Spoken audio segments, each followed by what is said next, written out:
So should, for the right arm seamer coming round the wicket, should aid the away swinger here to the left-hander. Just looking at the way the wind's going from those flags, as we look from the Vauxhall End, going right to left across the ground, off towards the gasometer. So should take the ball away from Ryan Patel. He lets this one go outside his off stump. Has been in very good form in terms of championship cricket this summer, has Ryan Patel. Had a quiet game for him at Taunton.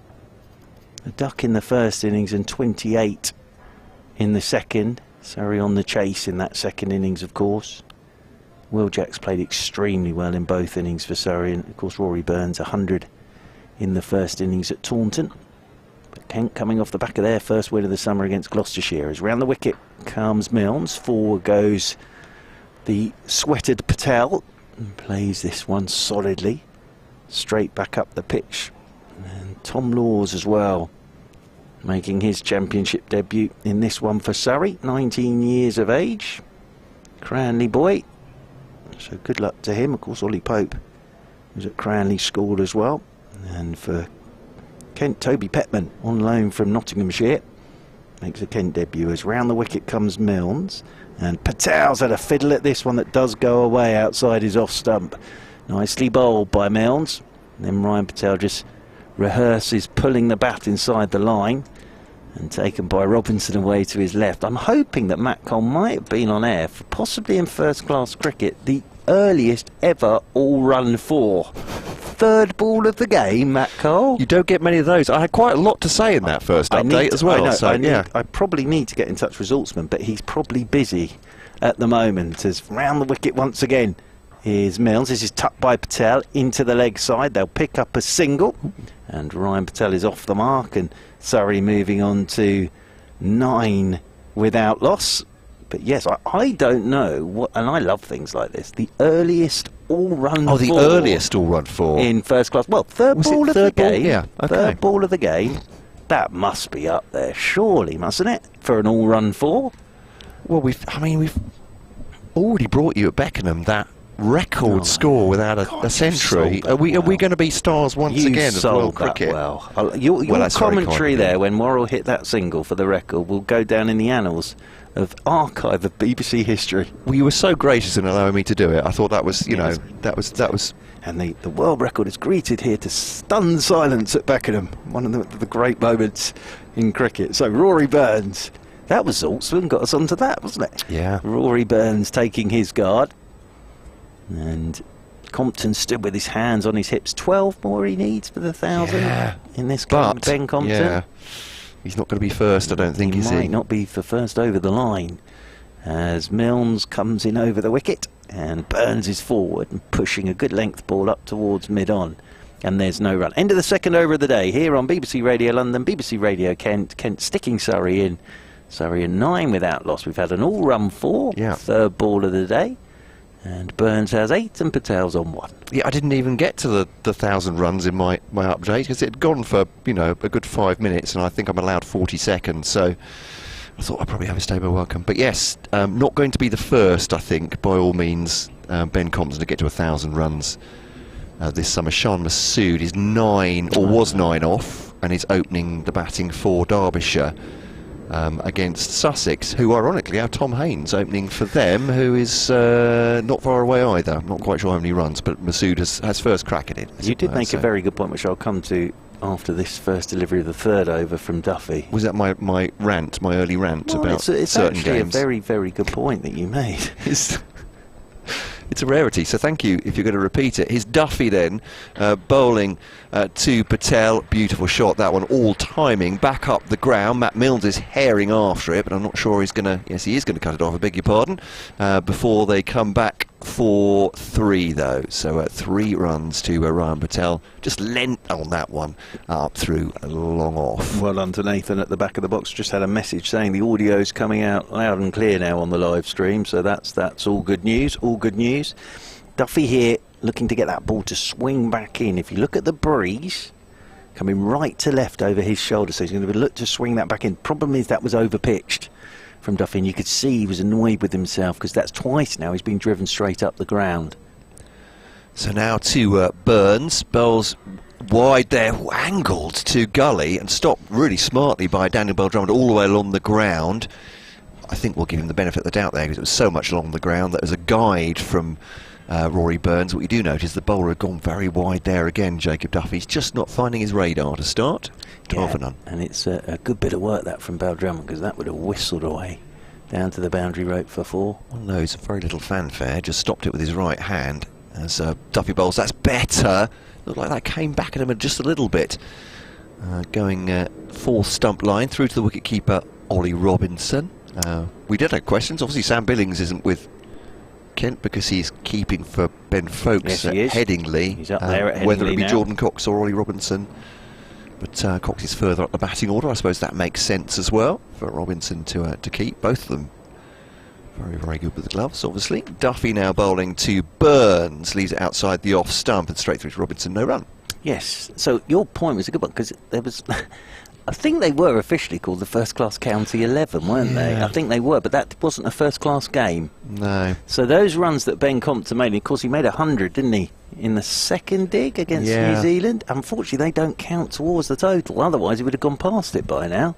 I think that would have been before the end of May as well, wouldn't it, that one? Which is outstanding. Would have been, yeah. So Duffy to Burns, just checks that back to mid-on. That's Toby Petman, I think. If you're into scored numbers, you want to know the numbers on the backs. Toby Petman is wearing 5 for Kent, though he is wearing a somewhat opaque white jumper. We still haven't seen the cable knits this summer. It's feeling like it's got a little bit late now. You need them in April, don't you, really? It's plain jumpers, but here's Duffy too.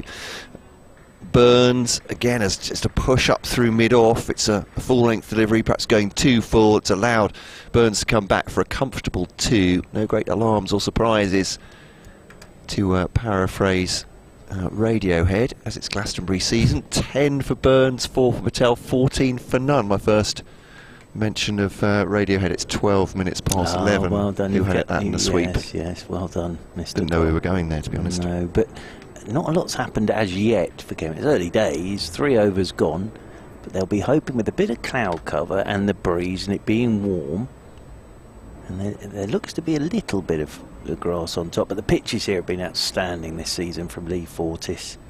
It has he has produced good cricket wickets. Bat well, make runs, bowl well, take your wickets, and that's what you want. Milnes for the first time here will come round the wicket to the sweated Ryan Patel. He's obviously feeling the cold. Ryan Patel in his short sleeve sweater. Petman's whirling his arms up at mid-on. As round the wicket then goes Milnes. This is driven by Ryan Patel. Doesn't really time that, and Singh comes round to do the fielding. Stood up there at mid-off. Well, as you mentioned, it's not when the sun goes in, it's that brisk breeze. Chilly. It is a bit chilly, isn't it? So Ground's looking feeling it a out there. picture as always. And as I say, for the next 4 days, this game being played in support of the Alzheimer's Society as well. So wonderful cause and good work from Surrey. As in round the wicket once again comes Milnes to Patel, and Patel's forward, nicely played, just pushes this off through cover point. That will race away. It's a short boundary there towards the Peter May stand, because we're over on the gasometer side of the ground, but looking for it to swing again was Milnes, and Ryan Patel's just put bat on ball, and that has shot away through cover point for 4. Ryan Patel's on to 8, and Surrey move on to 18 without loss. Nice to see Sam Curran back playing in the championship for Surrey. Still a strong batting lineup for Surrey. I'm just going to check when his last game of championship cricket was. Sam Curran is driving down the ground is Ryan Patel. This is a worry for Kent at the moment. They're trying to get this ball up there to swing, and that's the 3rd time they've been driven down the ground for a couple of runs. And Patel moves on to 10, and Surrey move on to 20 without loss, because Sam did play mainly as a batter, really. I think his last game might have been Kent at Beckenham in terms of championship cricket for Sam Curran. So Kent at Beckenham was probably his last game of championship cricket, and made 73 in that game, 78 in that game. Of course, Colin de Grandhomme was playing in that as well. As round the wicket once more comes Milnes to Patel, and Patel gets up on his toes to a back of a length delivery. Plays this one up towards mid-on, and there is no run. Duffy down below us. I was saying, it's an impressive debut for Duffy. That 5 for 66 in the second innings against Gloucestershire. Yeah. Very impressive. I was saying to you earlier, wasn't I? He just got better through that as well. It's a little bit loose to start with, and quite often the slope can play a part in that at Canterbury, can't it? Bowlers bowling there for the first time, but yeah, took 3 wickets in an over on the third evening. Round the wicket again is Milnes, and this is tucked away by Patel. They thought about the single, sort of a bit of a mix-up there. Linda was quickly round to do the fielding. They thought about a single, but Linda dived to his left. Good bit of work from Linda, that. Next to umpire Middlebrook, and sort of Rory Burns and Ryan Patel ended up looking at each other, sort of saying, are you coming? Are you not coming? Score remains 20 without loss. If you're just joining us for the first time today, good morning to you. Matt Cole is here, which is an absolute joy. Tomorrow we've got a cast list of thousands. We have. Tomorrow. Eva Gray's with us tomorrow. It'd be lovely to see Eva. As round the wicket once more is Milnes, and this one's left alone outside the off stump by the left-handed Patel. End of the over, 20 without loss. Burns has 10. Ryan Patel has 10. Fabian Cowdrey, I believe, is with us tomorrow. We were meant to have a certain Alice Davidson-Richards. We were. But fingers crossed she's going to be making an England Test match debut, which is, if you're going to have an excuse for not coming to join us, Matt Cole, we don't really need an excuse not to join us, but no. That's a pretty good one. I'm making a Test debut. No, I would say probably, yeah. I don't know, shampooing the cat, whatever, at that point, but as an excuse, it is a very good excuse for not doing anything, I think. I'm hoping to make my Test debut. Is it all right if I don't come to the Oval? Yeah, absolutely fine. If you could make it after the Test, that would be excellent, if you didn't mind. Can you fill in during lunch? Can you do day 5? Yeah, you've got 40 minutes. Here's Duffy to Burns, straight back at the bowler, and this will be 4, I think. Again, it's just beautifully timed, no backlift, and Duffy ends up on his hands and knees there, and more or less just shouting into the turf as that's gone straight back past him. Beautifully timed, and just flying away. Well, out on this fast outfield, 24 for none. It's, early impression is it's not swinging. So again, he's gone full length to Rory Burns there, but there isn't any swing. And Rory Burns is just going straight back down the ground floor. It's a lovely shot from Rory Burns. So they'll be hoping, Leaning will be praying that once a bit of this lacquer comes off, the balls have been spoken about an awful lot this season. As Duffy comes in to Burns, now 3 slips in a gully in behind him as a bouncer down the leg side. Not really surprised by that particularly. Burns is looking a bit peeved. And obviously when your captain says, I mean, it looks a very deliberate tactic. They're bowling very full, as you say, trying to get the movement in the air and then just nip them away. But if it's not happening, the captain can do no more than tell his bowlers what he wants them to bowl. The bowlers can do no more than what they're doing, I think, at this point. But it's not going to swing from where he pitched that last delivery, is it? Sort of halfway down. I'm not surprised, though. I think we've got a bit of movement behind the bowler's arm. But look, sometimes it takes half an hour, 40 minutes for the ball to start doing stuff. Yeah. But there's been some lovely shots already. Good power play so far. 4.2 overs, 24 for none. Wickets in hand. Yeah. Some bright spot was saying that England seem to be playing T20 cricket. Yeah. They have a power play in Test matches now. I was looking at the stats. That's another Andy Saltzman, isn't it? Fantastic stuff about where they are in terms of run rates for Test matches. And this one's it's a good line length, that one from Duffy, just outside the off stump. But Burns has left that very comfortably as well, slanting across the left-hander through to the wicket-keeper, Ollie Robinson, in his faded Kent cap with the sunglasses perched atop. And 3 slips in there as well. Well, I haven't got my glasses on, but no, I'm joking. Is Ben Compton. I haven't, but Compton 1, Jordan Cox 2, and Daniel Bell Drummond. Oh, sorry, Jack Leaning at 3. Bell Drummond at point now. That's driven past him, in fact, as to emphasise that, and that will be 4. Bell Drummond, I think he thought about accelerating, then realised he was no way he was getting that, and that will be 4 more.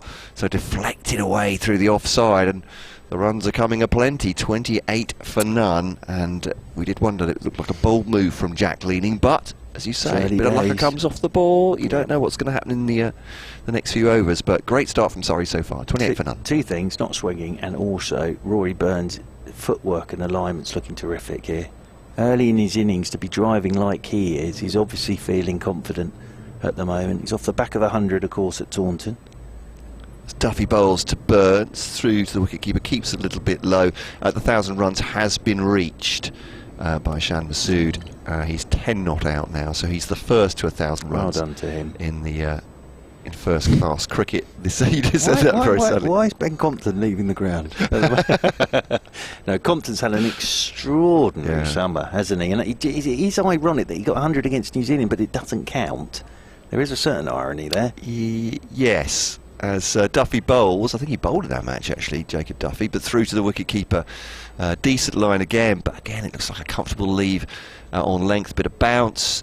Patel has 10, Burns has 18, 28 for none then. But yeah, it has been an astonishing summer, and well, I would say, I mean, a lot of critics of county championship cricket, but where would Ben Compton have got a chance to show how good he was if it wasn't for a tiny county like Kent in the county championship? Well, I think, you know, Gareth Batty summed it up in pre-season when he was asked the question about the state of championship cricket, and he said, where are we going to get the players from for England? Where else are you going to get them?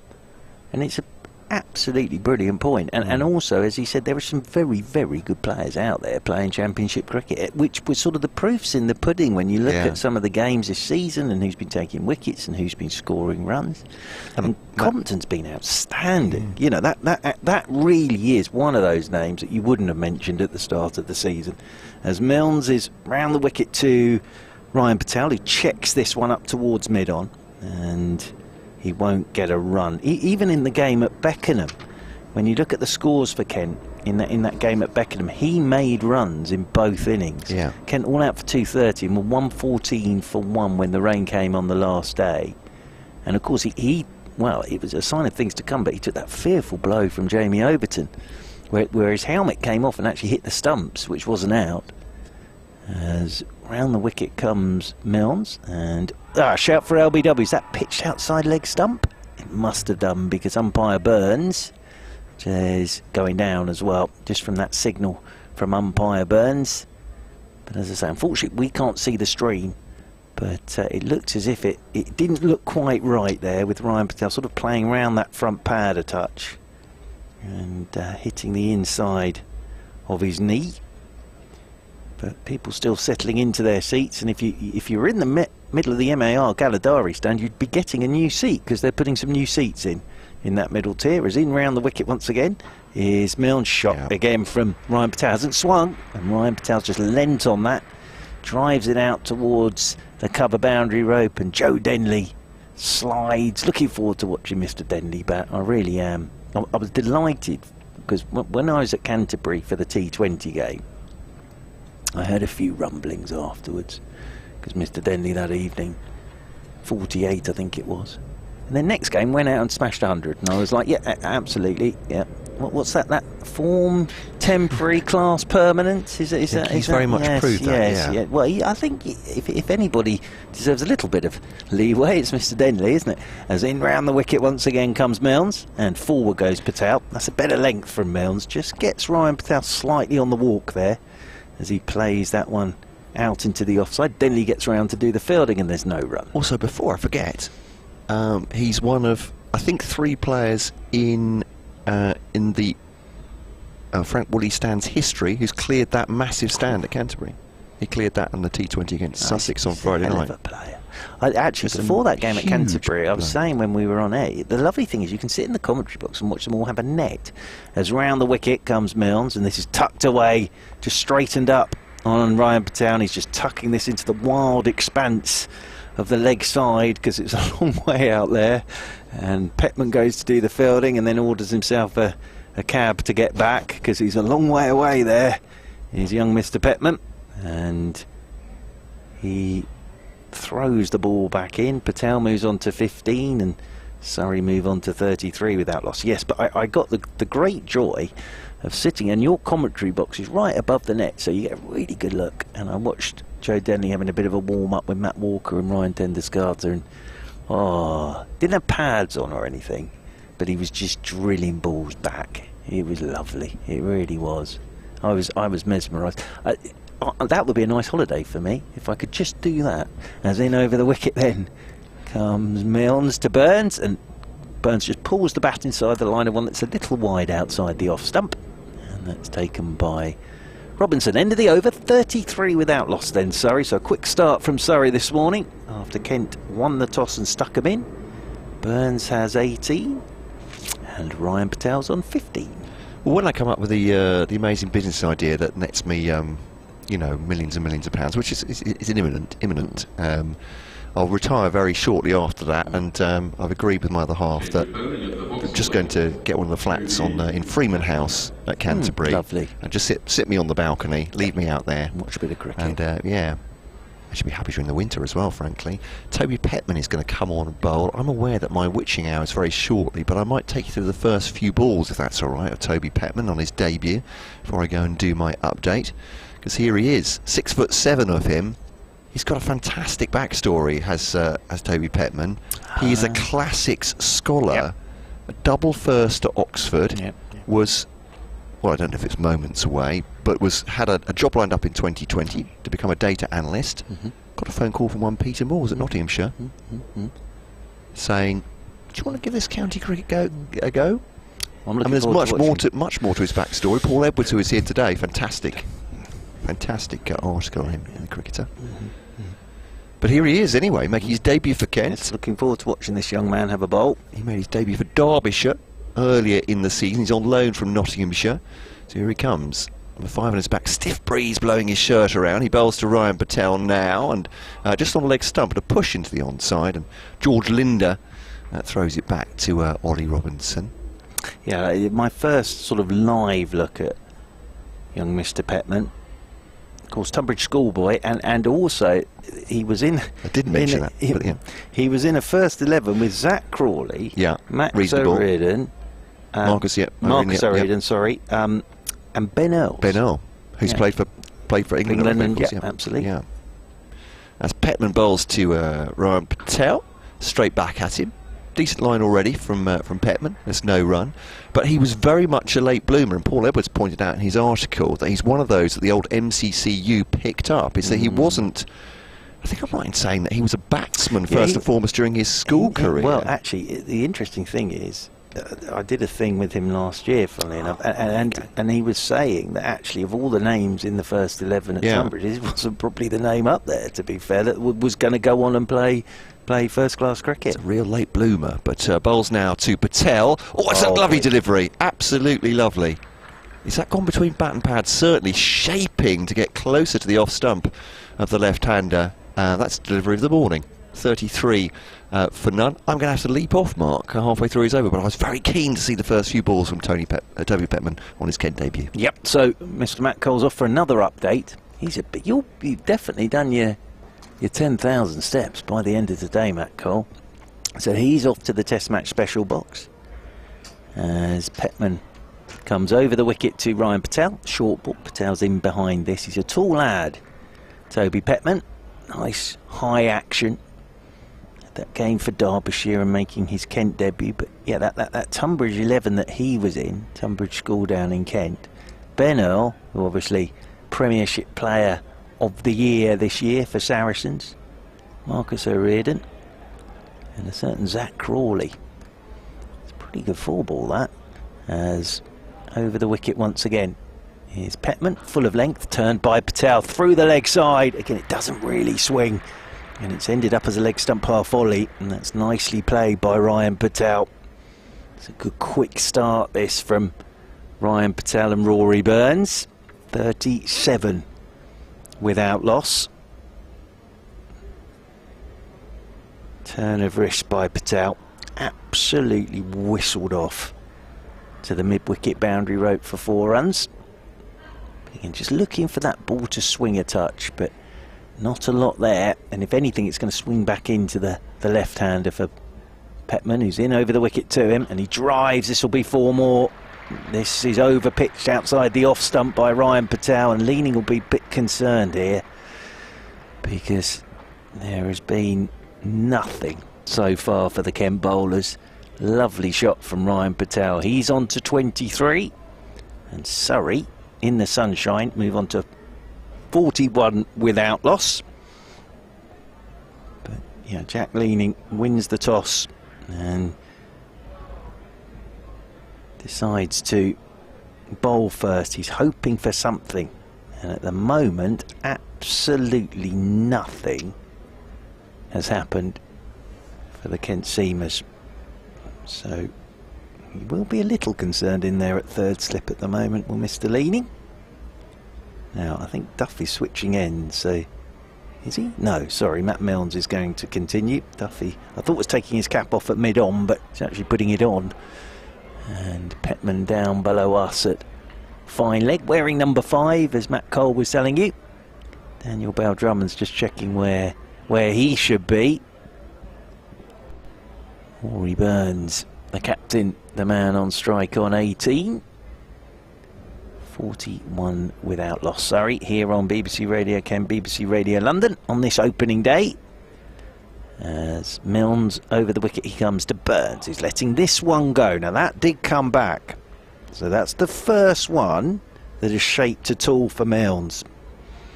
Back at Rory Burns. As I say, this breeze will make you think it's going to go away from you, but on that occasion, Milnes coming over the wicket to Burns. That's a good bit of bowling. Good lead from Rory Burns because his off stump still standing, but that's a nice bit of bowling from Milnes. Burns settles himself over his bat once more as Milnes is over the wicket to him, and Burns is letting this one go outside his off stump. Then Burns comes down to do a bit more gardening. Joe Denley out there at extra cover. It was a nice day when I left Kent this morning at 6:30, so I'm sure if you're listening down in the Garden of England, the weather should be alright with you, I think. Waits again does Rory Burns, bends those knees, little look towards mid-wicket, Milnes into him, he's forward, plays this one out towards his England opening partner Joe Denley. Those two, remember their test match here against Australia in the Ashes, Denley and Burns opening the batting for England, of course. And now Joe Denley stood out there at extra cover, and Rory Burns captaining Surrey. Ryan Patel down there at the non-striker's end, starts moving in now as Milnes is over the wicket to Burns, and Burns drives back up the pitch, and Milnes does the fielding again off his own bowling, and there's no run. So yes, Rory Burns at 100 here against Northamptonshire in the Championship, and then 113 at Taunton. Very good innings that against Somerset in Surrey's last Championship game, which they won by 3 wickets on the last afternoon. Very good game of cricket that, actually, at Taunton over those 4 days. What was that, a couple of weeks ago now? Over the wicket once again is Milnes. Burns flicks this one fine off his pads down towards fine leg. He's taking that off the stumps, but he does that an awful lot, and it's a good bit of work from Petman. Down below us, comes sprinting round, slides, picks up, gets the throw in over the top of the stumps. Rory Burns just checks where his stumps are, where that ball's pitched. Burns moves on to 20. Surrey move on to 43 without loss on this opening morning here in South London with the sun shining. Milnes runs towards us, comes over the wicket to Burns, and Burns, little outside edge on that occasion, bounces in front of Leaning. Burns just works out his angles again, Leaning in there at third slip, does the fielding, end of the over.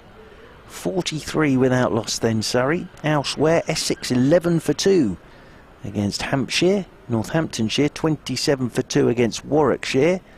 Raining in the game at Bristol between Gloucestershire and Lancashire, with Gloucestershire 8 without loss. And the game starting... Oh no, I'm looking at the week after's fixtures. So those are the other games in the first division of the Championship. All underway, and wickets falling elsewhere in the Championship. As down below us, Petman will come over the wicket to Ryan Patel, and Patel gets a good length delivery, which he's pushing straight back up the pitch. Petman bends down, does the fielding off his own bowling. Ryan Patel wanders off towards square leg. Good numbering, as I say, terrific from Surrey. This whole game supporting the Alzheimer's Society. So if you are a carer or you're with someone who has dementia, then they can come in for free. As in over the wicket once again is Petman, and that's punched beautifully by Ryan Patel. That'll speed away across the cut strips and over the boundary rope and away for 4. Punched away through the covers by Ryan Patel, and again hits the gap. And Patel moves on to 27. Surrey moving on to 47 without loss. I think Ryan Patel might be removing his short sleeve sweater here. I think he's beginning to feel the heat. No, he's just taken off his helmet and removed his gloves as Ryan Patel. I thought he was taking off his short sleeve sweater there, but just getting a bit of a breather, Ryan Patel. But yes, so as I say, anybody, if you're with a person of dementia or affected by dementia or person living with the condition of dementia, then you can come to the game for free. Fantastic. As over the wicket once again comes Petman, and this is pushed by Ryan Patel up towards mid-off, and there is no run. Mr. Matt Cole is back, which is excellent news, because I really need a call of nature at the end of this over. Too much coffee from me, Matt Cole, I think, this morning. Yeah, I'm sorry it was so long there, but there's a lot of news to report. There was a lot of travel news. Was there? The A21 is in all sorts of bad shape. Tell me about it. It's closed one way. I know. It's closed on our way home. I know. Right old detour. As in over the wicket once again comes Petman. Forward goes Patel, plays this one off a goodish length straight back up the pitch, and there's no run. Going the other way, I don't know which bit you get onto. This morning was fine. This morning was fine. But Cone's going up. Yep. On one, so only down to one lane, going northwards. I might have to go close southwards. Might have to go via Sevenoaks. It's looking. Yeah. It's looking. I did that at about already. midnight the other night. Yeah. Actually, did a massive circle. At one point, I was heading towards the Dartford Tunnel. Wasn't that excited by that experience at midnight, I have to say. As in over the wicket once more comes Petman to Patel. He lets this one go outside his off stump. Favourite road of mine though, the old A21. Oh, because I've watched it basically being built going into Tunbridge Wells, and all the bits they've made it a bit bigger, haven't they? Now they have jewelled it. Yeah, jewelled it up. But I remember that. Oh, that took a while.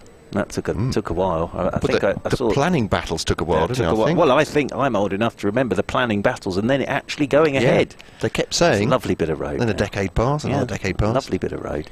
As over the wicket, sadly shut, but in over the wicket comes Petman. This was tucked away off his hip this time by Ryan Patel.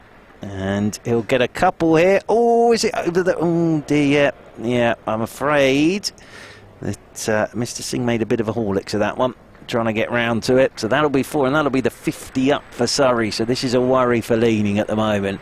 And they've all come off the bat as well. 20 to Burns, 31 to Patel, and Surrey 51 without loss. Yeah, they need some sort of breakthrough here, Ken. 1 or 2 signs of them getting close, but mostly it's been Surrey just purring along here on this first morning.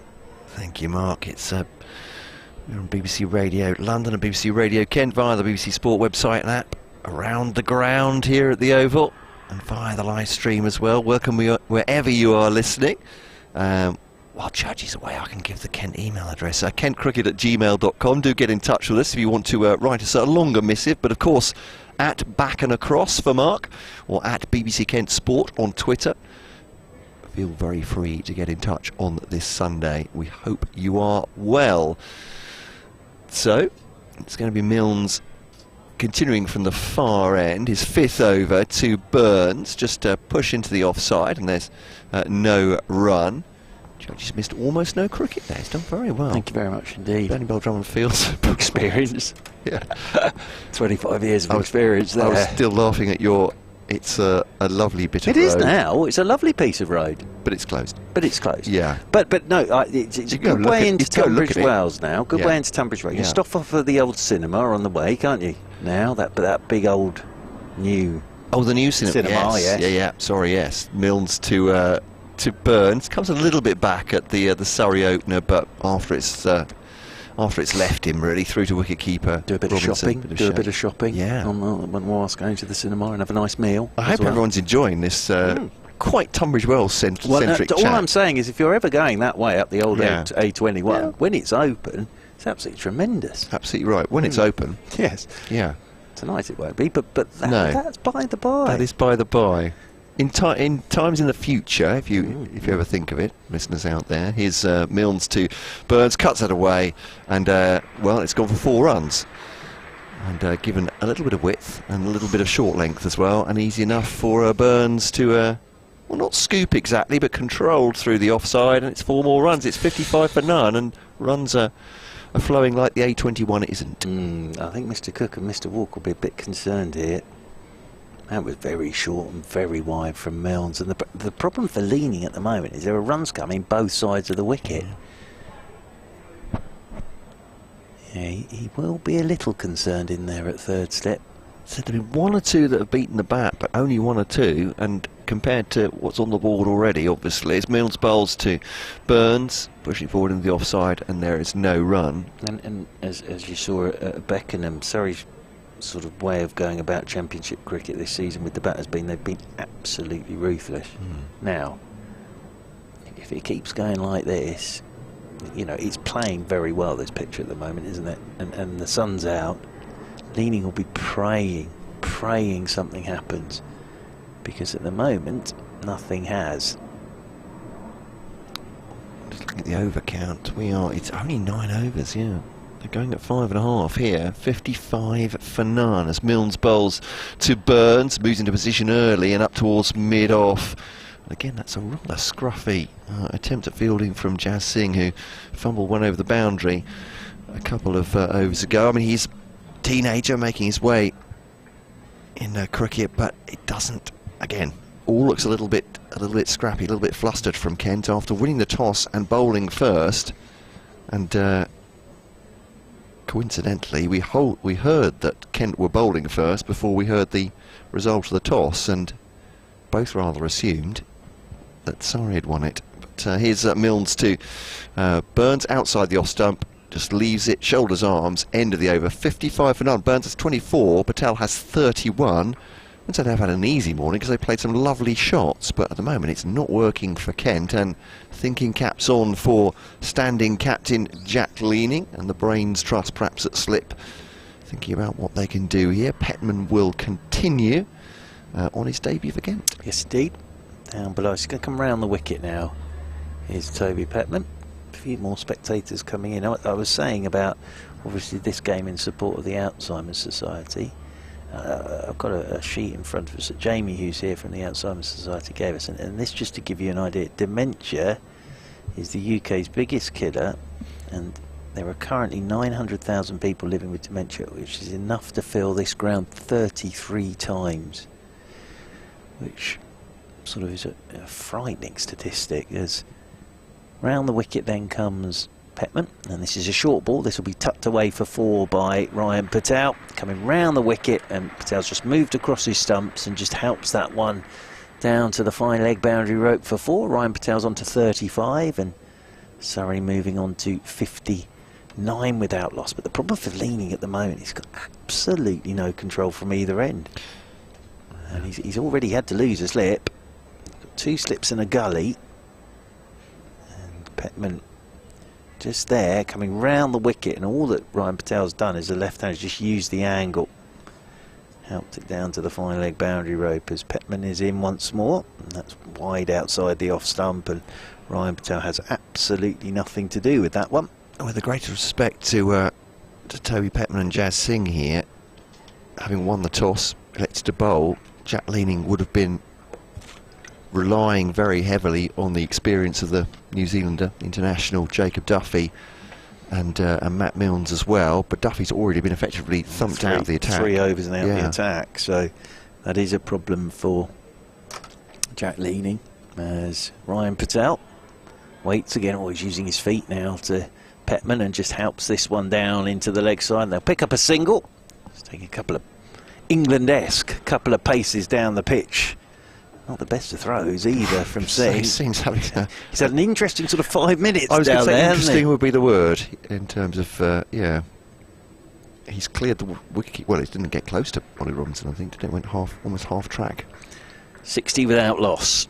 Rory Burns comes back on to strike on 24 for 45 minutes of play this morning. Rory Burns is retaking his guard.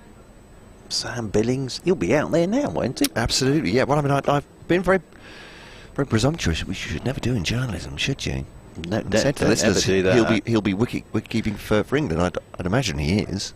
We would have heard, presumably. Over the wicket is Petman to Burns. Burns lets this one go outside his off stump. Well, at the moment, New Zealand are 185 for 5, lead by 154 with the partnership. I was saying to someone the other day, if your name ends in ELL for New Zealand, you've scored a lot of runs in this series, haven't you? Because Blundell's 15 not out and Mitchell's 11 not out. Mitchell's had an extraordinary series. Yeah. I saw his test match average now is 61. Averaging 61 in test match cricket. As over the wicket goes Petman to Burns. Burns is 4. That did just shake back a touch at Rory Burns, I think, and he pushes a good length delivery up towards Duffy at mid-on. I was watching... first choice. I thought was he Mitchell coming into this series. No, he wasn't going to play in the Lord's Test until Henry Nichols went down with COVID, and then he came in and he's gone 100, 100, 100. So... it's a nice backup. Yeah, so someone was saying it'd be harsh on him if he got, 300s. He might get another one here and lose all 3 test matches. It would be harsh, wouldn't it? As over the wicket once again, it's Petman. That's short outside the off stump, and Rory Burns just watches that one go into the gloves of keeper Robinson. But a great day this for Toby Petman. He'll be settling into this at the moment. I'm not sure how many times he would have played here, Toby Petman, but great day for him, making his Kent debut down there below us, and was schooled in Kent as well, so nice moment for him. And as I say, he's just settling into this at the moment. Duffy will be back again before lunch without a doubt. He'll have to be, but just sort of Surrey took a liking to his first 3 overs, so Leaming whipped him out the attack, but he will be back in the attack at some point this morning. But this, I say, bowling full hasn't worked. They haven't got the movement, have they? They haven't got the swing, and so you do wonder whether he might just have to have a bit of a meeting with his seamers. That's a decent ball, but it's guided down through third man by Patel. It's just opened the face on that. It's beautiful. Not from a Kent point of view. It's all a bit ugly. 64 for none then, as Patel goes under 40. And I was thinking from a Kent point of view, is that a hint of an edge? It's not a hint of an edge, is it? Well, the thing is, as well, this outfit's rapid, absolute lightning, and that's the shortest boundary down there. So it's not even really like having a third man if you have a third man down there. It's like a deep gully in many ways, but that's just whistled off down to the boundary rope for 4. Just effectively farming those runs just outside the off stump as Milnes bends his back again into the inside part of the bat as it's checked back up to mid-on, but nothing dangerous. Duffy just inspecting the ball, which is doing absolutely nothing for Kent, I would suggest, at the moment. Yeah, here comes Mr. Cook. He's having a little walk around the boundary's edge, I think that's him. Yeah. And he might just be having a little quiet chat as well. Drinks are being taken round. They could do with a breather, bit of a time-out perhaps in there. Milnes, lovely delivery, has he got him? He has, and Ryan Patel edges that one, and that is a beautiful delivery from Matt Milnes, just close enough to Ryan Patel to make him play the left-hander, and caught behind by Ollie Robinson very smartly. So wondering whether a Kent wicket was going to come from if Surrey were just going to absolutely run away with this first session. Well, they've got 64 on the board already in the first hour, but that is the first wicket. Ryan Patel just looking back at the umpire and asking, doing a bit of gardening, making a very slow passage away. He's chatting to Rory Burns halfway back to the pavilion, but he has to go. 64 for 1. Milnes with the first wicket, and well, almost needless to say, ball of the day for Kent. Well, what's interesting about that is that's done a lot. That really has, and he's hit the right length there, Milnes. That's the length they would have been looking for this morning, early. But he's hit the right length there. What have we had? 50 minutes of play this morning. That was a good delivery to Ryan Patel.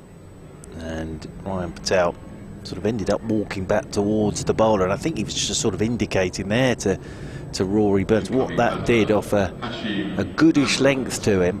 So Milnes has hit that length now. It was a good bounce and good carry. So sort of two things this morning. I think Kent haven't got it right in those first 50 minutes, but there is a little bit there from that delivery. So it may be, I remember a game here last year, Surrey against Hampshire, where Surrey got it wrong for the first 50 minutes and then bowled Hampshire out 2 overs after lunch for not very many. And wickets started falling. So here is Hashim Amla, who for him has had a very quiet season as Mr. Amla. He wasn't very well at Taunton, poor chap. He spent quite a lot of that game in his room at the hotel. Not very well. And then had to come out and bat on the last day with Surrey on the chase. And he's greeted by a bandanaed Burns there. Here's Hashim Amla. So Leaning will be a bit happier now. 64 for 1. As I say, that was a good delivery from Matt Milnes. And I think it sort of proves that Kent haven't quite got it right in the first 50 minutes, but still got time to make the captain look a genius. No doubt whatsoever about that, because as I say, there was that game here last year where the first 50 minutes did not go well. And here is Milnes then, coming halfway through this over, bowling to Amla, leaves it. It's actually a comfortable leave as well, just a little bit of bounce outside the off stump, but wide enough for Amla not to bother playing. 64 for 1 then. And yeah, very much the over that they needed, Kent, this one. But she did a similar thing against, as you say, I don't know if it's lacquer on the ball or whatever it is, or lacquer coming off the ball, but Milnes did this against Gloucestershire, suddenly found an area outside the left-handers off stump against them, and they've got packed with left-handers, aren't they, are Gloucestershire. And he's finally starting to take wickets after a good start to that game at Canterbury. They take a comfortable 2 there. Crikey, that was comfortable. Amla was still walking it as I was talking there, very slowly towards the striker's end, as he's just driven that into the offside. And Duffy Fields. Yeah, it's, as I say, off towards the Harleford Road and Archbishop Tennyson's, it's a massive boundary. The right-handers on strike through the offside, so yeah, he could have walked both runs, I think, there, and still got back in time, Hashim Amla. It was a slow walk too. Milnes down, oh, it's an edge, but low, past third slip, and Leaning reaches out a hand. It will go for 4, but that was a legitimate edge, so it's a good over from Matt Milnes, despite the 4 coming off it there. Surrey 74-1, Burns has 24, Amla has 6. Didn't carry, so it wasn't a chance, but definitely an edge. And Simon Cook, having started his circuit with Kent looking in all sorts of trouble, the Kent bowling coach, probably feels a bit better about his morning than he did. With Surrey though, 70 for 1. We have to emphasise this, they're going at nearly 6 and over here on the first morning. It's intermittent sun and cloud here, isn't it? And a very strong breeze, as Mark was saying, from right to left as we look from the Vauxhall lane. Yeah, indeed. But there's one in the wicket column now for Kent. The other issue would be that run rate, 5.83, which on the first morning of a championship game, a bit of Bazball from Surrey this morning. Bazball. Keep hearing about Bazball as Petman. He's over the wicket to Rory Burns. That's down the leg side. Oh, he's got him strangled. Rory Burns has flicked at that. That's come off the face of his bat. It's a good catch from Robinson. And Rory Burns, I thought that had swung, but Rory Burns has got a good bit of bat on that. And Rory Burns has to go. It's a good catch from Robinson. Petman has his first Kent wicket. It's a good one. It's Rory Burns gone for 24, and both openers have gone. And Surrey all of a sudden a 70 for 2, but that was one of those that looked like it just kept swinging down the leg side, but that's obviously come straight off the face of the Rory Burns bat, looking to help it down to fine leg. Robinson with a very good catch, and Burns goes, and Surrey 70 for 2. And Leaning will be feeling a lot happier now, as will Mr. Petman, wandering back towards us. But doesn't matter how they come, and that will just be in the book for Petman. Burns caught Robinson, bowled Petman for 24, and Ben Geddes makes his way out to the middle. He's played a couple of championship games already. Came in as a substitute for Will Jacks at Hampshire last year when Jacks got called into the England one-day squad, and then played at Taunton. So this is his first championship game at home for Ben Geddes. A big moment for him. Shaped up very nicely at Taunton. And Surrey are 70 for 2. That's 2 in 5 balls, I think, for Kent. But yeah, it wasn't the greatest looking delivery, was it? He'll be on its way. Rory Burns, and good take as well by Ollie Robinson. I guess modern wicket keepers, we expect them to be leaping to those, but as you said, they will be very delighted with that.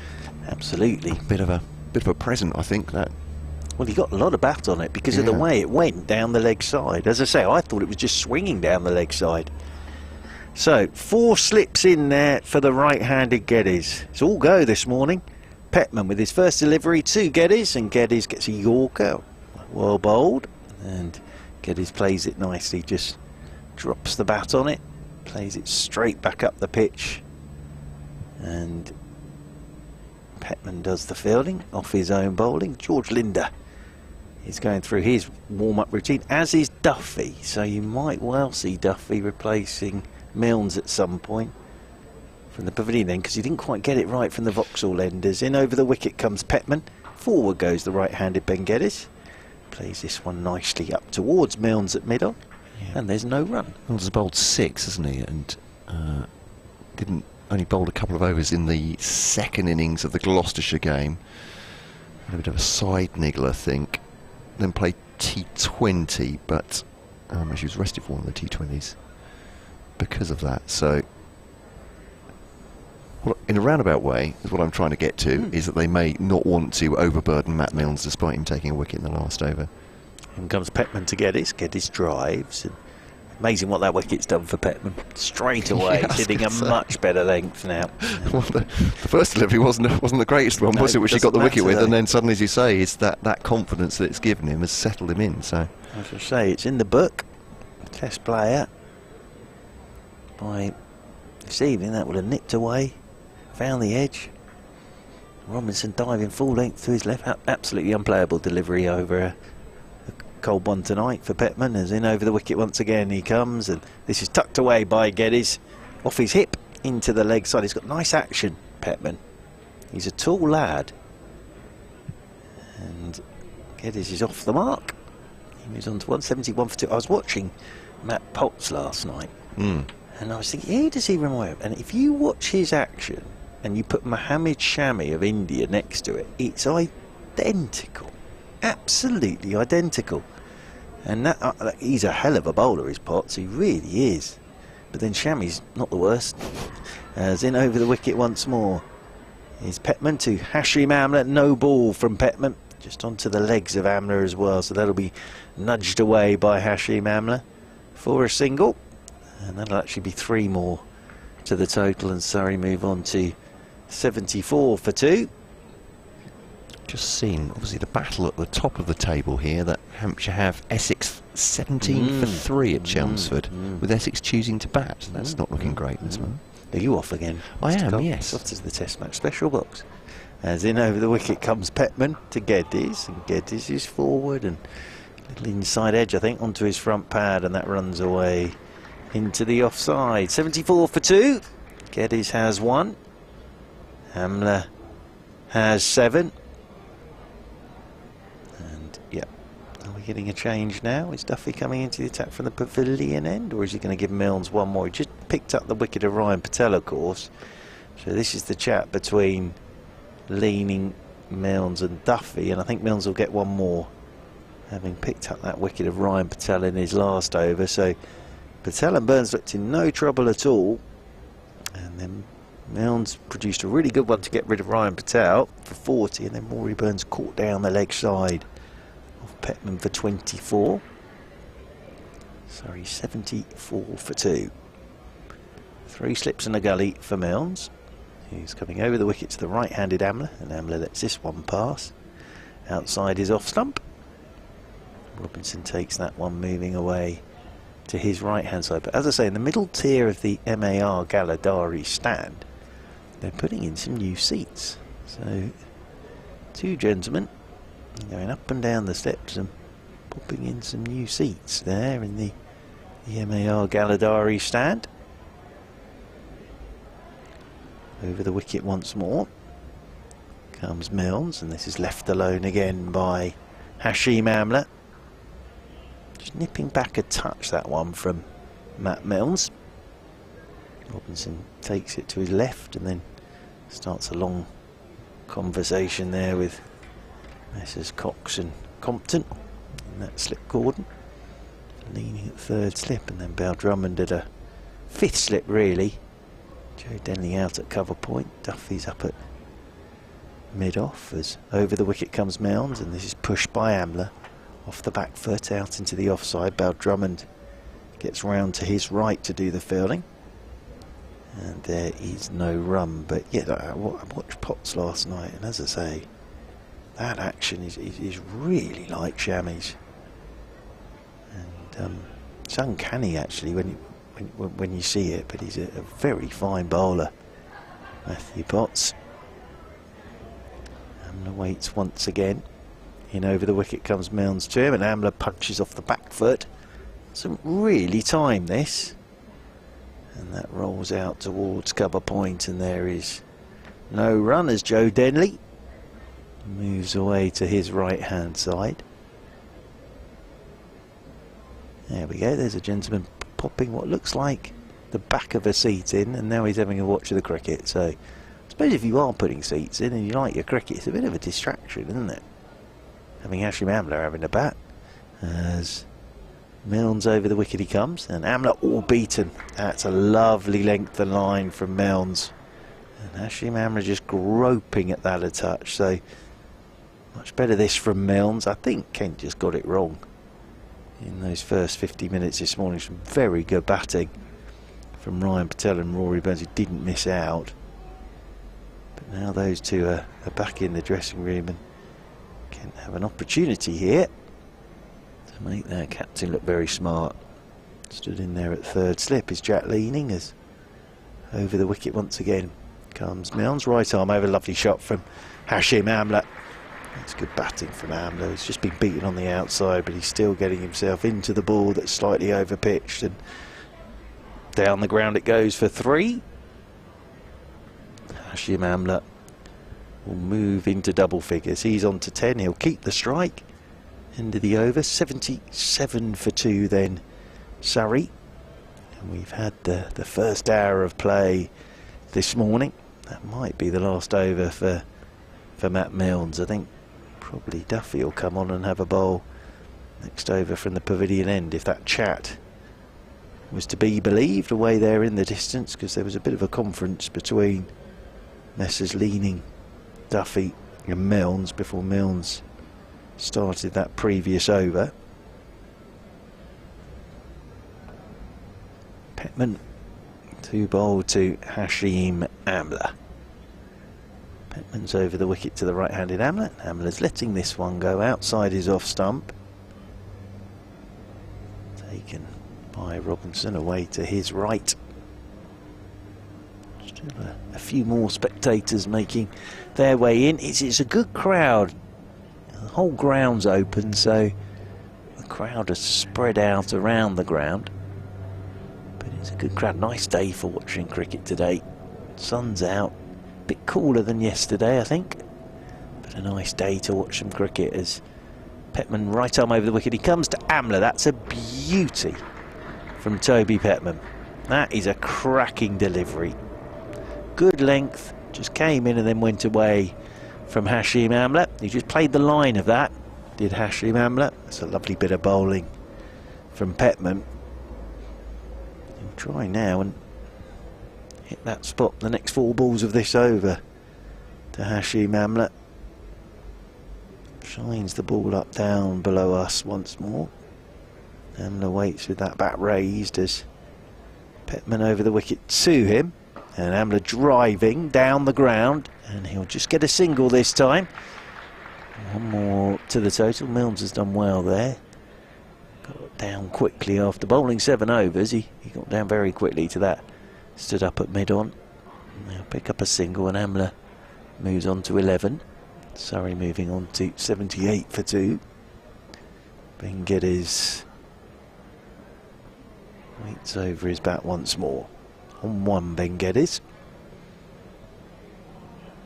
Petman's into him. Geddes covers up outside his off stump neatly and tidily and just pushes that one away towards extra cover.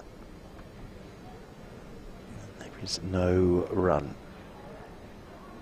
Singh down there, all on his own in front of the groundsman's workshop, away to our right hand side. A few spectators sat above him, above the dugout, down there at the pavilion end. As over the wicket once again then comes Petman. Shot from Ben Geddes. That's a gorgeous shot, straight down the ground for 4. We've seen a few of those this morning, but just slightly over pitched again from Petman, and Ben Geddes full face of the bat and straight back down the ground for 4 runs. Lovely bit of batting that from Ben Geddes. His first boundary. He moves on to 5. It's certainly entertaining this morning. Surrey ticking along at 5.53 and over. According to the scoreboard, away to our right hand side, we're in the 15th over. And Surrey with 82 on the board for the loss of Patel for 40 and Burns for 24. As Petman, right arm over the wicket, he comes once again, and Geddes is forward. Playing this one back up the pitch to Milnes, who does the fielding. The end of the over. Matt Cole is back, having done his update for BBC Radio Kent from the Test Match Special box, and 82 for 2, Surrey. Yeah, much the same on the A21. You'll be sad to hear between Sevenoaks and Penbury. I'm glad I know that. So, I knew that anyway. Yeah. But I'm glad you've reinforced that for me for my journey back tonight. Yeah. I may have to reroute. We do get a bit obsessed, don't we? Because often you finish late as well, and particularly at away grounds, you're trying to get yourself home, and getting home from I may have to come off somewhere near Westrum. I think. Westrum. Come off at Westrum. Yeah, people will know that. And then work my way through. Our audience know exactly what you're talking about. No, those in Kent. Well, it's the Yeah. birthplace of Winston Churchill, I believe. Westrum. Chartwell. That's his, Chartwell, he did Hever Castle, of beautiful course, place. where I used to give tours. So he's born in Westrum, though. I believe he was. Jazz Singh to replace Matt Milnes at the pavilion end, bowling to Hashim Amla. Pushed into the offside. There's no run. As Singh had a bit of a torrid introduction to T20 cricket on Tuesday. His first ever in T20 cricket, going for 25. Ooh, but that can happen. But then these teenage bowlers have not bowled in front of a crowd that big for a start, and T20, of course, is a very different animal. No hiding place, is You bowl no. He was Singh to Amla. It's moving away from the South African, but he raises the bat through to the wicket keeper. And yes, I was going to say, and if your first over goes for too many, you may not get a second. And he did not, and that's kind of a learning process, isn't it? It does happen, though. Yeah. It does happen. Dear old Tom Laws, his first ball in T20 cricket was ramped straight over the keeper's head for 6. But he came back very well, actually, did Tom Laws from that. But yes. very similar for Singh's first balls. He bowls to Amla now, 2 wide, and Amla, it's an easy lead for him. There's no run.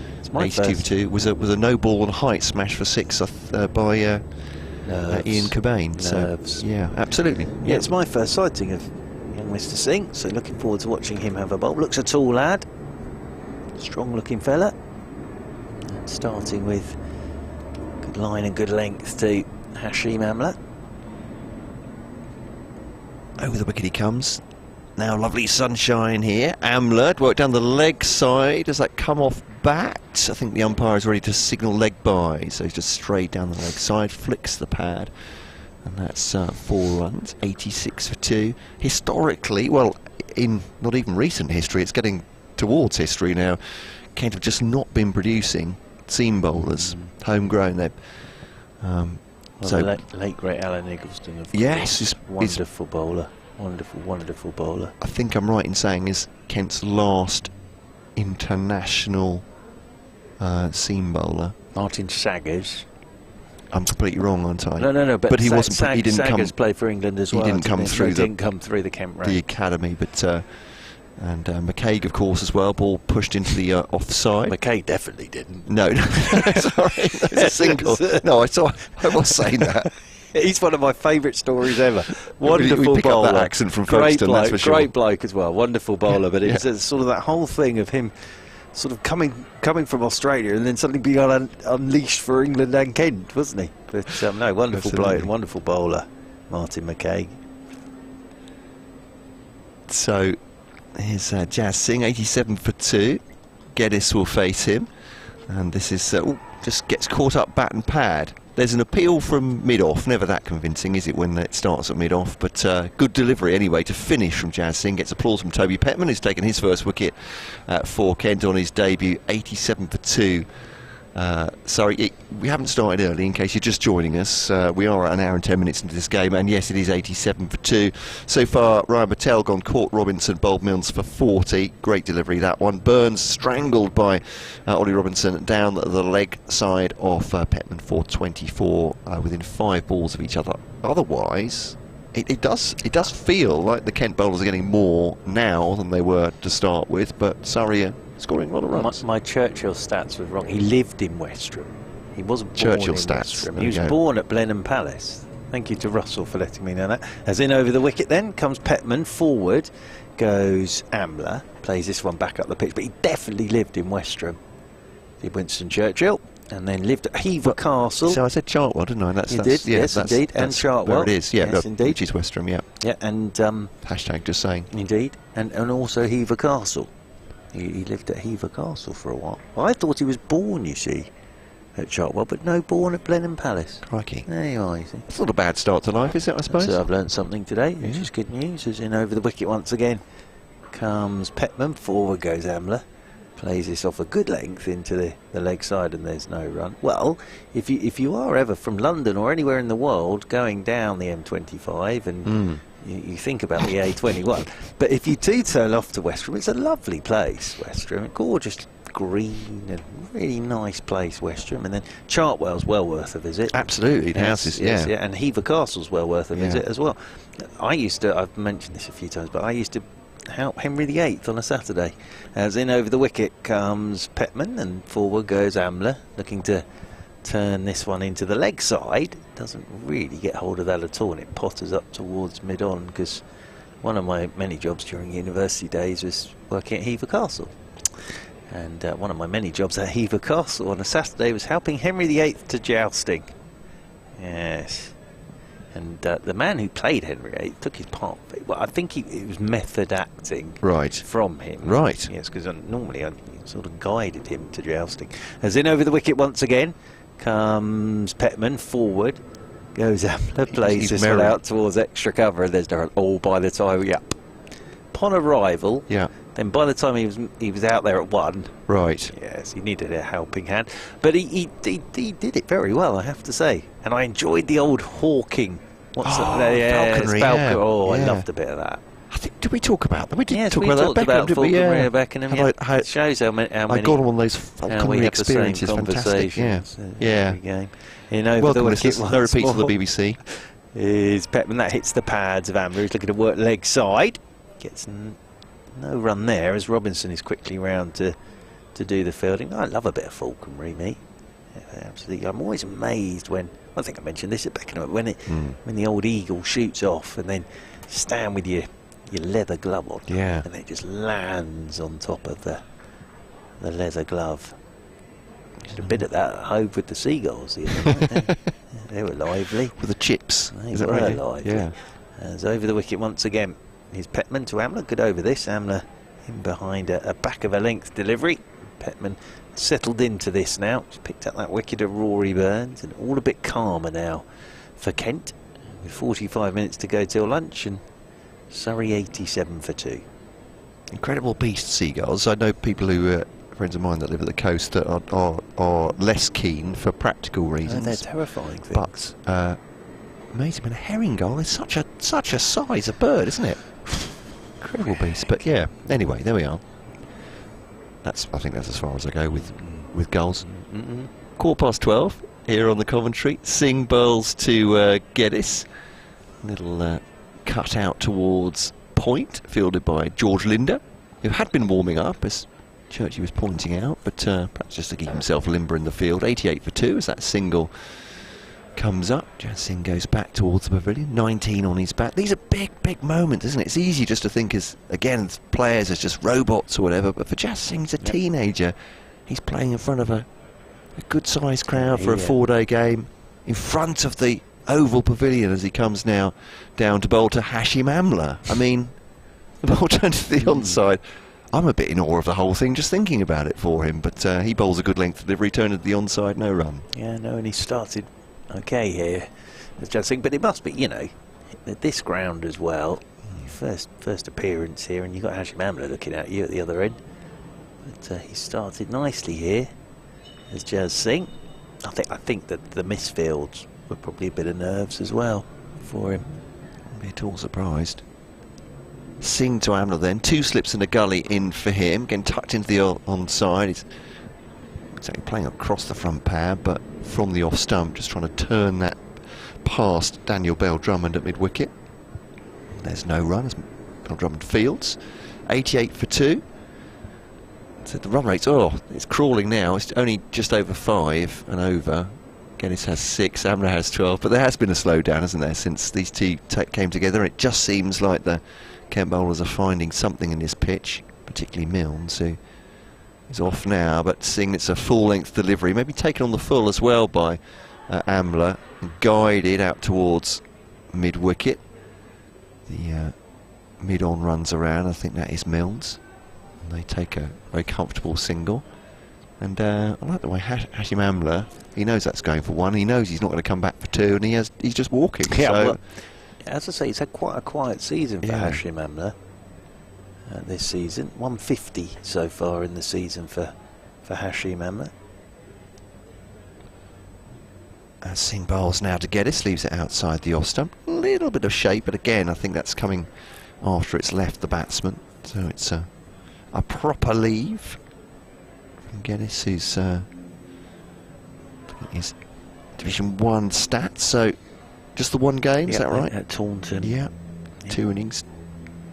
And as I say, made his debut last year at the Ageas Bowl when he had to come in as a replacement for Will Jackson, who got called up for England for the 1-day series. It's that Singh then bowling to Geddes on the full again, thumped up to mid-on, but saved on the tumble by Milnes. End of the over, 89 for 2. Surrey here on BBC Radio London, BBC Radio Kent. Mark Church and Matt Cole, and via around the ground and via the stream as well. Yes, indeed. Lots of ways to get us. Yes. Well, Amla and Geddes did a bit of batting together at the Ageas Bowl last year, because that was the famous Amla, was it 37 off 200 and whatever balls, but Ben Geddes batted a lot of that time with him in the second innings down there at the Ageas Bowl. Now here is Duffy coming back into the attack to replace Petman. 6 overs, 1 maiden, 1 for 30 for Petman. So Duffy's first 3 overs went for 21 from this Vauxhall end. He didn't quite get it right. So we expected to see him again before lunch, and we will see him again before lunch. And he'll have Hashim Amla on strike on 13 as over the wicket he comes then. And Amla's driving straight up towards mid-off. And there is no run there as Petman does the fielding. Moving round to his left-hand side. Is it just the 1 overseas on this side, is that right? Yes, Hashim Amla is the 1 overseas, because Dan Worrell's got a British passport. So yeah, just the 1 overseas is in over the wicket once again. Comes Duffy, forward goes Amla, and just turns this one into the leg side. And there's no run. It's still a a powerful looking Surrey. Yeah, of course. Yeah. Batting lineup. I was just trying to think of sort of the changes from when they were at Beckenham. Obviously Jordan Clark played in that. Jamie Overton played in that as well, of course. B Folks played in that. Yeah. Did Pope played in that as well? Yeah. As in over the wicket Once again comes Duffy, and Amla's pushing this one up towards mid-on. Yeah, it's quite a good team at full strength, isn't it? They've played some very good cricket this summer. They really have. They've been very impressive in the championship this summer, Surrey. It's all been very neat and tidy, really, from them. But yet, of course, that game at Beckenham, that was the one when nobody got 100, but there was a 93 from Jamie Overton, 96 from Ollie Pope, and 91 from Ben Folkes, as this one's cut for 4, short and wide from Duffy, and that's put away by Hashim Amla. That whistles over the boundary rope and away for 4. So again, not quite getting that right, Duffy. Short and wide and put away by Hashim Amla. 93 for 2. I still love that from Jamie Overton when you interviewed him, and you brought up our very niche stat. World record. Fed up, none of it got 100.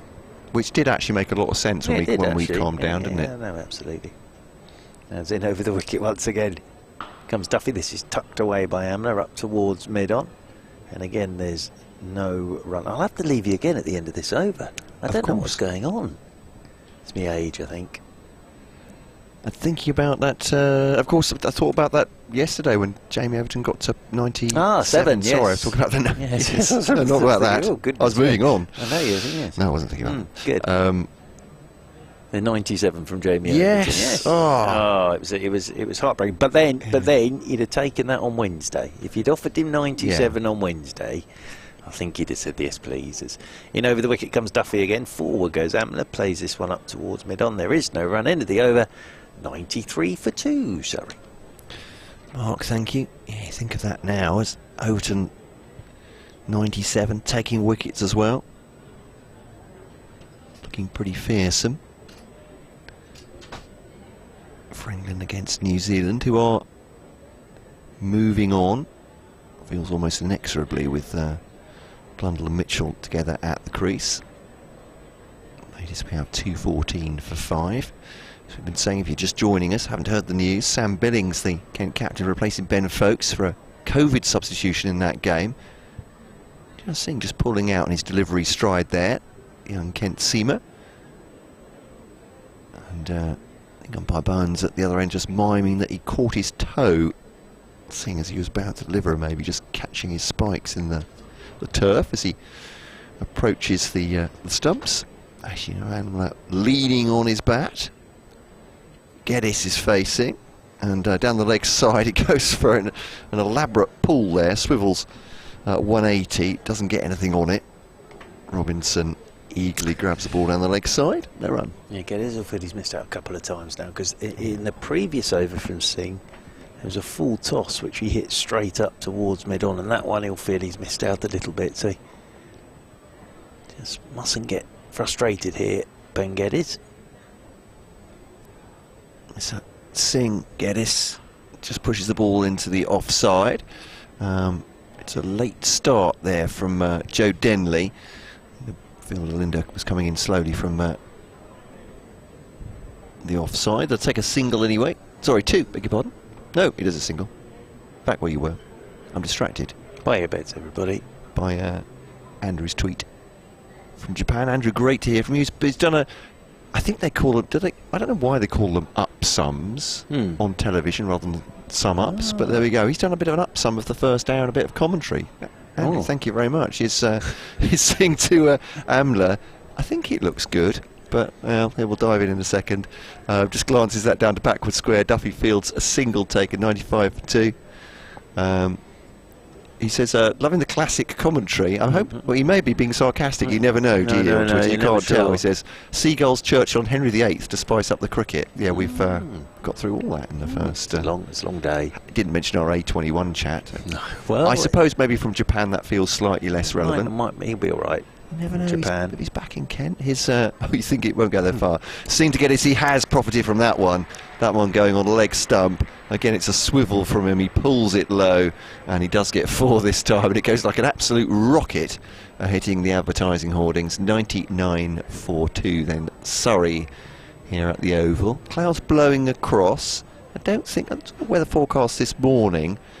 But there was a national one saying, "Oh, it's not looking very good out there." But I think from Wales, yes, I think here's fine. I think, Yeah. but they're not playing at Bristol. I don't think at the moment due to some rain. So I think there's a sort of a wet front coming up from Wales. And Singh bowls to Geddes. Oh, he's treated that as well. Just a little bit short outside the off stump, and he's thumped that through forward a square on the onside for 4 runs. Stylish shot. I'm not sure he actually completely timed it, but he has muscled that away with enough force for 4 runs. 103.42, Surrey. Yeah, got a lot of the time there as Ben Geddes brings up the 100 for Surrey.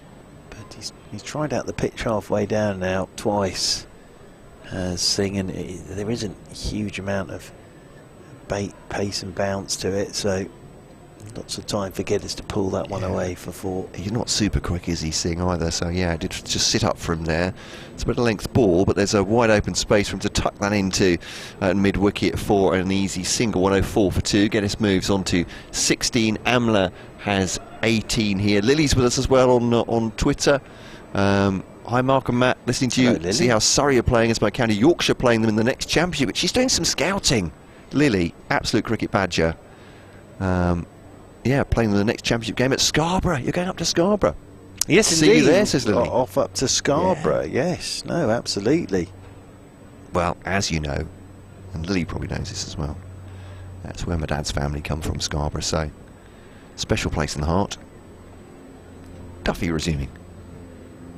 Forward comes Geddes to him and plays this one up towards mid-on, and there's no run. So yeah, Lily, thank you very much for that. At BBC Kent Sport, at Back and Across, our Twitter handles. Andrew Harrison from Japan insists there's no sarcasm there. Honestly, All right, he is enjoying it. Thank you good. very much. Thank Andrew. you, Andrew. We weren't fishing for compliments. We're quite prepared to. As over the wicket comes Duffy to Geddes. Good looking shot this from Ben Geddes, but well fielded by Milnes. The on drive from Ben Geddes, and Milnes dives away to his left to do the fielding, and there is no run.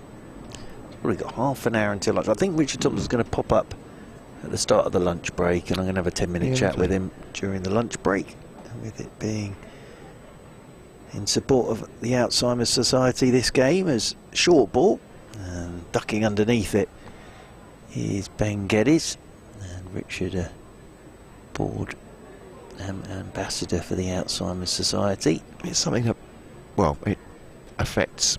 No family will be without knowledge of the effect of Alzheimer's, will they? No, unfortunately. But all part of Sport United Against Dementia campaign as well, which is a board chair of. As in behind this short ball goes Ben Geddes, plays it into the leg side. Linda gets round to do the fielding in there at mid wicket, and there is no run. So yeah, the thing is still be slightly concerning Messrs Cook and Walker. That run rate 5.03. It means there's been one ball and over really, and a single. One ball's gone to the boundary and a single. As over the wicket comes Duffy once more. Another short ball which Geddes just stoops underneath. And it's taken by Robinson up above his left shoulder. Mr. Cole has got to go to the Test match special box again. He's up and down like a fiddler's elbow. Today is Matt Cole. Off he heads towards the Test match special box to do an update. As over the wicket once more comes Duffy. Oh, now Geddes has had a go at a ball that was not really there for the drive, and it goes past his outside. Just looking to drive on the up there was Ben Geddes, and that went past his edge and taken by Robinson. End of the over, 104 for 2 then. Surrey in the sunshine here at the Gear Oval.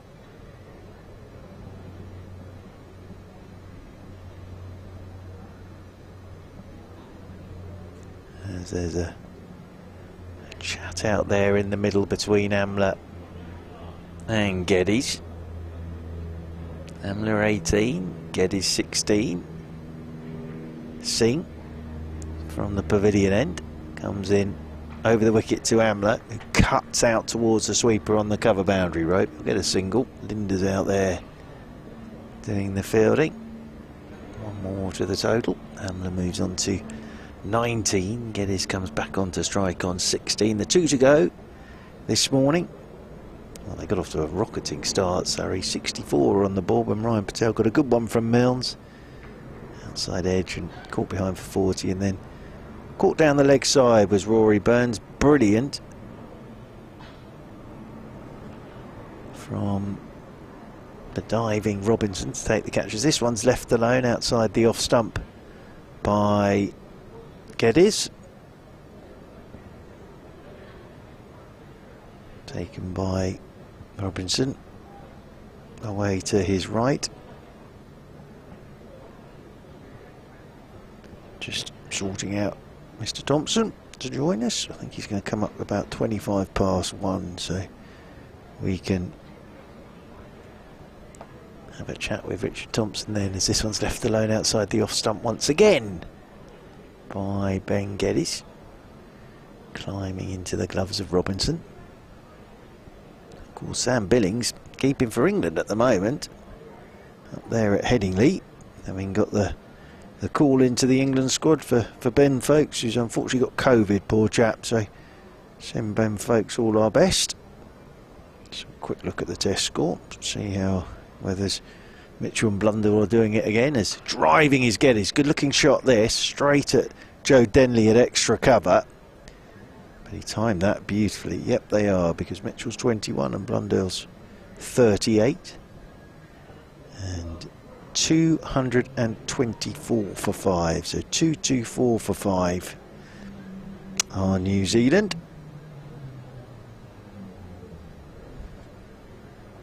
Singh runs towards us. Over the wicket he comes to Geddes, who's forward. And just plays this with the soft hands.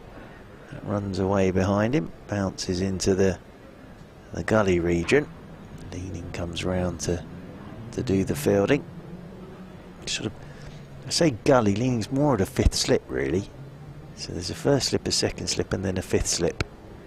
It's just depositing Daniel Bow Drummond out towards the deep backward square leg boundary.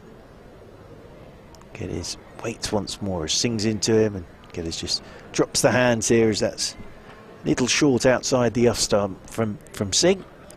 Geddes had nothing to do with that whatsoever, then wanders down to have a chat with Hashim Amla out there in the middle. Punch of gloves between those two gentlemen. And Surrey 105 for 2 after being stuck in by Kent this morning. Toby Bettman making a Kent debut out there. And for Ben Geddes, the first championship game for Surrey here. And for Tom Laws, a first championship game for Surrey. As in over the wicket then comes Duffy to Amla, and Amla's letting this one go outside his off stump. So yeah, big day for Tom Laws. Made his T20 debut on Friday night down at Chelmsford, and then on the Sunday he's making his championship debut, Tom Laws. Huge thrill for him. Turns down below us once again, does Duffy. Comes in over the wicket, short one to Amla, and Amla's just ducking underneath this. Really banged in by Duffy. Had to bowl that extremely short to get it up and above Hashim Amla. Clouds breaking. Blue sky. Sun out. But Middlebrook's just come down to scuff up the crease so he can see the line, as over the wicket comes Duffy. That's short and wide and thumped by Amla. And Duffy put up an apologetic hand there, got that one wrong, and Amla has jumped all over that. Cracks it away to that short offside boundary. Amla's on to 23, and Surrey move on to 109 for 2. But as Amla hit that, Duffy was already putting up an apologetic hand there. Knew he got that one wrong. Immediately just sort of put up a hand to his captain. Stood in there at 3rd slip. 109 for 2 as Over the wicket comes Duffy again. Amla covers up, plays this one back up the pitch, and Duffy does the fielding, off his own bowling, and there's no run. If you sat, we're in the JM Finn stand at the Vauxhall End, down to our right. Sun's beating down there, so it'd be very pleasant down there, I would have thought. Duffy runs away from us once more, comes in over the wicket, and this is the on drive from Amla. Doesn't really time this at all, and there is no run as round comes Milnes to do the fielding. But yeah, it must be very pleasant down there now with the sun out. Good cricket in front of you, away there in the Peter May stand as well. Very pleasant way to spend your Sunday. Duffy's just stuck Linda out a deep backward square. Long old carry out there as Duffy is in, and Amla drives again up towards mid-on, and there is no run. End of the over, 109 for 2 then Surrey. 25 minutes to go till lunch on this first day. Matt Cole is back alongside. Ben Geddes has 16 and Hashim Amla's on 23. I was just saying that it sounds like Mr Mitchell and Mr Blunder were at it again for New Zealand. Amazing, isn't it? It is. What a fantastic series that is as well. It's been exciting. I mean, it's great that England are winning, but in terms of the cricket's been... how competitive it's been, yeah. It's been ridiculous, some of it. As Singh continues from the pavilion end into his 5th over here, bowling to Geddes, keeps the ball down to Gully. One bounce taken by Jack leaning. Now I've got a bit of an attack of the gilts now, so I went to the Test match special box, and it was absolutely packed with people. I think on a bit of a stadium tour. I did mention not to go in there this morning, but obviously that message didn't quite get across. So I'm piping out the back going, oh, excuse me, I'm terribly sorry, I have to do a radio update from here, and no one really moved, and that's fair enough. I said, and very, very presently, wrapped on the pad, Singh, well, almost going through the Stuart Broad 3rd and 4th appeal there, but I wonder if there wasn't just a little bit of inside edge there. There might have been some umpire bat on completely unmoved, but yeah. So there we go. So everyone's very apologetic, very, very nice about it, and I felt like I turfed them out. Then some very important question on our gardening show caused to be 3 or 4 minutes late. The update. So then I felt beastly. I've heard. I enjoy the BBC Ken Bart gardening show. Yeah, I do enjoy. One of our most listened to shows about gardening, but I enjoy it. Andy Gond, brilliant host. Here's Singh to Geddes into the offside. Loves his cricket as well. No run there. 109 for 2. It's always good. So. I've always thought gardening and cricket go very well together, don't they? They really do. Started talking about the green on top of the pitch and what that might do, and thought, I'm talking to a horticultural expert. Perhaps yes. It's time to shut up. I was thinking more of spending time, if you're lucky enough to have a garden, spending time in the garden with Test match special, or not playing cricket in the back garden. That's what I was thinking of. Here's Singh to Geddes, thump back at him. He's trying a straight drive there. It's just gone straight into the ground, more or less. Actually, I think maybe that's... Is he going to rehearse that shot for me? I think he was thinking of pulling that to begin with. I was going to say, I thought it looked like it was going to be more leg side, but to adjust the shot maybe.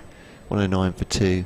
I still say there's nothing nicer than a nice sunny afternoon somewhere quiet with TMS on in the background. Feet up somewhere. In the garden, yeah. Beautiful, beautiful. Here's Singh to Geddes. That's a lovely shot. Almost goes into a crouch as he drives that through the covers, through extra cover. Linda chases but won't get there. Super shot all the way on the ground. Ben Geddes seems to be warming to his work, and that's not doing the run rate any harm. Not that it really matters. This is the first morning of 4, to remind you.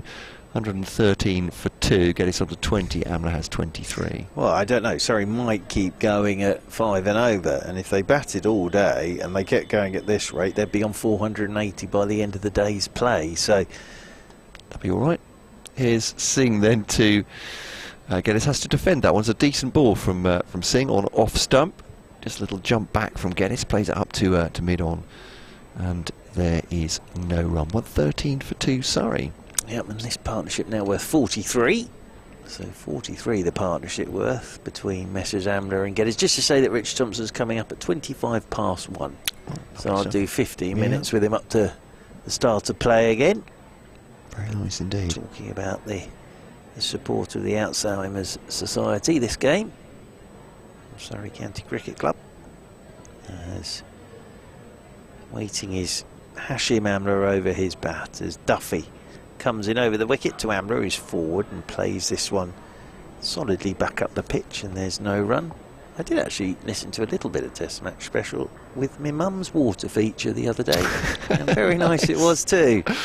Very sort of the sound of the water feature. It was a very nice accompaniment to, well, especially Dan Norcross, but it was sort of lovely to have in the background. It really was very nice, very nice.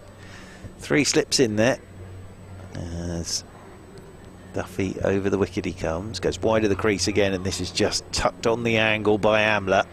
That'll be off his stumps, but he's just played that off the angle. It's a long way out there. They should get back for 3, because again, Linda here, he's miles away. Here's Linda.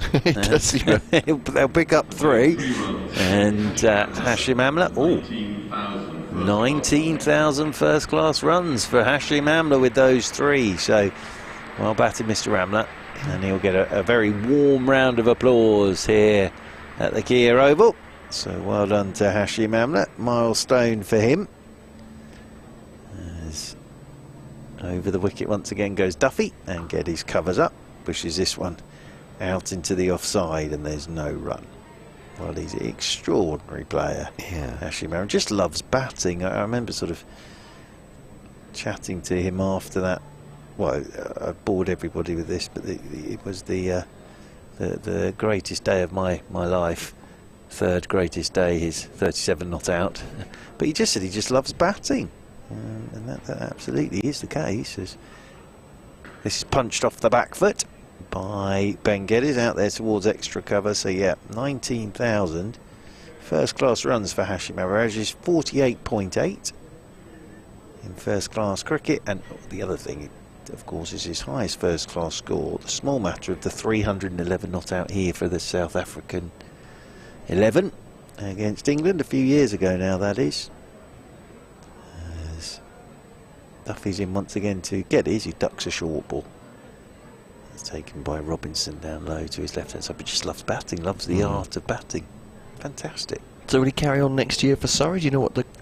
I don't know what the plan is, really. I cricket is so vague about all those things. Keep going as long as he wants to, I suppose. As long as he's still making runs. As I say, he's had quite but he's so useful for dressing room and up the other end. You know, the number of players that say, well, batting with Amla was amazing. As Geddes pushes off the back foot this time, we'll get a single. And one more to the total. 17 for 2, so 19,000 first-class runs for Hashim, and they've all been lovely, haven't they? I'm sure they've all been lovely. Every single one. Yeah. So, yeah, a milestone there for Hashim Amla. Change of bowling at the pavilion end. Daniel Bell-Drummond. Oh, now we're going to go DBD. Yeah. I think, well, not underused, because I know he's had injury problems in the past and they've kept him away from bowling, but he is very useful, Daniel Bell-Drummond, as a part-time bowler. I would say deceptively quick, trundles in like he's going to be half D. Stevens pace, but actually just skids a bit through. Good string to the bow, isn't it? Yeah, just as a partnership breaker perhaps. I think Jack Leaning thinking maybe this is the time, as Geddes faces him now and just pushes up to mid-on. I mean, he comes in with doesn't look like any intent, but gets the arm through quickly, skids a bit. It's a reasonable pace, but... No, very handy. Got Fabian Cowdery as well with us tomorrow. We have indeed. Yes, so Eva Graham, Fabian Cowdery tomorrow. Varun Chopra and Dean Wilson on day 3. Yeah. And then Fabian Cowdery and Varun Chopra on day 4. Yeah. That's fun, if it goes that far, obviously. But Bell-Drummond to Geddes push back at the bowler. But actually, by and large, this summer, the games have been going absolutely the full length, haven't they? So, with the slightly flatter pitches. Last time I saw Fabian... Oh, perhaps I should keep this to tomorrow, I don't know. Oh. wandering out in the middle of the Kent countryside with the other half on a walk. Oh, I hear this voice. It's Matt Cole. Ah. What was he doing? Quite. Well, I said the very same thing. He's in the block hole from Bill Drummond, just blocked out by Geddes up to mid-on. You see, I might take issue with him. I said, he said, what are you doing out here? I said, don't mind what I'm doing out here. What are you doing? I live in here? Kent. Yes. I live in West London, Fabian. What are you doing here? My dad lives just up the road. We're just out on the walk. There you are. There we go. Oh, lovely. Just down from Chris County's house. I had no idea. Shows what my map reading's worth. That's this ball, good length. He's just defended into the onside. There's no run. 117 for 2. So there we are. That was our last meeting. It was a little bit random. Yes. But very pleasant. I remember Dan Norcross saying that he was on a holiday hiking somewhere with his good lady. And they were sort of halfway up a mountain, which is, it's surprising. A bit more extreme than mine. That. Yeah. And the entire Warwickshire squad ran past on pre-season. It's Bill Drummond to Geddes. That's making my anecdote look very paltry, but there we go. Yes, crikey. That is, yeah. So they were on some sort of team building. Yes. Yeah, you're not expecting that when you're halfway You're up a not. mountain, are you?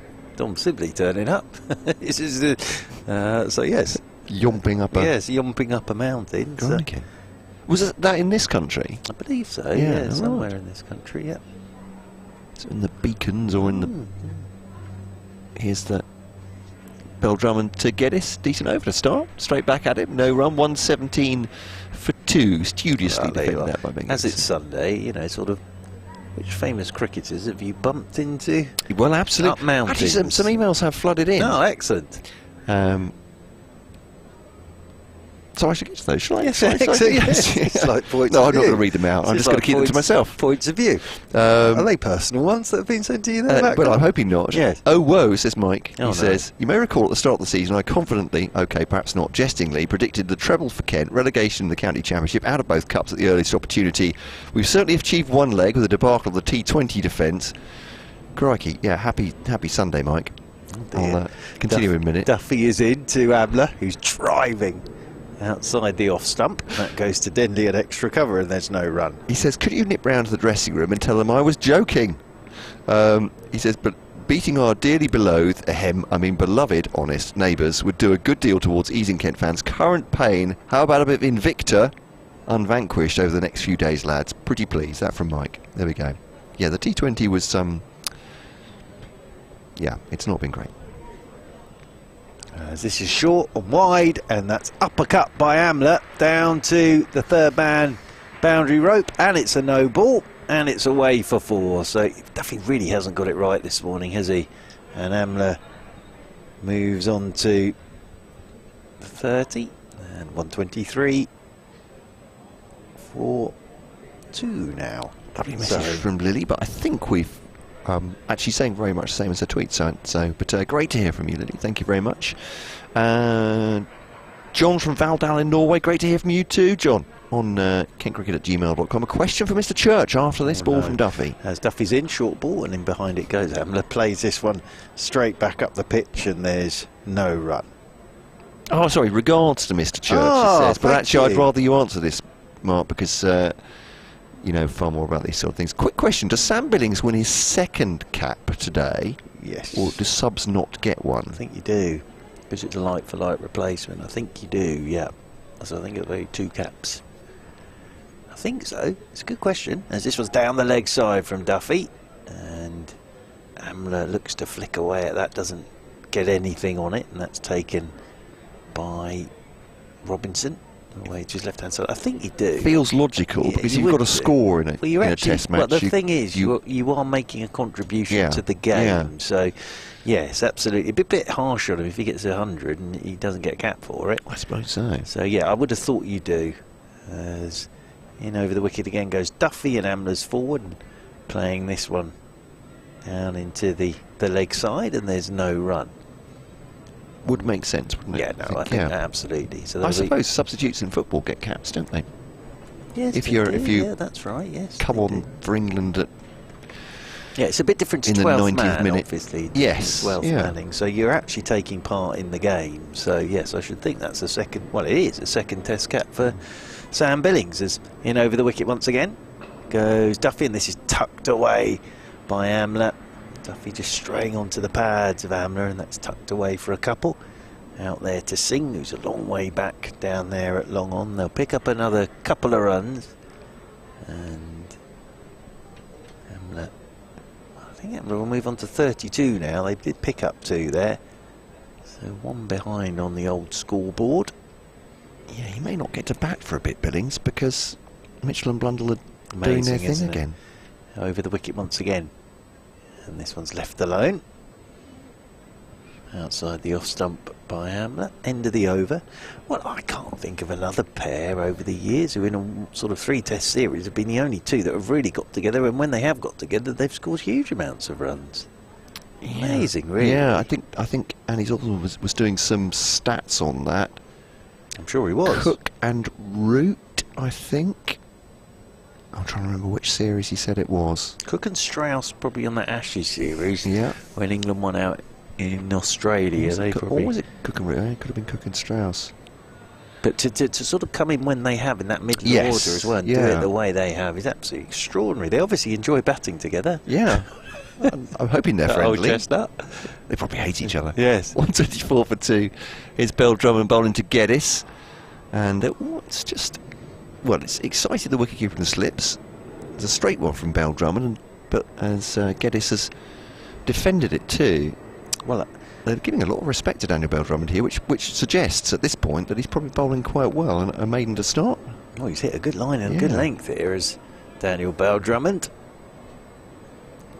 As you say, it's very handy for the captain to be able to put someone like Bell Drummond on for a couple of overs, and to Geddes here, a little bit of width, but again, he doesn't get a run, drives it into the offside. A real contrast, as you say, with Jacob Duffy today. He just, and this is what he was like on his first morning at Canterbury, just couldn't get into a rhythm. I think out of frustration bowling, short time bowling quite a lot, short pitch deliveries, but really got himself together in the second Gloucestershire innings. Full length from Daniel Bell Drummond, a little bit thickish outside edge there, in fact, from Geddes, and he gets his first runs off Bell Drummond, the first one conceded by the Kent bowler, for 2, 126 for 2. Yeah, the way that Geddes played that, you'd think that just swung a touch at him, and he's just rehearsing going straight back down the ground there. Picks up a couple, but he was sort of, it must have just swung a tiny bit on him, because it came here for, not thickish edge, but it came off the outer half of the bat, all on the floor, and Linda doing the fielding.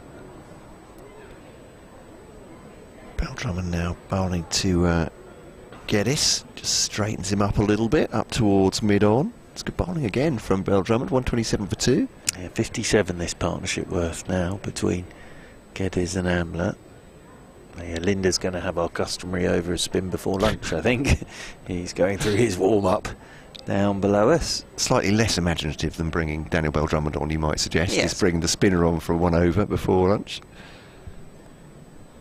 Bell Drummond once again to Geddes, the man on the drive at mid-wicket, straight back past the bowler. Hasn't really timed that though, and it is intercepted at mid-on. So just 2 off the over so far, 127 for 2, which isn't a hugely exciting thing in 4-day cricket. Obviously just 2 off the over, but the way things have been going at 4.5 and over, it's been a real rarity. Bell Drummond now bowling to Geddes in full-length delivery. Again gets a round of applause from Mark Churcher, up to mid-on. Tidy over. A second tidy over. None for 2 off 2 overs. And, sorry though, 127 for 2. It's being asked by our gardening presenter. So what's the balance of this first morning? And, well, Kent have got 2 wickets, but at 100 and a bit for 2, you'd have to say it's sorry just because of the...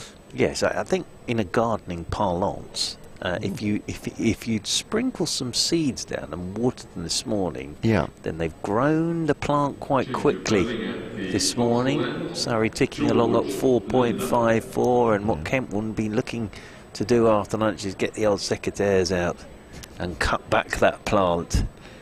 Matt Cole. Yeah. Stop that growth. Bit overgrown from a Kent point of view, Yes. Here's George Linder. into the attack then. With his left arm spin. Great bowling on Friday. 2 for 14 from his 4 George against Linder. Sussex. I really like George Linder as a cricketer. He hits the ball very, very hard as well, as we've shown that in T20. But yeah, he does everything. Playing for South Africa in the one-day series against England, you'd thought. It was interesting then, because they've got Maharaj and Harmer, of course, test match-wise. He's played test match cricket. His first ball is very short and very wide, and that'll be 4. So after the build-up, he's come round the wicket and dropped it in about 3/4 of the way down the pitch, and Amla's just cut it away for 4. He did quite well to reach that, Hashim Amla. He's on to 36, and it's 131 for 2. Well, having given him the big build-up, and rightly so, because he's a very good quality cricket. That was a little bit village, as they say, wasn't it? It was. Well, Amla, I think, was surprised and sort of waited and reached across and just chopped it away for 4. So a definite loosener there from Mr. Linder, as he's in now to Amla, and that's tucked away by Hashim Amla into the leg side. He'll pick up a single. And that's Petman doing the fielding out there. But yeah, he's a very, very good cricketer. George Linder on 32 for 2. Be interesting. We were sort of talking whether there'll be any point in the series where Harman and Maharaj play together for South Africa. Harmer, of course, back at Essex at the moment, as this one's pushed away off the back foot by Ben Geddes. Out there towards extra cover, and there's no run. I should know this, but I think he's played a handful of tests. George Linder. Definitely watched him in test Put a number on it. cricket. 3. 3, yeah. As round the wicket he comes once again, and that's a little more tossed up by Linder, and forward goes Geddes and just pushes that one away out into the offside to Joe Denley out there at extra cover. Playing all forms for Kent on a 2-year initial contract, so yeah, he's good cricketer, good acquisition. signing. Yeah, as he's in again, forward once more goes Geddes and pushes this one out into the offside. Oh, good footwork there from Joe Denley. Flicked it up with the right foot, and then flicked it up again, caught it, threw it back to Linder. That'd be me. I'd have sliced it straight into probably James Middlebrook's head. Stood there umpiring, as to the back foot goes Geddes here to Linder, pushes this one away into the offside. End of the over, 132 for 2, Surrey. So it's been a good morning this for Surrey, stuck in by Kent, and there's sort of been a boundary ball and over so far. And 132 for 2, Surrey. I think this will be the final over to be bowled by Daniel Bell-Drummond before lunch. And just a reminder, 25 past 1. Surrey Chairman Richard Thompson will come and join me just to have a chat about the support from Surrey for the Alzheimer's Society for this game. So that will be about 25 past 1 before the players get back out there after lunch. Bell-Drummond then bowling to Amla. It's forward there. It's just a little bit outside part of the bat. It's gone forward of square on the offside, and there's a single from Amla. Again, looked like he was just feeling a little bit there, Amla. Again, just a little bit of swing, but for Mr. Bell-Drummond. Let's get in something here. Bell-Drummond, what Darren Stevens would have done here, but sadly he's been out for a long time with that shoulder injury. Here's Bell-Drummond now to Geddes pushes forward. Defends it in the offside. There's no runs. Linder picks up a point. I'm just starting to have sort of Daniel Bell-Drummond reveries now. Is that because Darren Stevens bowling seriously was quite relatively late in his career, wasn't he? I remember talking about this with you a couple of years ago with Daniel Bell-Drummond with his bowling. Could it be, you know, in 20 years' time, we'll be saying.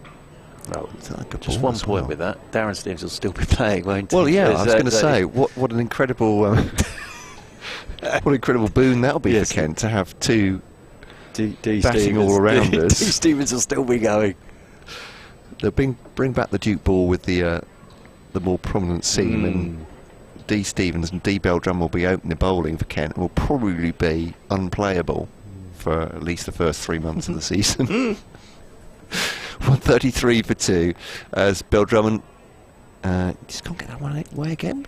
Geddes trying to play that on the onside. It sort of rattled off his pan and bit of swing and bounce and inside edge. But very nicely here is Daniel Bell-Drummond.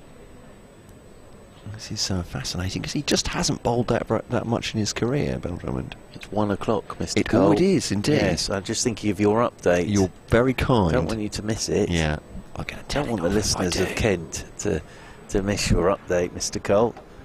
As over the wicket comes Bell-Drummond to Geddes. He's opening the face and guiding this one down towards third man. Little bit short that from Daniel Bell-Drummond, and with no third man, that's going to run away for 4 runs. So there's your boundary in the over again for Surrey. And Geddes moves on to 27. And we have 1 ball to go in this morning session, but it's been a very good morning this for Surrey. After winning the toss and sticking Surrey in, to have 137 on the board for the loss of a couple of wickets is a satisfactory morning for Surrey.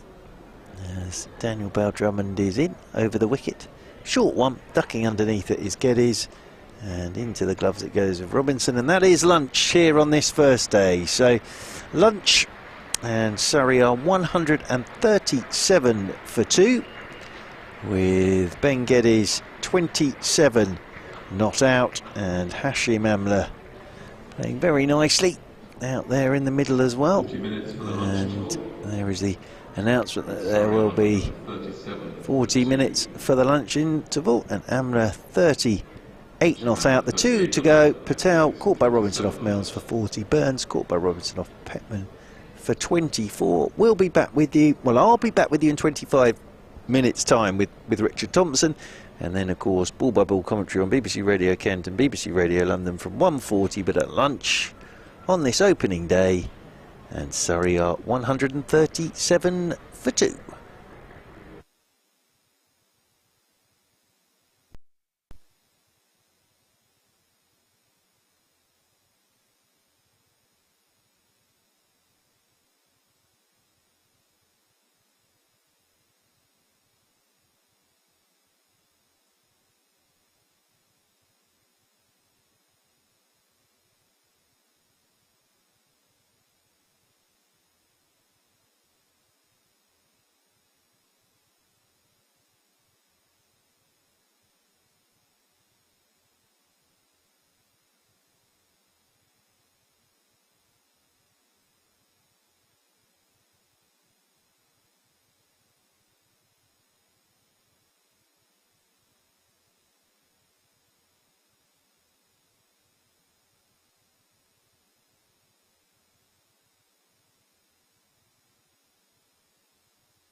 Well, a very warm welcome back to the Kia Oval here on BBC Radio London, BBC Radio Kent and the Surrey live stream. We're sort of getting towards the end of lunch. Lovely sight out there, lots of spectators on the outfield and having a good time. And Surrey, good morning session so far, 1:37 for 2. Delighted to say that alongside me is Chairman of Surrey County Cricket Club, Richard Thompson. I've been saying all morning that this game in support of Alzheimer's Society. Richard is a board chair of the Sport United Against Dementia campaign and the Alzheimer's Society ambassador as well. Richard, hello to you, sir. Lovely to see you as always, Mr. Thompson. And what a fantastic campaign this is, and the support from Surrey is outstanding. Yeah, well, I'm very proud that we as Surrey are the first dementia-friendly venue. One thing I should mention, if it weren't for Bernie Coleman, who made a very generous donation to kick the Sport United Against Dementia fund off, we wouldn't be able to do what we're doing today. So his generosity and the generosity of others, Derek Newton and various other Surrey members, wanted to ensure that Surrey could do something for dementia. And today we really are. So today we're able to host a number of people that are living with dementia along with their loved ones that are caring for them, and doing what sport can uniquely do in terms of reuniting them with those memories. And having seen my father go through this, my mother and various friends, I'm sure various listeners as well have seen this happen. It's extraordinary how, in my father's case, he would forget the names of his grandchildren, but coming back here, he would remember when Robin Jackman took that wicket, when Jim Laker did what he did, and when we won the championship, and all those things that just came flooding back by the anchor that a venue that meant so much to him. So I've seen the power of that, and I think other venues are now looking very hard at what they can do to welcome people living with dementia, and to see them light up again, in the sense that we've seen this today. You can physically see people light up when they're back in an environment that they have so many wonderful memories. Yeah, it's Grandad had it as well. And the amazing thing with him as well was what you were saying there is, forget certain things, but then you sort of mentioned football to him, and everything came flooding back. Extraordinary, and also wonderful from Surrey as well. That sort of over the 4 days, anybody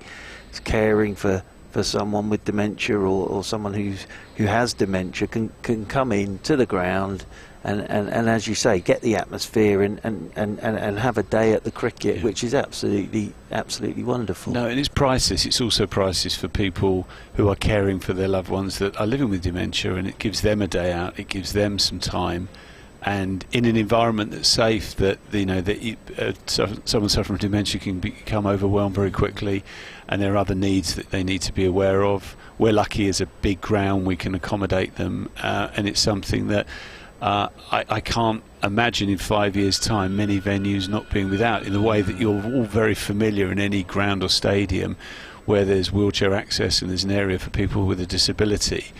I would think and hope within 5 years that will also be the case for dementia, because the worst thing that anyone suffering from dementia can be is left at home, lack of stimulation, and not to be able to do what they used to be able to do. Yeah, and I think as well it's just the sounds as much as anything, just that sound of bat on ball, totally. And a bit of those anchors. Yeah, absolutely. Those anchors. And what the Alzheimer's Society is doing is extraordinary, and you must be very proud to, obviously, with what Surrey are doing with them. Yeah, so proud, and also things that we're going to be doing later in the summer as well, that I think certainly this cause has caught the attention of a lot of Surrey members, past and present, in terms of those no longer with us, and I think we can show some real leadership in this space, given that we are a very big club, but our Lords are looking to do very similar things and have done many similar things as well.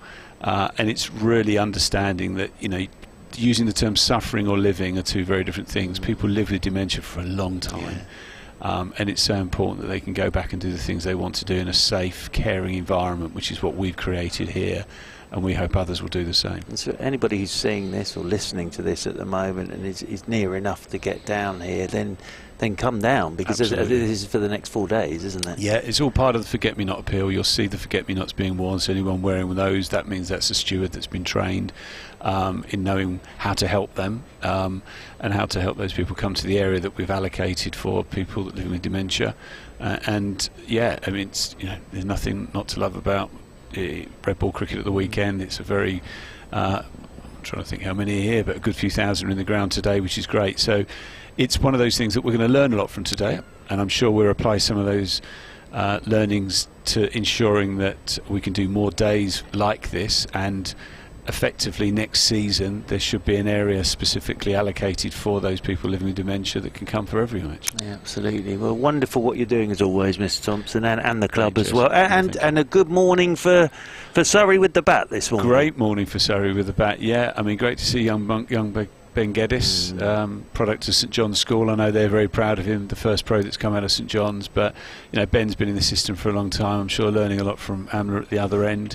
And I think at this stage of the season, both for Surrey and Kent, we have injuries, England calls, various challenges. I think we had 2 back-to-back T20s, gap of a day straight into this match. So a lot of cricket in a very short period of time. So I think there's some fairly worn-out bodies there, but yeah, I think we're showing our intent, playing very positive cricket, which is what we've done through this whole campaign. We're all so delighted to see where Surrey are at the moment, both in the Blast and in the Championship, and the depth that we've got, that players can come in and step up as they have.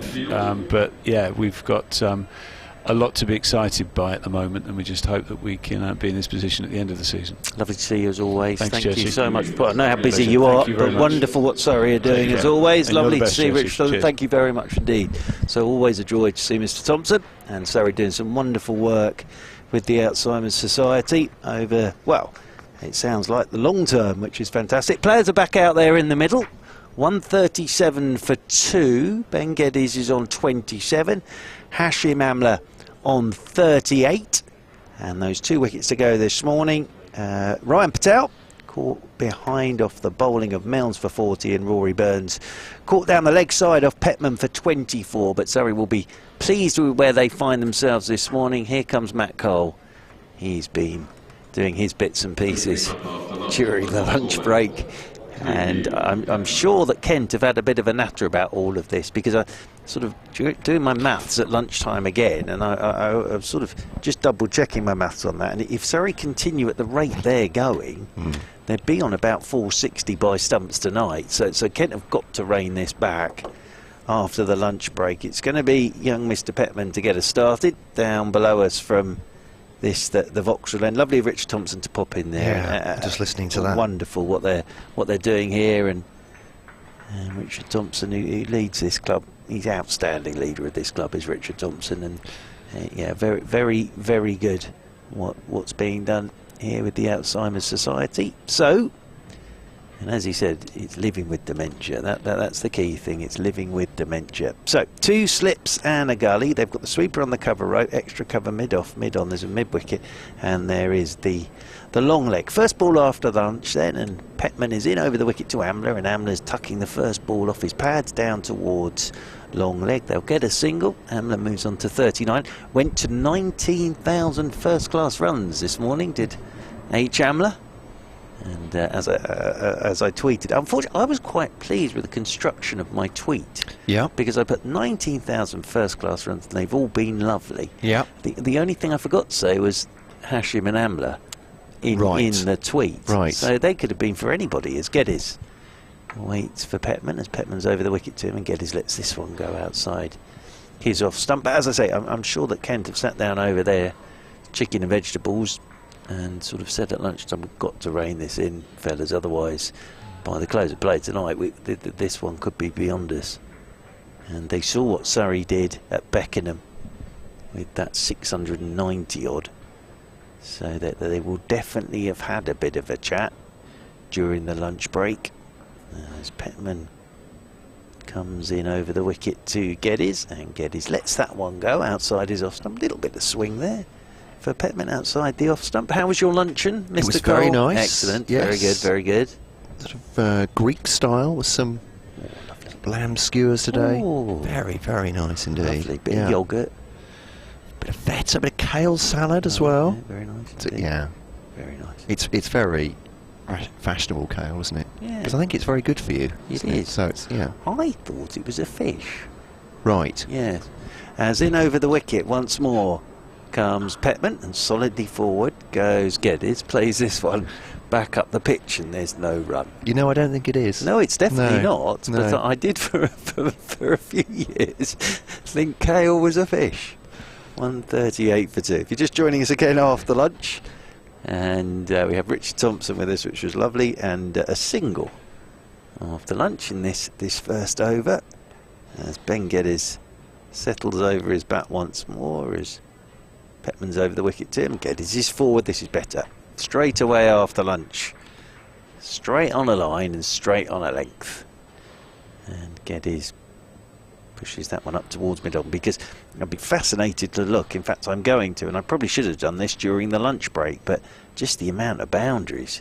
Yeah. that Surrey Oh, yeah. scored Have you this actually totaled them morning up? as well. I'll have a look at that in a moment. But luncheon got away from me a touch, I have to say, as it often does. As in over the wicket once more comes Petman, and this one's left alone, so one off the first over after lunch. Tidy start from young Petman, and 138 for 2. I've totaled them up. I Oh, hope I'm not going to steal your thunder by doing that. No, I'd rather you did it. 21 boundaries in the...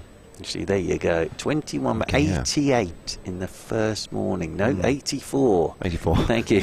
In the morning just nodding. session, just in boundaries. Sure. Yes. And an all-run 4. So Yeah, it was of course. 88. Third So ball I of the day. was correct. There you are, you see. So 88 in 4s. Yeah. And that is a big percentage of boundaries. So that is something that Kent will be looking to rein back in. I have messaged Andrew Zaltzman. I've had no reply. Oh. But I said I thought you'd like to know, Zaltz. What's he doing? He's hardly ever on the radio I on know, TMS. I know. So presumably he's just It's not putting like his feet up it's the rest not of the like time. they Does ask he? him any questions. No. Well, he doesn't have to do any research. He probably knows all that stuff. So Milnes to bowl. Took the first wicket to fall this morning. Bowls to Amla now. Short ball. Amla pulls that away, and that's 4 runs. And Petman's not far around the oval, the playing oval, not this oval. Yeah. Well, both I suppose, but it's just shot. It's just a great shot. All timing, but also completely conservative along the ground. Absolutely safe. Yeah. 4 runs. Just helped it round the corner, didn't he, for 4 there, Amla. So here we go. Boundary after lunch. So that's number 22 It is today. indeed. So that's 92. Well, 88 plus the 4-run 4. Make a very good point. Here's Milnes then. 3 slips in behind Amla, and that's wide. And Amla, it's a push into the offside. Might have thought he got more for that actually, because it just back up a length. It's just standing up to be hit a bit, isn't it? I feel he's missed out there, Amla. Yeah. Massive gap there between backward point and extra cover. He's hit it straight at Denley. Nice to see everybody out there on the outfield. And what Yeah. Richard Thompson was talking about, and I had a little bit of it with grandparents, but just memories and atmosphere. I was going to say that Yeah. really struck me what you and he were saying about that. Defended by Amla, pushed back down the pitch, and so he was saying the worst thing that can happen to someone with Alzheimer's is that they're isolated Get and isolated, at home. Is yeah. you want to be out among people and yeah, those familiar sights sound. I mean, there is absolutely. for those of us that love cricket. Yeah. Just even the click of bat on ball, you know, Absolutely. coming through a It microphone just is that does feel that bring cricket to you. So yeah, fantastic cause. Milnes to Amla, pushing into the offside. It's come forward. It's a good ball from Milnes actually. Good length on off stump, and there's no run. But yeah, fantastic initiative, and really encouraged to hear him saying, looking forward, actually progressively saying, thinking there should be and there will be areas for, you know, not just for wheelchairs, but for people who are living with Alzheimer's as well. So Absolutely. yeah. Well, we've got a little bit of movement behind the bowler's arm here. Gentleman with his cup of tea. Yeah, he's just come back from lunch, this gent. And Yeah. oh no, yeah, don't go back that way. They're walking down the steps. Oh, my lord. Oh dear. So yes, I think, sir, you stood in the middle of the steps with a red jumper on there. Yeah. Is not ideal. Well, the gentleman that just sat down that caused the first interruption, I think, had decided he was going to go back the other way, causing a terrible concertina effect. Yes, So people couldn't yeah. get to make way for this gentleman who's He's just let himself down. Well done. Oh no, he doesn't quite like that seat. No, he's going to be all right now. It's fine. That's good. Everyone's settled. As Milnes comes into bowl to Amla, and on his toes, little punch back towards the bowler, but again with no aggression. It's the wonder of someone like Amla, is he's such a talented player.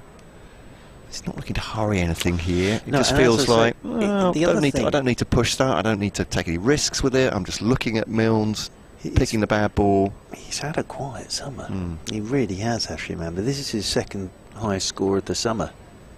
Which in many ways, from a Surrey point of view, that's why they're having such a good season, is that if he's not scoring runs, but you're still knocking 600 on the ball. Yeah.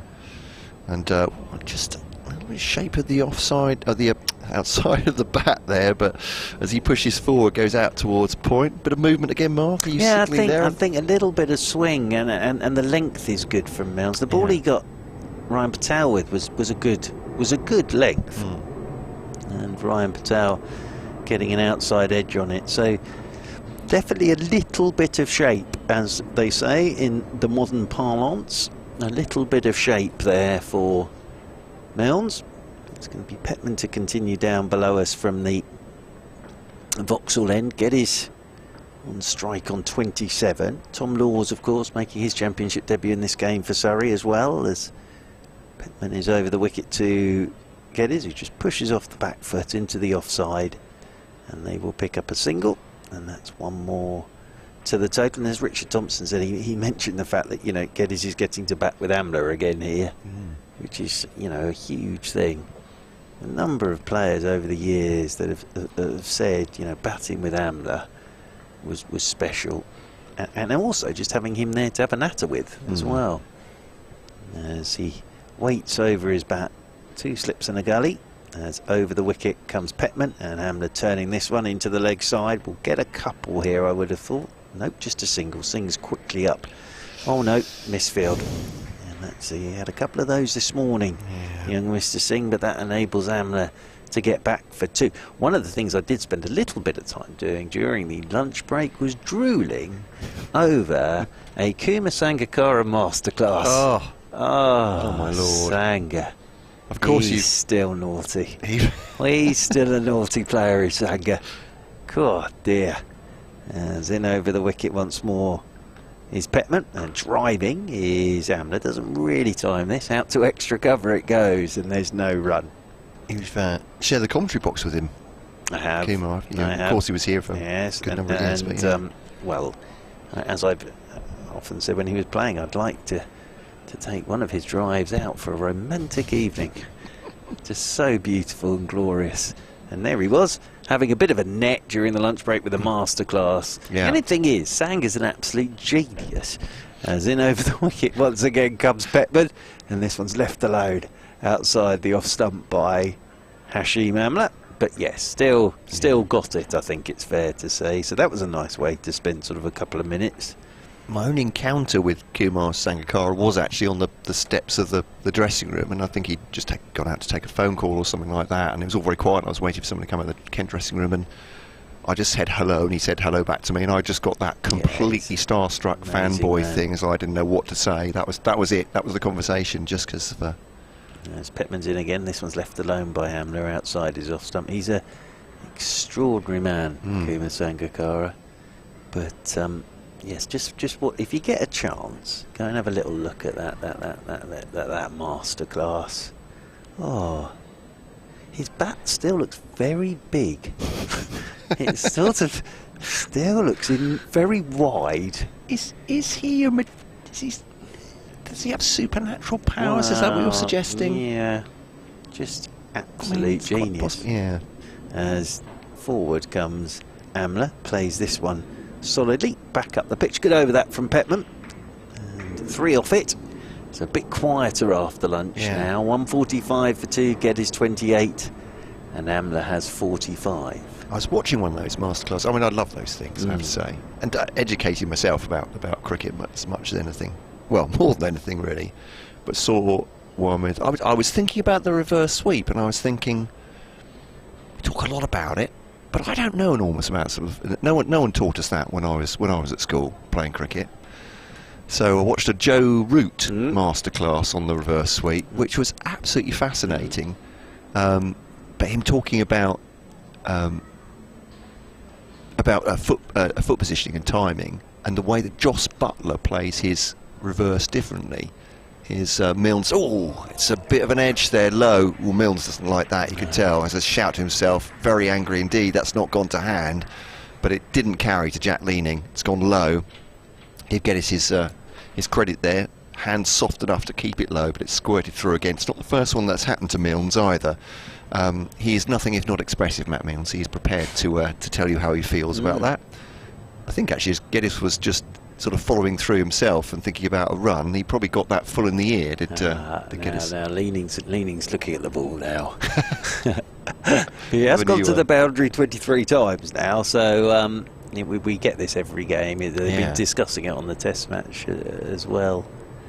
So what Joe Root was saying was, I'm a left-hander side. I'm terrible at saying which foot, right foot, left foot, which it is. But so naturally, when you're playing the reverse sweep, you'll be taking it inside your outer pad, as it were. But Joss Butler takes it outside both legs, so he can get the ball forward of square. Not everybody can do that. No, I mean Root was just hitting these, just drop it there, just throw down to do it. For hours exactly, it's amazing. Well. That's the other thing. But then describing how Butler does that but it explains some of the power as well, but the balance you have to do that. Butler's hands and wrists are extraordinary. Yeah. Absolutely extraordinary. But you see, I remember, I didn't think Mike Gatting was ever going to be allowed back after the 87 World Cup final when he played that reverse sweep. And it was almost, you're not allowed back in the country. It felt like it was blasphemous. Dreadful. How dare you? Dreadful. Yeah. But these days, it's all part of the weaponry, but they practice for hours and hours. It's like this ramping stuff. They practice it for hours. Milnes, the ball has not been changed, and bowls to Geddes, who pushes forward and angles the bat out to ball ending up with Linda at point. No run, 149 for 2, sorry. So still the run rate at around about 4.5. Very brisk indeed. But I was saying the other day that, Butler for me in terms of the white ball stuff is a genius. Yeah. And he's England's best white ball batter ever. And he's just extraordinary. Yeah. The shots he plays are ridiculous. That's Milnes, but close to the off stump. No one's shouting apart from me or interested. I thought that looked like a very good leave, coming a little bit back at Geddes, but no excitement in the slip, so we're slightly askew here, probably not as close as I thought. I remember Sam Billings, who, not even ruefully, talking about his own England ambitions even 4 or 5 years ago, was saying, I've got a big problem, because if I'm going to keep and get into this one day T20 side, I've got Joss Butler ahead of me. More on that in a second. Again, pushing forward. This time it's shot into the offside. Linda comes forward a square to field that, and there's no run. 149 for 2. And he described him as a freak. Yeah. But in the nicest possible way. He said he's just a freak of nature as a batsman. People can't do what Joss Butler does. And I remember Sam Billings did another interview where he said you've got to be a really good player to break into that 11. Yeah. You really have. He was basically saying this is the best 11 in white ball world cricket. As Milnes bowls with a bat and pad, it felt like. Was it just bat there? Yeah, bat straight down onto his foot, I think. Coming out into the offside again, Linda Fields. The shot I can never get my head around Butler with is that one where his feet don't really go anywhere, and on the up he just flicks his wrists, and it goes 20 rows back over long off. And it's like, how have you done that? How are your wrists that strong and your hands are that quick that you just flick it? As Milnes bowls to... that's a lovely ball. Straightened him up there. Just leaving Geddes, who actually... he mimes it, doesn't it? It's coming off the pitch and it's moved as well. A little bit in the air, a little bit off the seam, enough to deceive him through the wicketkeeper. But no wicket, and Surrey still looking good. 149 for 2. Here at the Oval, the second session on the first day. I think there's that might be a Sky thing actually they did with Andrew Flintoff and Joss Butler about hitting. It was ridiculous. And Flintoff was just saying, almost after 2 or 3 balls, so don't compare me to this bloke. No. Well, I think in that Flintoff had a few goes, and then Butler's first one went about an extra 80 yards. Was that back. the one that was? He did have the Rob, one straight down the Rob ground? Key lobbing them at him. Yes. As over the wicket then comes Milnes and punched off the back foot by Amla up towards mid-off. Apologies, not Milnes, young Mr. Petman down below us from the Vauxhall end, and still a couple of slips in there in a gully, but no, all these lads these days, they play some ridiculous shots. I mean, you couldn't. Well, sorry, it's a question rather than a statement.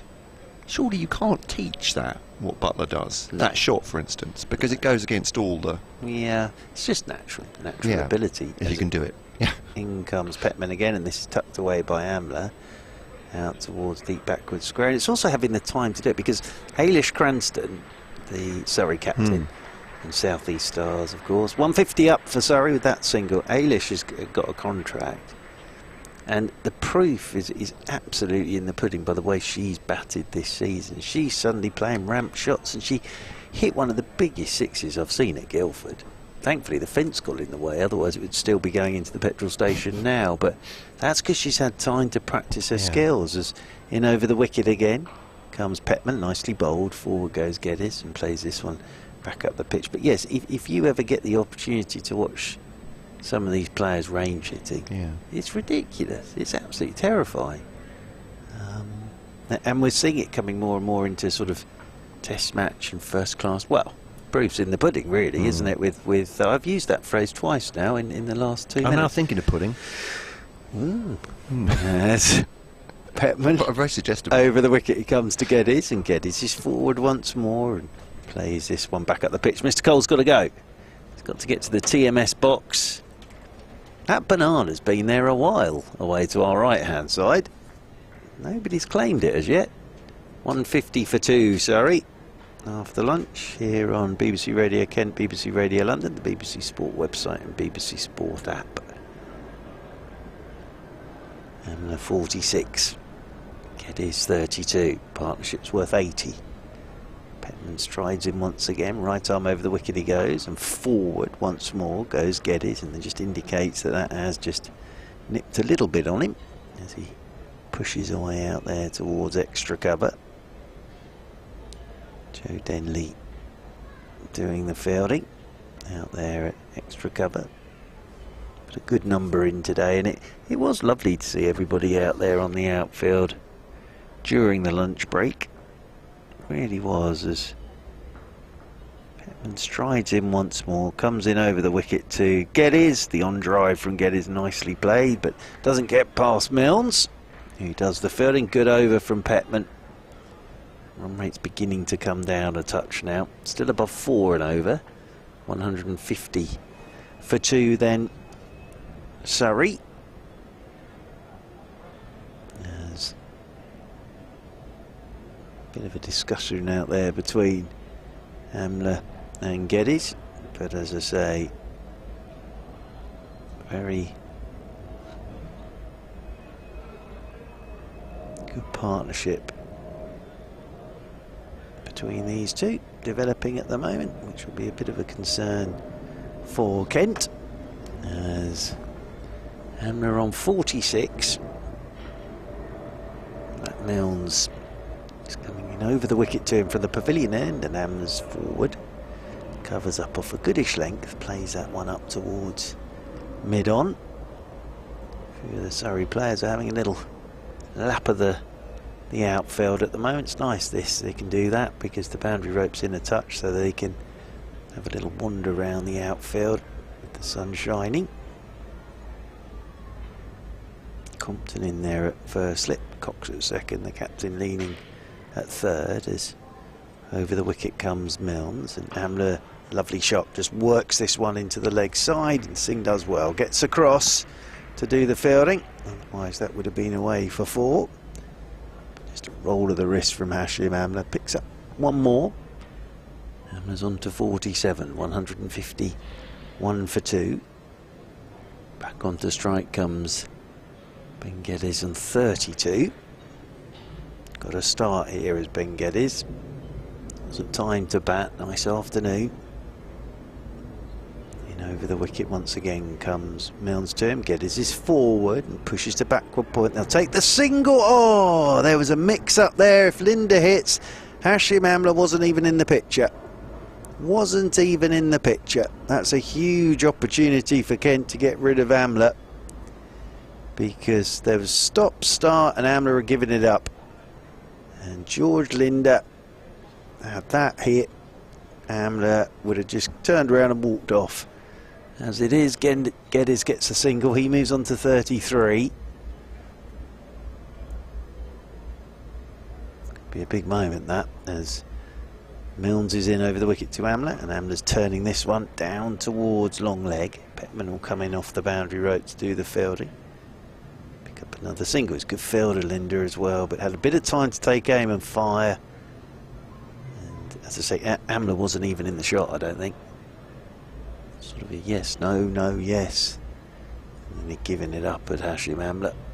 153 for 2, Surrey. On this first day back in red ball cricket after a 2020 week, as in over the wicket again goes Milnes, and this is left alone outside the off stump by Ben Geddes, just nipping away a little bit from him there, I think. The sound of an aeroplane goes overhead. A few more spectators obviously been and got some lunch and come back to get their seats and watch away.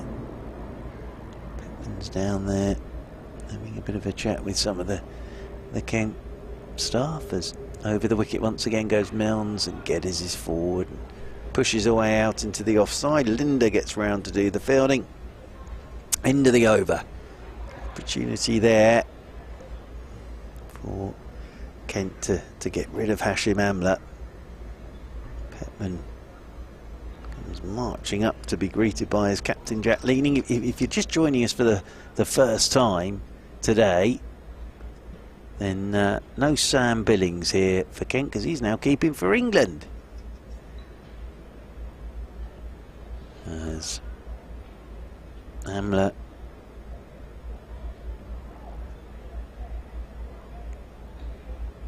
settles over his bat.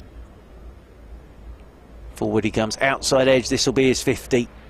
And Hashim Amla, those soft hands, but off a thickish edge, all along the carpet, runs down to third man. It's his second championship 50 of the summer for Hashim Amla, and gets a warm round of applause. Just soft hands of Hashim Amla again, and that one whistled off down to the boundary rope for 4. So Hashim Amla moves on to 52 as Petman's in term, and Amla is driving for 4. It's all about placement, that, from Hashim Amla. Got Denley in there at short extra cover, but he's just put it to the right of Denley and the left of Duffy at mid-off, and that whistles away to the boundary rope for 4. 161 for 2. Amla's on to 56. I'm sure George Linder's still thinking about that opportunity to run Amla out in the last over. 56 not out, Amla. The partnership now worth 91. Matt Cole is back alongside as Amla's working leg side. Linder tumbles across to his right hand side to do the fielding. Welcome back, Mr. Cole. Yeah, haven't been many opportunities for Kent today. No. So you need to grab them when they come along, particularly with Hashim Amla, who has the ability, I think it's fair to say, to punish you. Given a chance or two. Much like life, really. When an opportunity comes along, you have to grab it, Matt Cole. As over the wicket once more is Petman. This one's whipped by Amla down towards long on. Anybody who's sat in the sun at the moment, listening away, tanning themselves, no doubt. Good afternoon to you. There'll be many doing that, I would have thought, today. It's a good day for it. Talking about it earlier, weren't we? Sort of sat in the garden or in the park with the cricket on. Nice way to spend your afternoon. I've been out walking recently with TMS or the county cricket commentary in the. Nice to be taken out for the day as forward goes. Geddes and plays this one down into the leg side, and there's no run. Well, you see, this is a bit of a revelation to me, because I don't like having full headphones or earbuds out when I'm walking, because you like to hear the sounds of nature and the wind blowing through the trees, etc., etc. Then, this is going to turn into a long story. My wife went to get some new running shoes, went to a proper running shop. Oh, now that's always fun. Yeah. That's when get the gate tested. Absolutely. Yeah, indeed. And get fitted up for GAIT, proper tyres. Yeah. As in over the wicket once again comes Petman, driven by Geddes. Not really timed, and that rolls up towards mid-on. End of the over, Amla 57, 162 for 2. Geddes has 33. And this partnership's worth 92. So I've got these headphones that don't actually go into your ears. They sit on the bone above the ears, that roll, just round there, and it transmits basically through your skull. You get the vibrations that go into your ears. So you get a lot of ambient noise as well. Therefore, primarily for runners, so you're out on the road, so you hear ambient noise. Very good. Great for me walking, though. Did us a bit of a deal, bless them as well. Didn't need to. Oh. But, you know. That's lovely, isn't it? Because when I run, I don't do in, as much running as I used to, but I never had headphones in. I like to hear what was going on. As Milnes bowls outside the off stump to Amla, looking lively Milnes after lunch, 162 for 2. Bit of venom there, bit of vim. No wickets though. Amla 57, Geddes 33. Came together at 70 for 2. Well, I think I'm right in saying that's 100 in boundaries now. 25 plus the all-run 4 as well. It's a lot of boundaries. So back to it is Milnes. Milnes bowls to Amla now, just on the move forward, closes the face, goes to square leg, fielded at square leg by Daniel Beltram, no run. I found out the other day that swimmers now can have sort of headphones in their goggles. What? Yes, it's good, isn't it? Does it work on the same principle, maybe? Well, I think it does, I suppose, yeah. So I don't know how it works. No, I don't know how it works, but you can put your goggles on and then listen to music while you're swimming. Well, I suppose that might be the same thing. If the goggles go down the bones of the... I don't know. Here's Milnes to... I'm on an attractive drive there, but it ends up at mid-off. Fielded by... is that Petman there? I think it is. No run, anyway, but But I didn't really believe in the science, but they do work. They do work. It doesn't matter what I believe, does it, if they work? Did your good lady get a good set of tyres? She did indeed. Excellent. Yeah. They do make a difference. They really do. I was sort of having a few problems with my knees a few years back and thought, I never actually found out what I should be running in. Here's Milnes to Amla, ducks underneath the bouncer, no run. I mean, I can't believe I'm talking to you about running, because obviously you've more or less written you haven't written a book on it, but you probably could on your incredible efforts running between the over. Very, very kind of you. Oh no, it was amazing. Very kind of you. Thank you. I mean, I say this sincerely. You've barely talked about it since, and it was an incredible thing to do. Bless you. Thank you very much indeed. I'm going to spare your blushes on that. But so you would have got through. I got through a couple of pairs of tyres during that. I have you to did. say. Is Milnes bowling to Amla, turned into the onside, no run, end of the over. Oh no, beg your pardon, one to come. 162 for 2. Yeah, I think it was 200 runs, you called it, didn't you? Yeah, it's 20. Yeah, so the 5 miles between, or so. 4 a day. Yeah, 5 miles each for it was 50 days, wasn't it? So yes, but no, I got through. I think 2 or 3 pairs of trainers doing that. Yeah.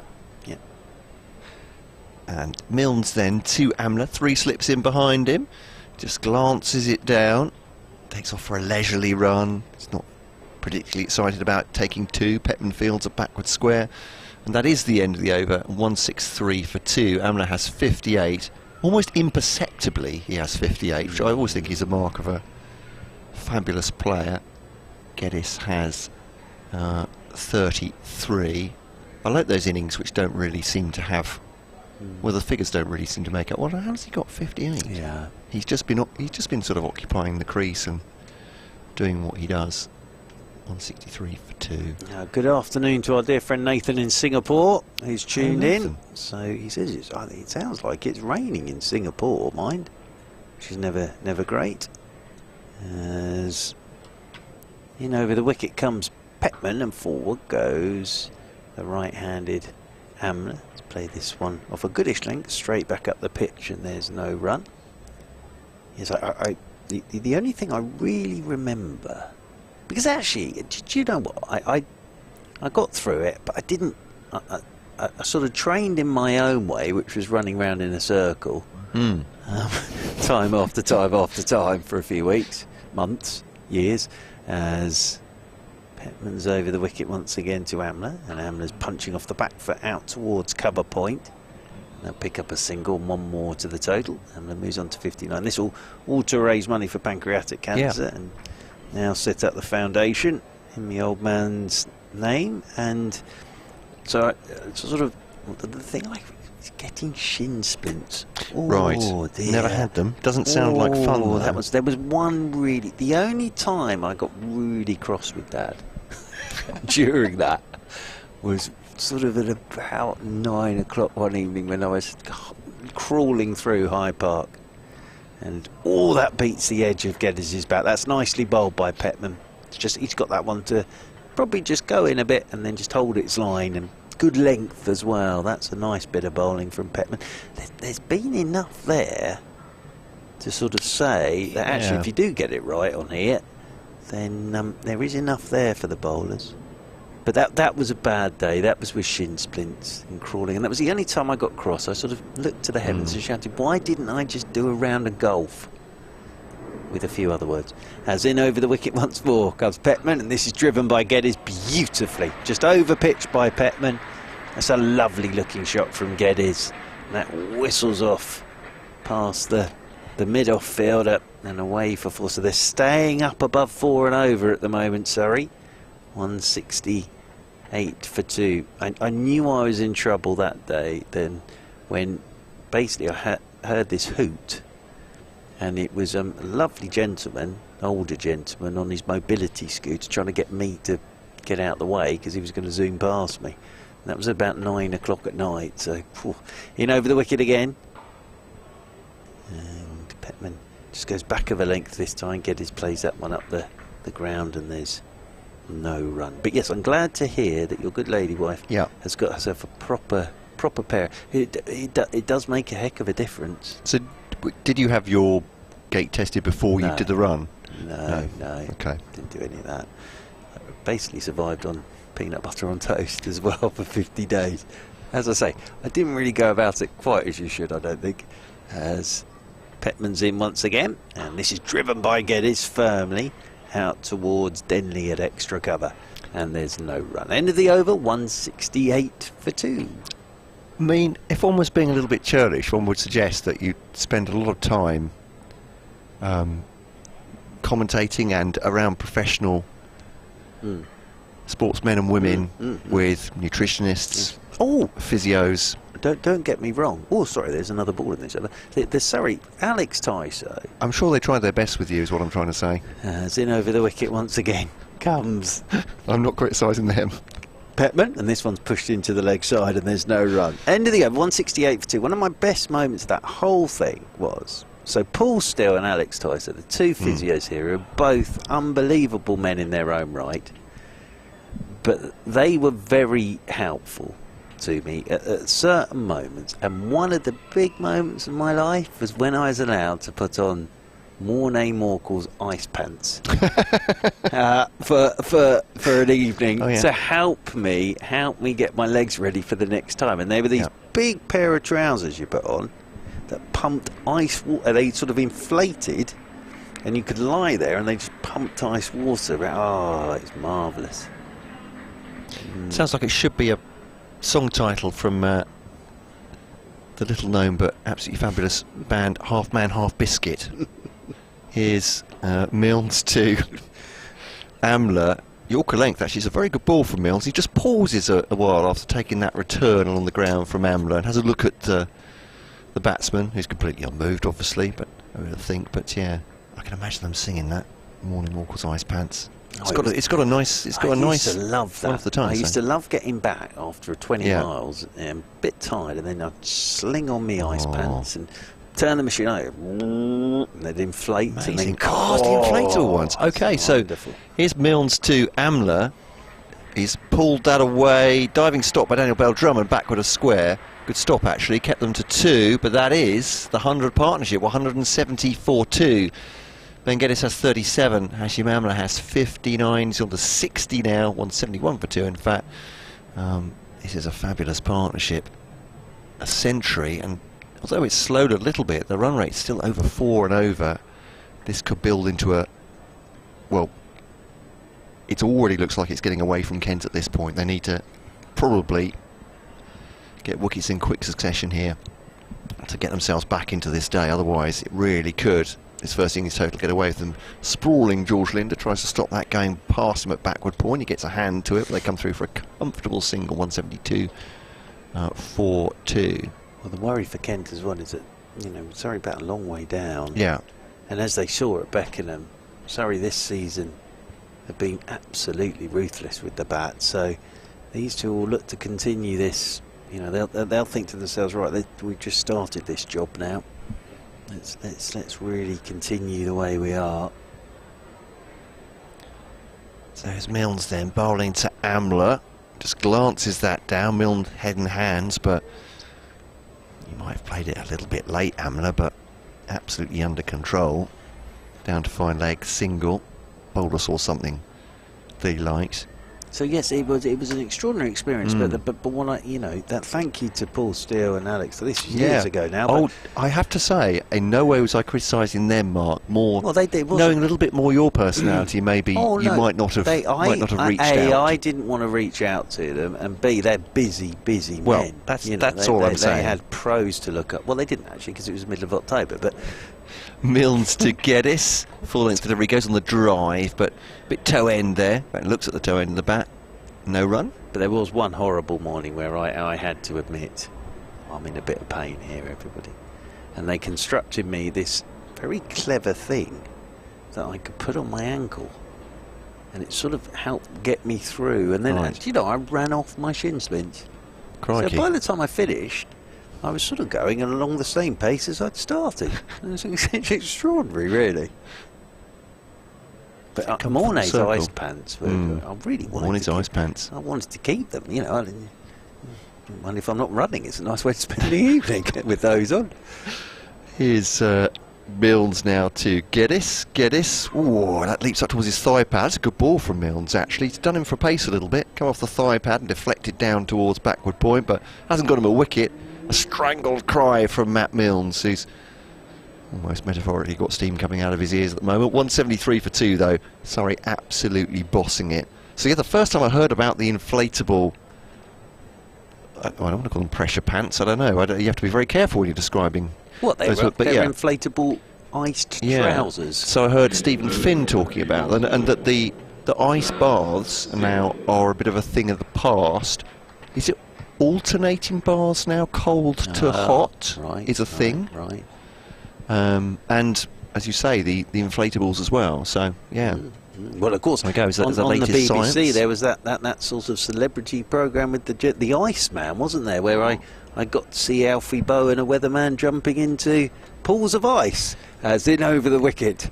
He's singing to the attack. Oh, and his first ball from the Vauxhall end is short and wide to Amla, and that's cut away for 4 runs. So Singh, who bowled 5 overs, I think it was, from the pavilion end, now comes into the attack from the Vauxhall end, but his first ball to Amla short and wide and just cut away for 4, 177 for 2.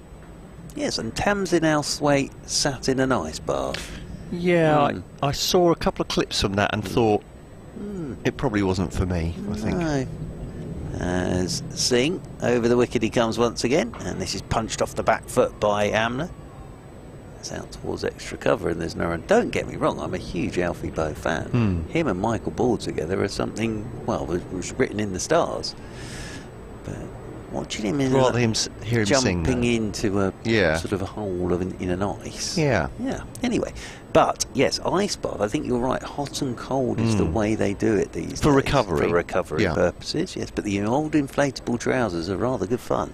As in over the wicket once again is Singh. That's short, pulled off his hip by Hashim Amla, down towards fine leg in the sunshine. Amla moves on to 66, 178 for 2. I can remember interviewing Martin van Jaarsveld, the fabulous Kent batsman player from South Africa, after yet another long stay at the crease with a mountain of runs, and saying to him, having heard this newfangled technology, saying, "Oh, it's off for an ice bath, is it now, Martin?" And he looked at me with such a look of contempt. Well, and absolutely not for him. As in over the wicket comes Singh again, and in behind a short one goes Geddes, and again he's played that late straight down onto his foot. He's done that a couple of times as Ben Geddes on 38. Partnership's worth 108. He said words to the effect of, "I think you have to be kidding, don't you?" Yes. Yes. Yeah, I couldn't put that clip in my interview. Yeah, Mr. Van Jaarsveld, I can't see him as one of those that would have sat in an ice bath. He get 100 here and 10 wickets in a championship game, I think, against Surrey. As this one's banged in by Singh and Geddes tucks underneath it. He was a hell of a cricketer, Martin Van Jaarsveld. Absolute machine. No. And with his off spin as well, he was very handy off spinner. As I say, as well. I think here he did get 110 in the match against Surrey in a championship game. But yeah, with modern technology, you see, I don't think you have to sit in an ice bath anymore. No, so he was You absolutely can just right. Strap on your trousers. I mean, he was fit as a butcher's dog anyway, wasn't he? So yeah. Sings in again. Oh, and I just said Geddes is playing this so late that he's done it again. He's played it straight onto his foot.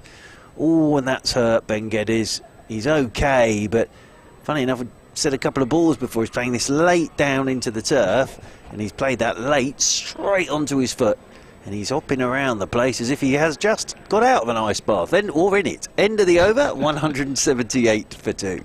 He's done that thing that I think a lot of cricketers of whatever standard will do when they've just smashed the ball onto their toes. You've had a little bit of a hop around to try and distract yourself from the pain.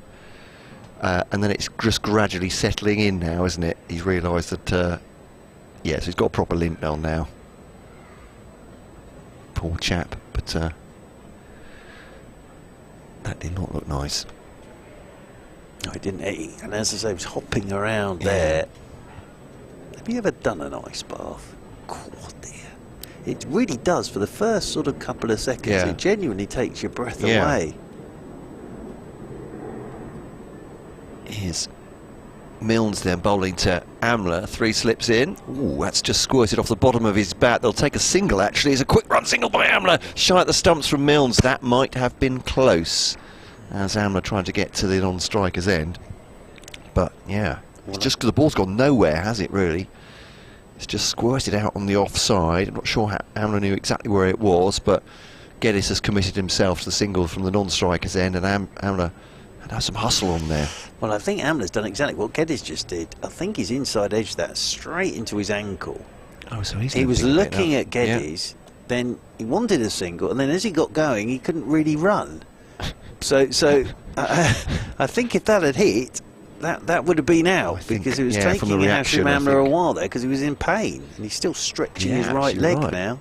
So he's just trying to loosen the ankle up as Milnes bowls to Geddes. That's a beauty. Absolute beauty. That's beaten him all ends up and gone through to Robbins, who ends up taking it more or less all over middle stump down the leg side. That has moved. This is what is interesting me, is that it's not like nothing has happened here. So the ball that got Ryan Patel was a good one from Milnes. That's a good one as well. There is movement out there, but it's just hitting that spot on a regular basis, I think. Feels to me like Milnes is doing the best of the Kent seamers in managing to find those areas, but still not that often, often enough to trouble these two. Drive from Geddes, who's still trying to loosen up that foot, isn't he? He's just gone for a limp off towards square leg. It's fielded. Amla's doing the same thing. They both injured themselves here. This running between the wickets might be interesting in the next couple of overs. 179 for 2, although they've already got 109 on the board for this partnership. 67 Amla, 38 Geddes here on BBC Radio London, BBC Radio Kent. Joining Matt Cole and Mark Church here today. Do get in touch at Back and Across for Mark on Twitter, at BBC Kent Sport for us, and kentcricket@gmail.com if you've got something longer and more complicated to say. Oh, yes. Do get in touch. That'd be lovely to hear from you. From me, fans of either side, or indeed neutrals, is Milnes to Geddes, and let's play that into the ground. It's come back at him. But Milnes, this is a good little spell from him, I think. It is very good, very good. But again, Ben Geddes there, he's looking to play the ball as late as he can, and he's dropping it down, and I think that one went straight into the ground, but he doesn't want another one of those on the end of his foot. I was going to say, he's dancing around almost, isn't he, trying to make sure he gets his feet out of the way of the ball. Milnes turns at the pavilion end. Flags blowing right to left as we look from the Vauxhall end here. Big white fluffy clouds in the sky as Milnes bowls to Geddes and defended into the offside. That's no run. Linda comes into field. He's got the big floppy hat on now. Started with a cap today. And the ground looked lovely though, with lots of people in and the sun shining. I mean, I have to whisper this, but I really like the oval. You're allowed to say that. Well, I'm not sure. I can't go back over the border and say anything like that. Obviously, perhaps I can say. I live in the Jardin de Longlays. You do these days, and it's a great ground. This they treat you cricket like one of their own, don't they? I hope they would as well. Yeah. Very much. Man of Kent, me. So Milnes then. Oh, hello. Bowling to Geddes, tucked into the onside. That's a lovely shot. It's a stretch for a couple of fielders to go after it. Oh, gentlemen, excuse me, that wasn't good. And Bell Drummond hurls that back in. Did it go for 4 in the end? It was a bit untidy. Is that? No. Is he 17 on the back of that shirt there? Is that Nathan Gilchrist? It might be. Yeah, he was on here because Duffy's coming back out. I think Duffy was off the field of play. The other thing there... Working his way back to fitness. He's one of the 4 seamers that can have injury, by the way. Milnes, that delivery, went for a bit of a wander in his run-up as well. Does he do this a lot? He just wobbled around the run-up. So this... we thought started on a very, very windy day at Canterbury early in the season and thought he's being actually blown off his mark, but he does actually do it sometimes, and I've never had the right opportunity. You know how it is, you get one player a day, and sometimes it's not always top of your order of questions, but no, it is fascinating. Just does a little bit of a swerve, literal swerve. It was like a sidestep in rugby, halfway through his run-up there.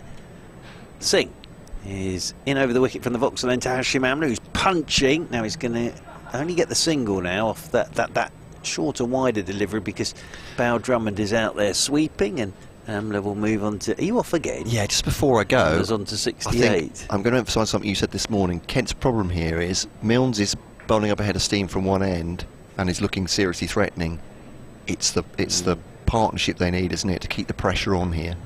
Yes, indeed. I think Linda might have a job to do here this afternoon. Just waiting because Ben Geddes is just adjusting his gloves. Sings over the wicket to Geddes, and Geddes is forward and plays this one down into the leg side. Rory Burns and Ryan Patel played some lovely shots in their opening partnership of 64. And Ryan Patel got a good one from Milnes, caught behind off Robinson for 40. And Rory Burns, I think it came off the full face of his bat, just trying to out one down towards fine leg, and a very good catch from Robinson off Petman, diving away to his right hand side. Singh is in here to Geddes, another short ball which Geddes just bends his knees and watches go over the top of him. Into the gloves it goes of Robinson, up above his right shoulder. 182 for 2, Surrey on this first day, 18 runs away from a first batting point, ticking along at just over, a shade over 4 and over at the moment. Milnes wanders across to have a word with Singh. Singh, over the wicket he comes, and this is Geddes, well, away from his body, and it flew off the edge. It wasn't too far away from Denley there at backward point, but it's whistled off down to the boundary rope for 4. Wasn't completely in control of that, Ben Geddes. Was in the air a while, but he moves on to 44. Sorry, moving on to 186 for 2. And Geddes just rehearsing, cutting down on top of that. It was a little uppish that. He'd have his heart in his mouth for a second there with Ben Geddes. Sings over the wicket to him. Short one. That's well bowled and well played by Geddes, because it followed Ben Geddes. And he sways inside it. It's well bowled by Jazz Singh. In the test match, haven't looked at the score from the test for a while. These are my train times for tomorrow, so that's not going to help. Dear. Fingers crossed get a train tomorrow. As turning once again is Singh. Comes in over the wicket once more, and Geddes is solidly forward. Plays this one out into the offside, and there's no run. And New Zealand 279 for 6. So New Zealand lead by 248, and Mitchell has gone. So Mitchell has gone for 56. What a series that man's had. But Blundell's still there on 59. So interesting test match that again. What a series it's been. Absolutely brilliant series of cricket that.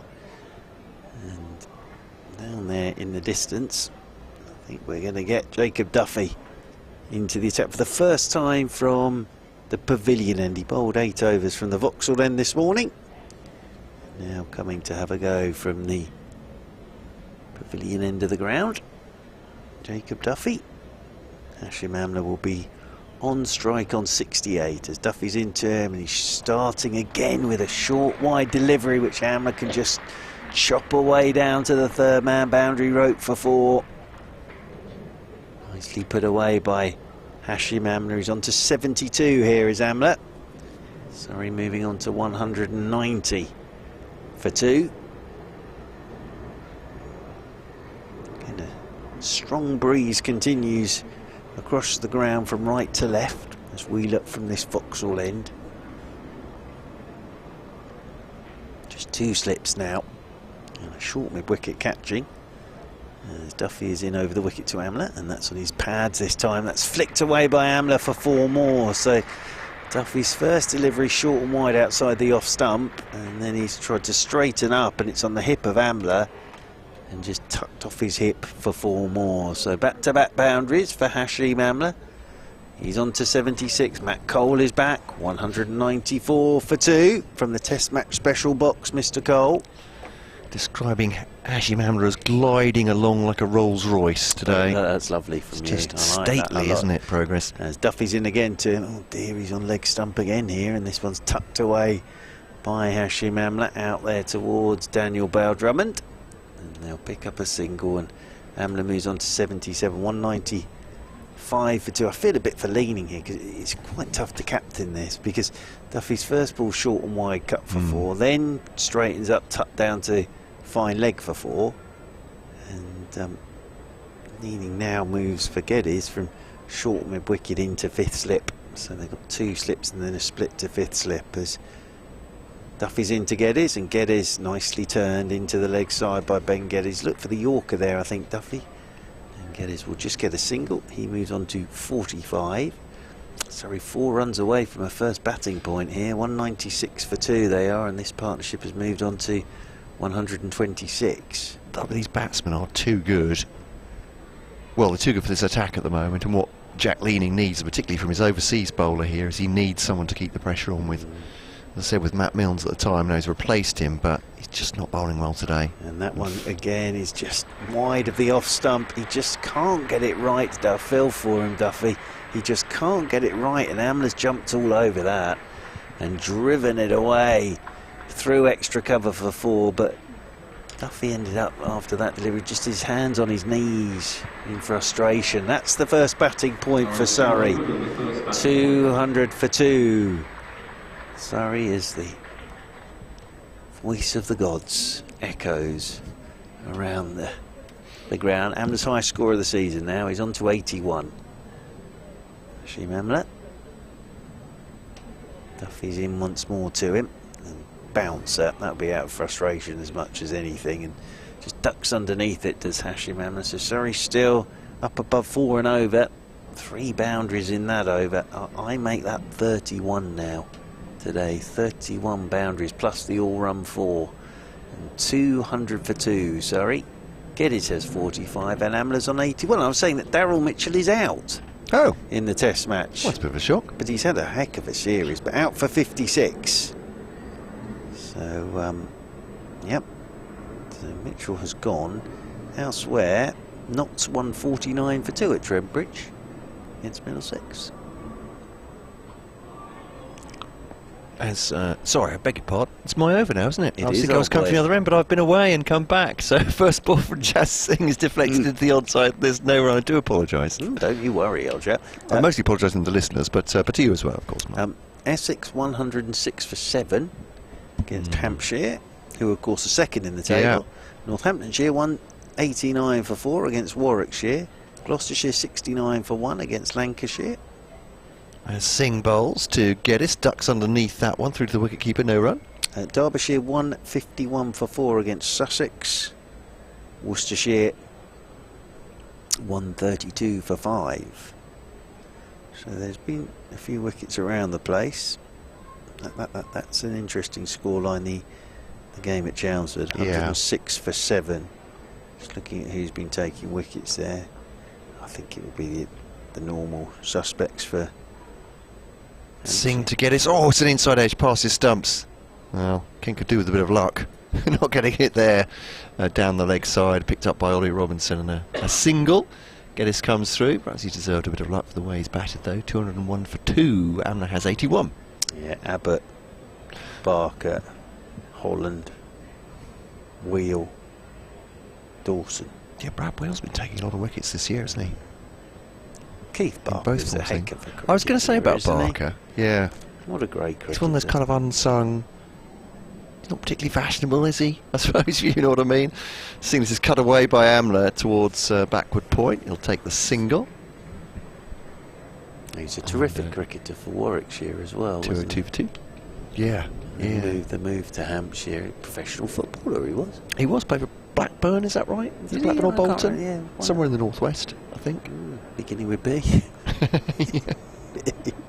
Certainly wasn't Basingstoke. I don't think so, no. Or Brighton. No. Could have been Bury, I suppose. Way up.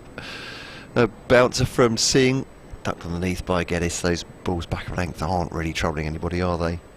As you were saying with Duffy in that previous over, I mean, his bouncers are out of frustration as much as anything else to get through another delivery almost through the dot, but 202 for 2. As you say, Surrey are being absolutely ruthless here, carrying on what they've been doing this season. And as much as you might say, well, this is a weakened Kent attack, what are Surrey doing? They're absolutely punishing them. And Geddes up on his toes, a punch. It's good fielding by Joe Denley at the covers there. Might have just grazed his hands. He went down there sliding. That's just what he needs. There's a hard low 5 now from his teammate as he's ringing that right hand. It's an important bit of work that from Joe Denley for the young man, isn't it? Yeah. Because if that had gone for 4 again, then Singh would have been. Oh, no. Just dispiriting, yeah. But Denley's flung himself to his right, and it's a dot ball. As I say, I think Lindell might have a job to do here. Just try and tie at one end if he can. Yeah. Frankly, this isn't working. I think if he's good, I mean, it would be great for Kent if he could do that, because then they could rotate the seamers properly fresh, and that might just give them enough, mightn't it? As in over the wicket then comes Duffy to Amla. Amla whips it leg side. Will pick up a single out there to Daniel Bowell-Drummond. Well, what Linda could do, of course, is sort of bowl with a defensive field and just try and get this run rate down below 4s. 4.49 it is at the moment. Yeah, he's getting warmed up, is Linda. Might be bowl it with a little bit flatter defensive field and just try and quieten this all down from one end. As Duffy comes in over the wicket to Geddes, who's driving. And Linda's got a hand to it at backward point. It would have been a brilliant catch at backward point. To his right, one-handed, got a hand to it. Geddes was a little away from his body there. It was a great effort from Linda to catch that. Did really well to get a hand to it. Flung himself to his right-hand side and got a hand to it, but that has to go down as a sort of half chance for Geddes on 46. So he's moved on to 47 with a single. Duffy is over the wicket to Amla. Short. Amla looks to pull. It hits him on the hip. Rolls away into the offside, but Linder just flung himself to his right and got a good mitt on it, but down it went. But it would have been one of those that would have sat there and gone, what a catch that is. I think he basically saved 4 runs there as much as anything. But Geddes there, just a little warning shot, a little bit loose outside that off stump on that occasion as Duffy's into him, and Yorker dug out by Hashim Amla. Highest championship score for Ben Geddes this. 47 not out. Lent on his bat down there at the non-strikers end. Partnership's 134. I think Mr. Cole may have remembered which football team Keith Barker played for us. In over the wicket once again is Duffy. That's short and that's pulled by Amla out towards deep backward square, and there's Bale Drummond again to do the fielding. One more to the total. Amla's on to 84, 205 for 2. I was right though, I'm not sure he made any serious senior appearances, so he was at Blackburn. Correct, from our football correspondent. He had a loan at Cercle Bruges in Belgium, of course, yeah, and at Rochdale. Played for St Patrick's Athletic in Ireland. Oh, this one beats the edge. Nicely bowled. That's the length from Duffy. And Geddes just pushes forward at that and beats the edge. End of the over, 205 for 2, sorry. He's got an England under-19 cap. Yeah, that's good not player. too shoddy, is it? Yeah, good player. As a striker. But yeah, then gave up the cricket, the football. 2008, he was playing for Northwich Victoria, who were formerly a very well-regarded non-league team, weren't they? I don't think they're quite hitting those heights now. If they do indeed still exist, you can tell me via Twitter at BBC Kent Sport, if you so desire, or kentcricket@gmail.com, at Back and Across for Mark.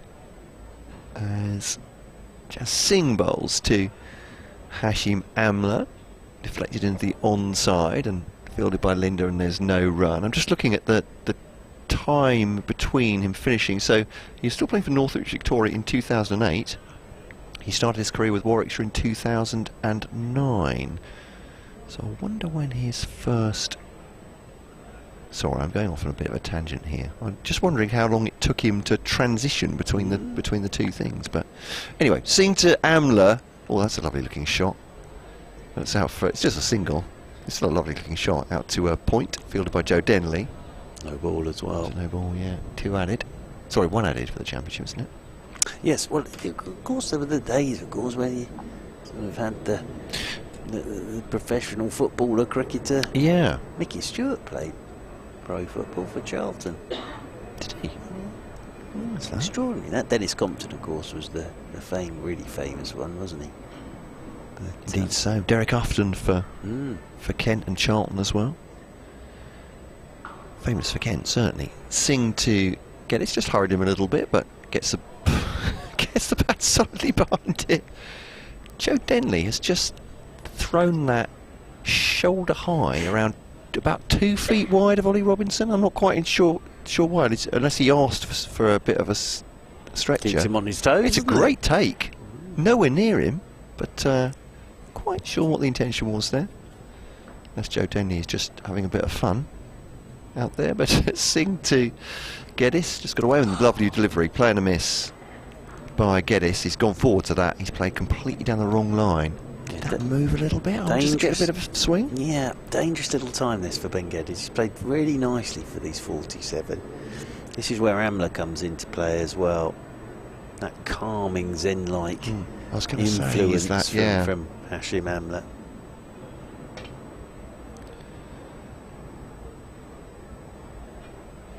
So just shining the ball now is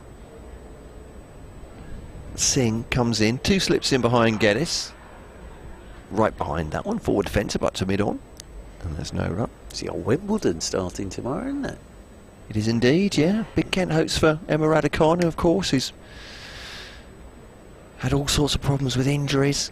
Consistency, I think just trying to keep herself on court at the moment. So it's going to be tough. A lot of hopes on her, obviously. That US Open victory has put the eyes of the world on her, basically, isn't it? So, but Singh to Geddes, pulls that away, and that's a good shot, and that will be 50 for Ben Geddes. What a way to bring it up as well, pulling it through mid-wicket to the longest side of the ground. Just signals to all parts of the oval. Beautiful shot. 51 for him, 85 for Amla. This partnership at 142 with Surrey, 212 for 2 here on BBC Radio London and BBC Radio Kent. Yes, and the first championship 50 for Ben Geddes, so that's a nice moment. Lovely shot. Singh, full length delivery, driven back up to mid-off.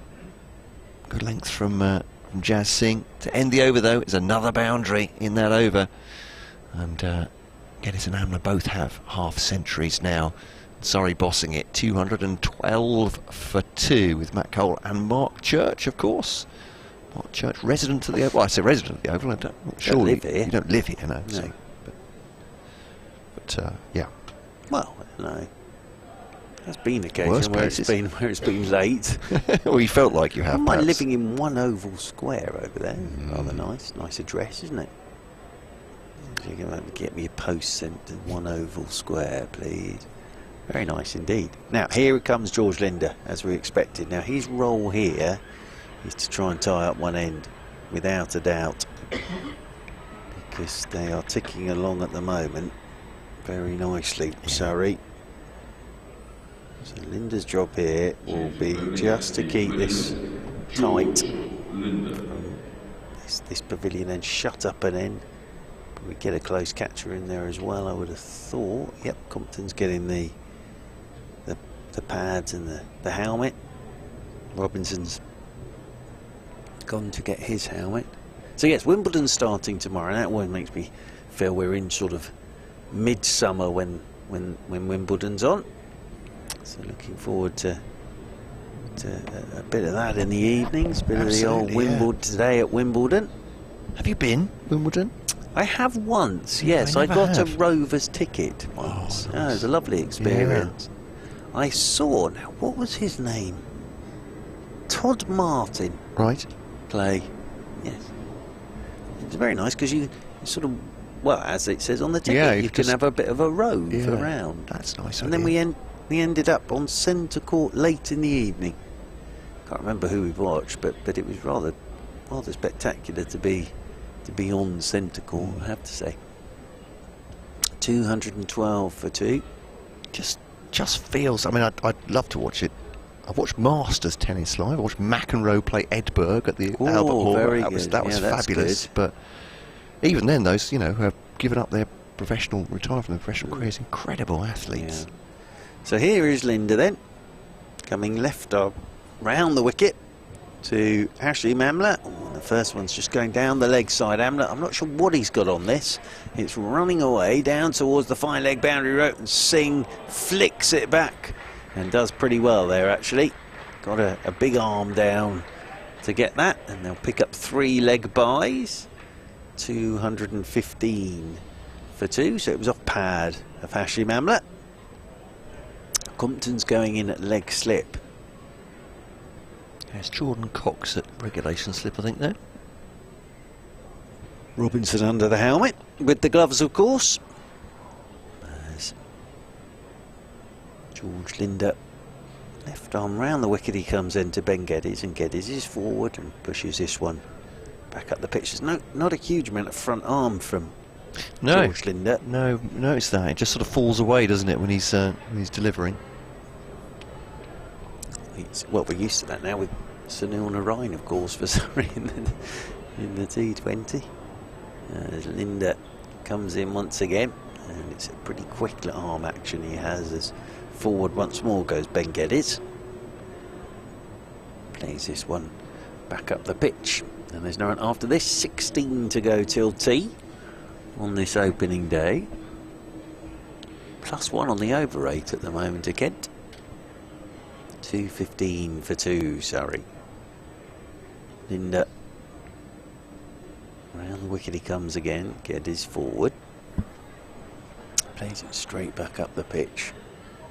And there's no run. There's a nice sort of buzz around the ground today. I think when the wind's strong, and this is a genuine point from me for once, I think you hear it better because it's sort of the wind takes the noise round the ground. Sort of this bowl. As driving is Geddes, nice looking shot that. Couple of bounces up towards Joe Denley at extra cover and he won't get a run.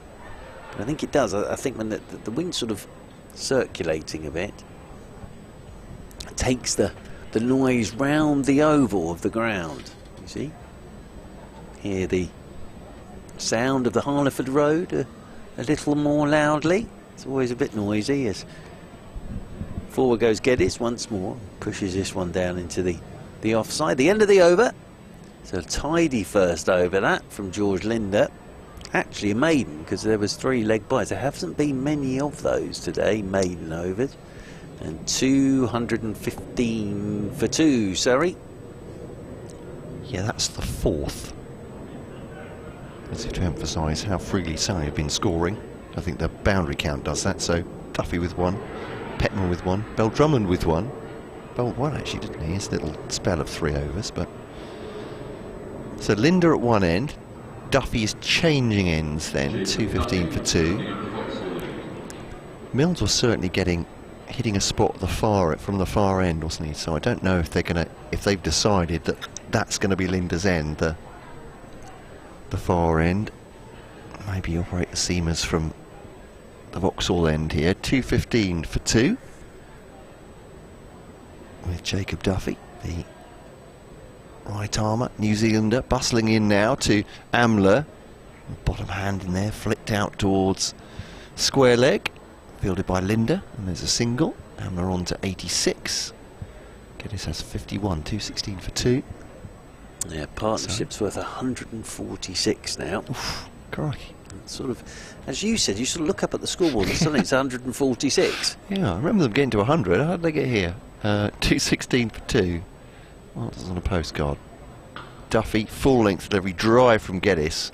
Got into a lovely position there, didn't he? Didn't quite time it though, I think, out towards Denley at extra cover.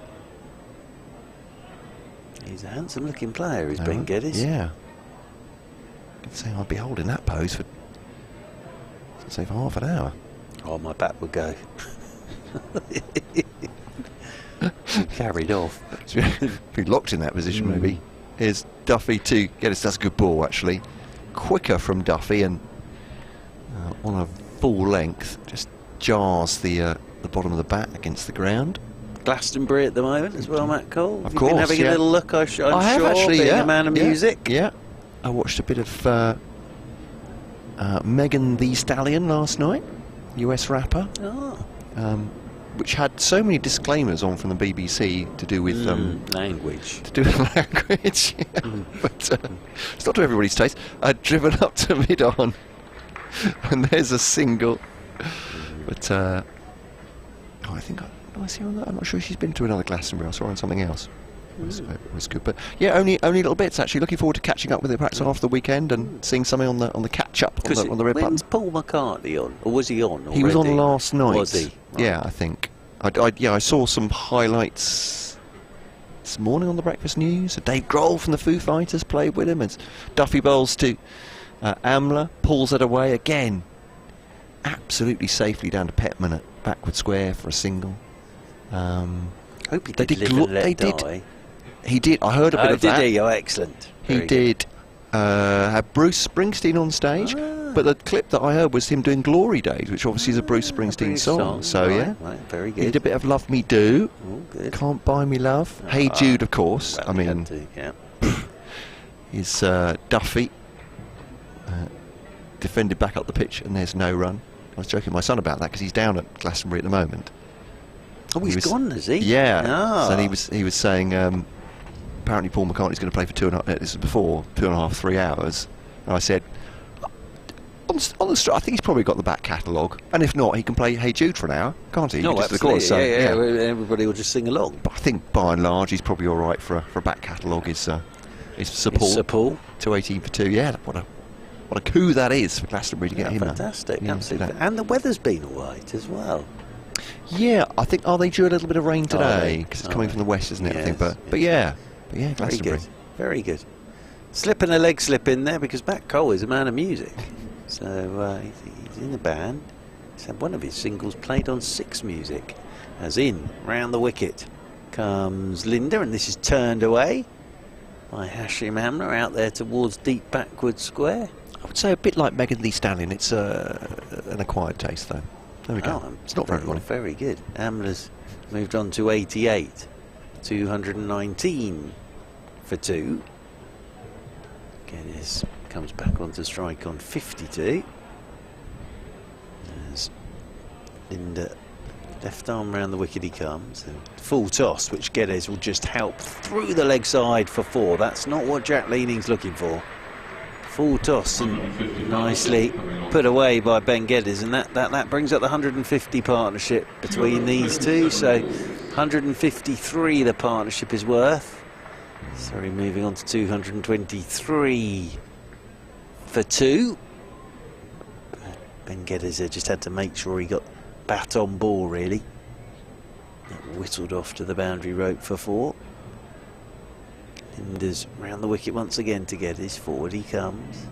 Plays this one back up the pitch, and there's no run.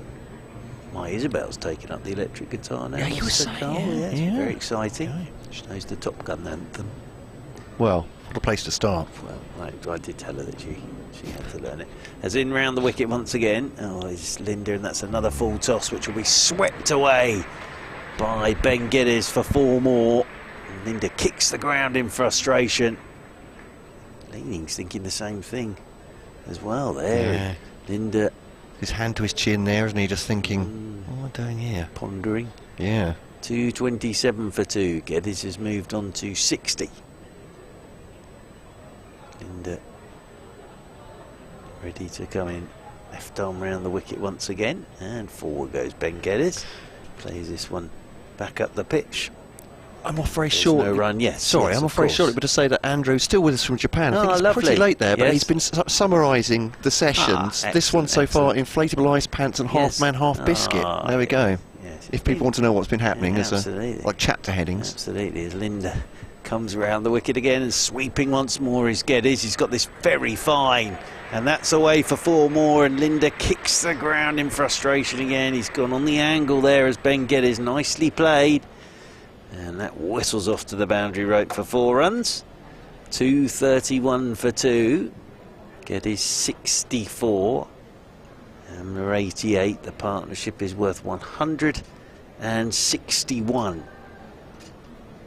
Surrey 19 runs away from a second batting point, and we've only just hit 3 o'clock on this, the opening day. Duffy down below us to continue from this Vauxhall end of the ground, bathed in sunshine here in South London. Hashim Amla past 19,000 first class runs during this innings. Duffy right arm over the wicket, he comes to Hashim Amla, and Amla's forward, drives up the ground, that rolls up there towards mid off, and there is no run.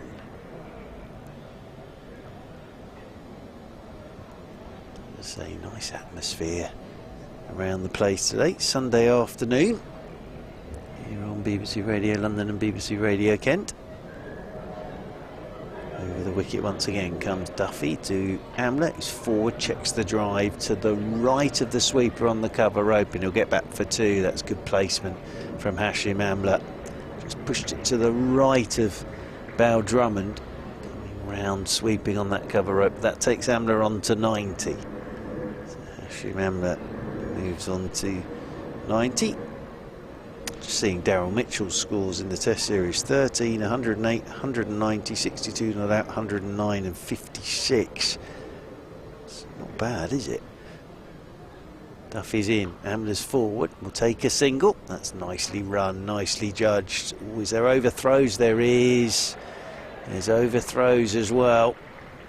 So they'll get back for 2. And that will move Hashim Amla on to 92. Surrey move on to 235 for 2. Still that run rate is above 4 and over for Surrey. Very positive stuff from Surrey. Amla waits again as Duffy's over the wicket to him, and Amla's driving up towards mid-off. Milnes does the fielding. And there is no run. Gentlemen hurdling seats there. Way to our right hand side. Lots of space if you want it today in the stands, but a good crowd in and dotted around the ground, everybody. Again, this game in support of Alzheimer's Society. As forward comes Hashim Amla. Plays this one straight back up the pitch, and there's no run. So Amla 8 runs away from what would be a first championship 100 of the summer. As I say, for Hashim Amla, he has been a little bit short of runs this season.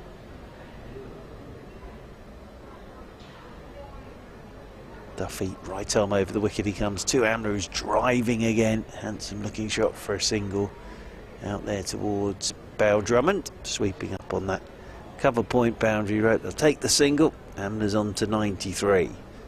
Surrey move on to 236 for 2. Geddes gets together for a chat with Hashim Amla.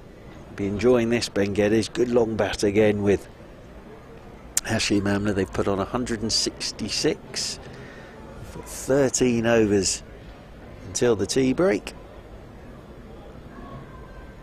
Hello to Liam and Freddie, two of the finest pressmen in the land back at Canterbury. Hope you're well, gentlemen, if you're listening in at the moment.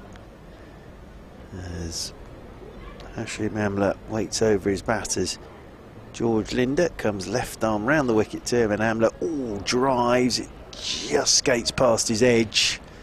He's looking to go on the up through extra cover there, was Hashim Amla, and taken neatly and tidily by Robinson, who's just stood there and threw his hands at it. Hashim Amla. George Linder is in once more to Amla, and Amla's forward and just pushes into the offside. Won't get a run because Joe Denley gets round to his left, twists and turns, and then whips the ball into the gloves of Robinson. Still this strong breeze going right to left across the ground as we look. And round the wicket he comes once more to Amla. Forward he comes, Hashim Amla, pushing away out towards extra cover once again, and then Lee does the fielding. These two came together at 70 for 2 when Rory Burns was caught down the leg side off Petman for his first Kent wicket. Now they've added 166 into Amla. Amla forward again, just pushes up towards mid-off. Good over this from George Linder. Quiet over so far from George Linder. Mr. Cole is back from the Test match special box, having updated the good people of Kent on progress in this game.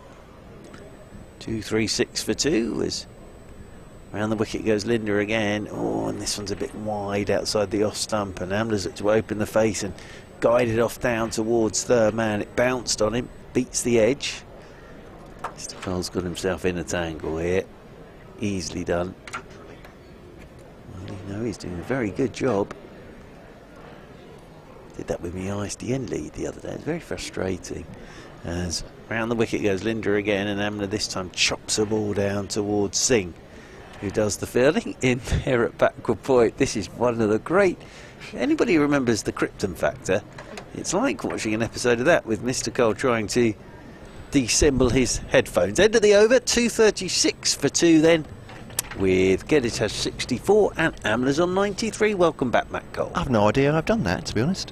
What did you do? I don't know. As you said, it looked like some sort of Krypton Factor puzzle.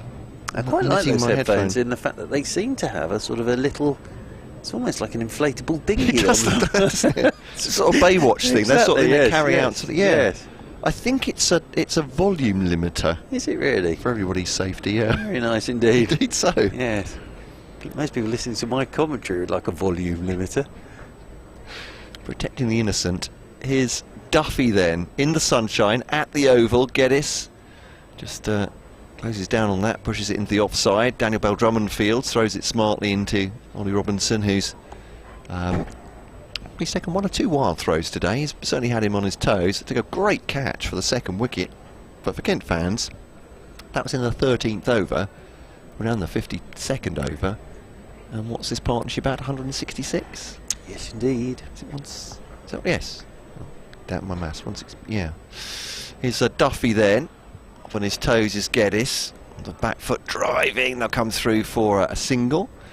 2, 3, 7 for 2. It's definitely 166. Well, now 167. Yeah. Because it's on the scoreboard. Oh, is it? There Where? you are. They Please have a tell me where it partnership. is. That's the only reason. Oh, I is it ever on the know. digital one? Yeah, Thank you. Top right-hand Thank corner, you. old boy. That's I the was only doing the reason I maths. know what anyone's got in a partnership. It's making my head ache doing that, so thank you for the advice. Here's Duffy to Amla. Pushes that into the offside. Just guiding it out to where Denley is.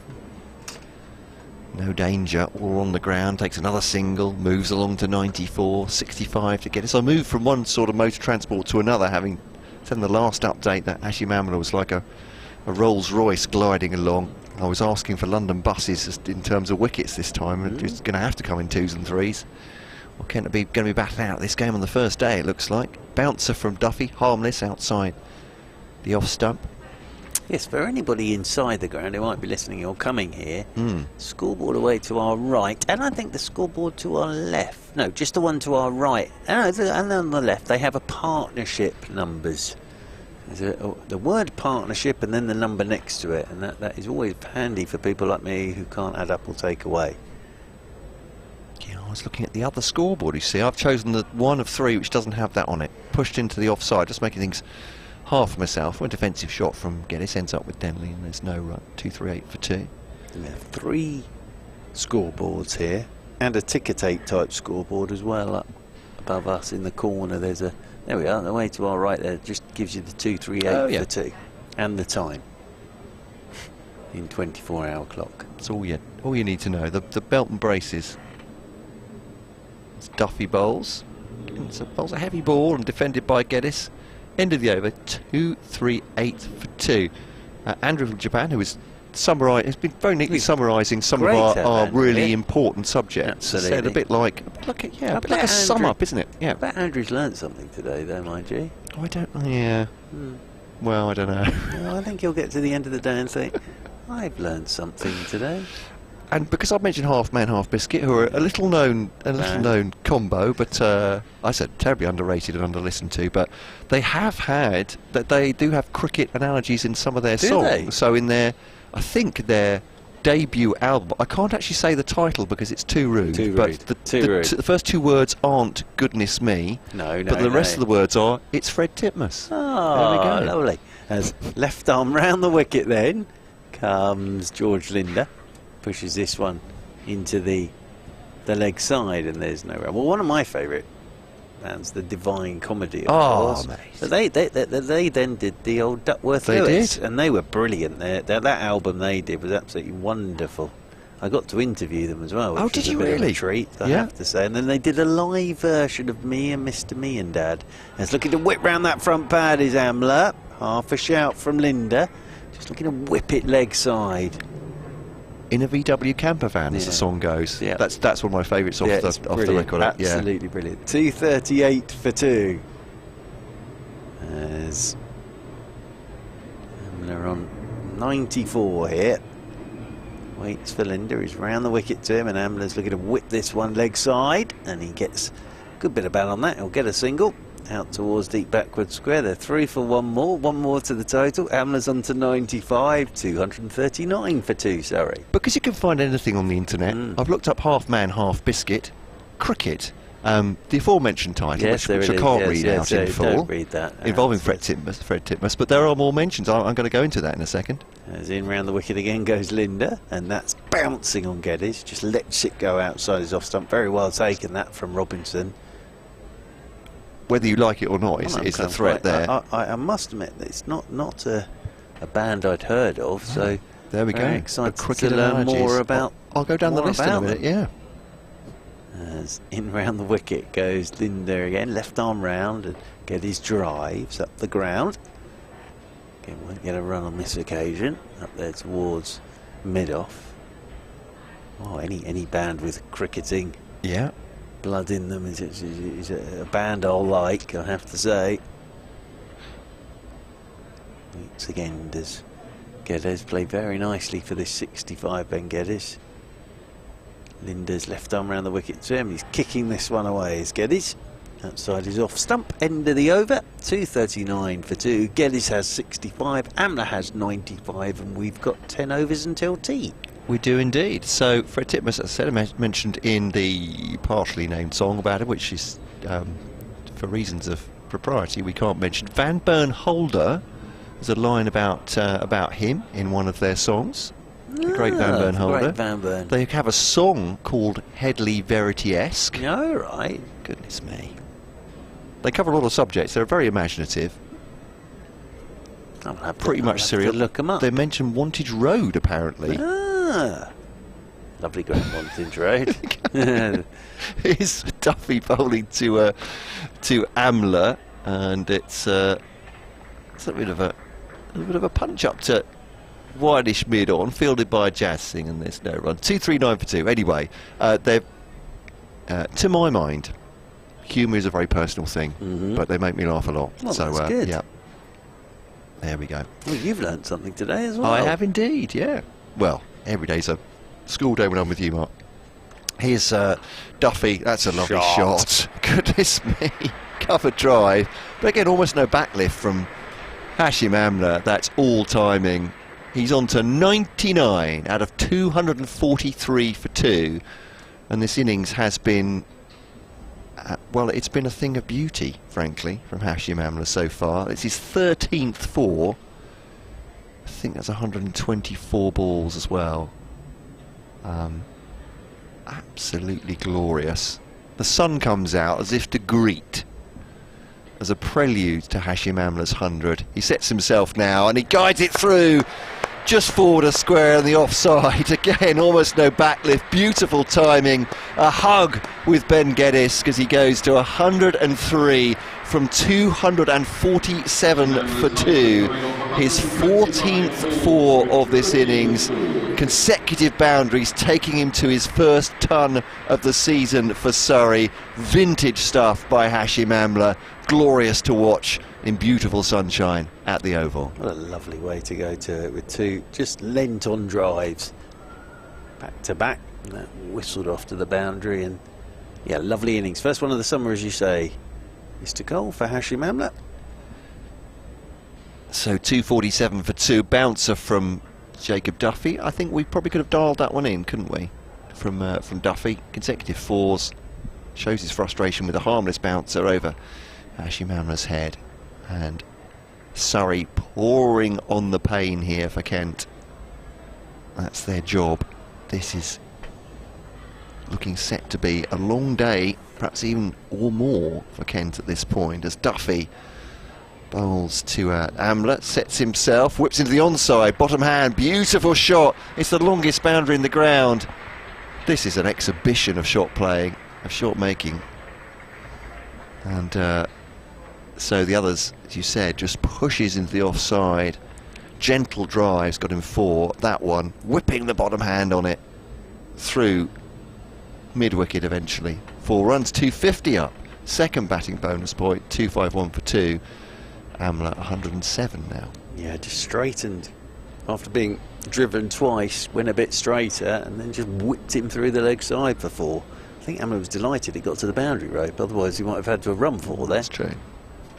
Duffy to Amla, and again deflecting it into the onside. Tumbling stop by George Linder, but 3 boundaries off it. Duffy has had a very difficult day. That's 14 overs, none for 80 now, I think. Yeah, it is. So he's going personally at 5 3/4 and over, and just generally the Kent bowling has had no control on this Surrey batting lineup so far. 2-5-1 for 2. Well, I make that 37 fours now in this Surrey innings, plus the all-run 4. And George Linder's out the attack now as well, so that didn't quite work out how Kent wanted it to, because Leading was looking, I think, for Linder, as we were saying, just to try and shut up one end, but couldn't quite manage it. And Milnes is back into the attack now. He's been the pick of the bowlers today, I think. Yeah. Matt Milnes. But he has been injured recently. I'm worried about the workload, maybe. A few Kent fans getting in touch on that. A greenish pitch, maybe, but surely with a full-strength batting lineup and weakened attack, we should impose ourselves on this match. No chance. David saying choosing to bowl on the best track in the country with a scratchy chin emoji. But yeah. But certainly, said there is green on top here, and I mean, Jack Leaning has to make the choice with the head coach on what he sees out there. Their best chance is to win. As he was saying, presumably you're thinking, bit cloud cover this morning, maybe get something out of the pitch early, or maybe your best chance is to get among them early. It assuredly hasn't happened in Surrey. 2-5-1 for 2, cruising along. Still a bit of a way to go till tea. 9 overs until the tea break as well.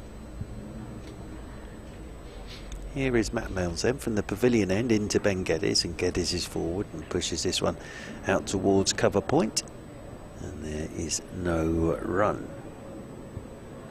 So yeah, I think that, as I say, that's 37 fours and an all-run 4 in this innings for Surrey. It's a very high ratio of boundaries, that. 7 fours are 28. It's 148 in boundaries. As in again goes Milnes, and this one's left alone outside the off stump by Ben Geddes. Your man John Surtees here from the club, from Surrey, saying I was going to say Van Bernholder for half man, half biscuit. Can't remember where I'm getting that from though. Absolutely right, John, on the button. And Wantage Road, we found out today. And Headley Verity in a song title of theirs. So there we go. They plumb the depths, or rather, they have a wide remit for songwriting. Well, anyone who's got a bit of cricket in there, as Milnes is in and driving. Here's Geddes out towards extra cover, and there's no run. Have you been on stage lately, Mr. Cole? I was recently Tunbridge Wells Festival, called Unfest. Lovely, lovely. First time back since those times. Yes, so it was actually, and I like to joke about a lot of things.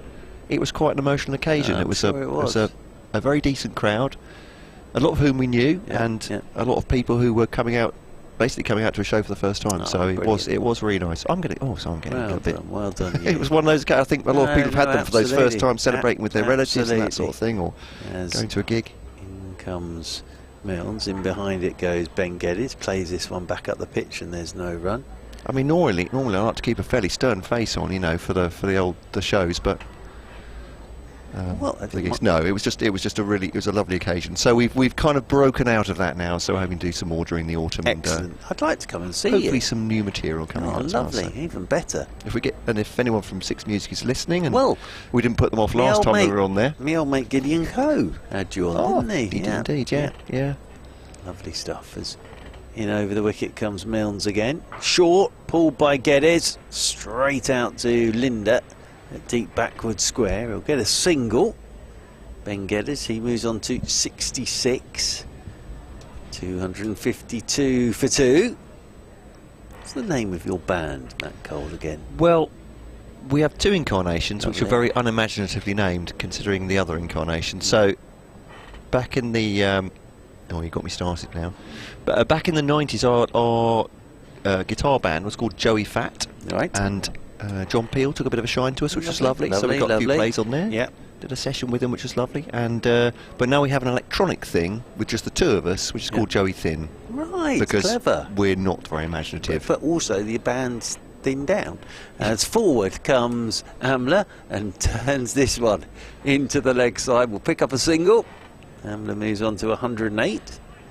253 for 2 at the end of the over. The provisos being, none of us can now remember why we were called Joey Fat in the first place, and one of our guitarists chose it, who left quite soon after like the first couple of years. And the Joey Thin thing we actually did as a sort of placeholder because we didn't know if it would work. I think it works very well. No, I mean the actual act would work. We thought, we think this is a bit. We don't think people. You know, it's like, shall we? We'll just do it once, see if it works. Very bit of electronics, no guitars involved, and yeah. Oh, so there's no guitars involved? No, it's right. Okay. In the thin thing, it's so you've just basically it's your synthesizers. Yeah. Thinned it all down. Yes. Yeah. Very nice. Band in a suitcase kind of thing. Anyway, that's enough. Thank you very much. No. Anybody listening in, have a listen because it's very good. Well, I don't think I'd necessarily recommend that, but you know, it's Oh, I do. It's something to keep idle hands. Rock and roll superstar friend.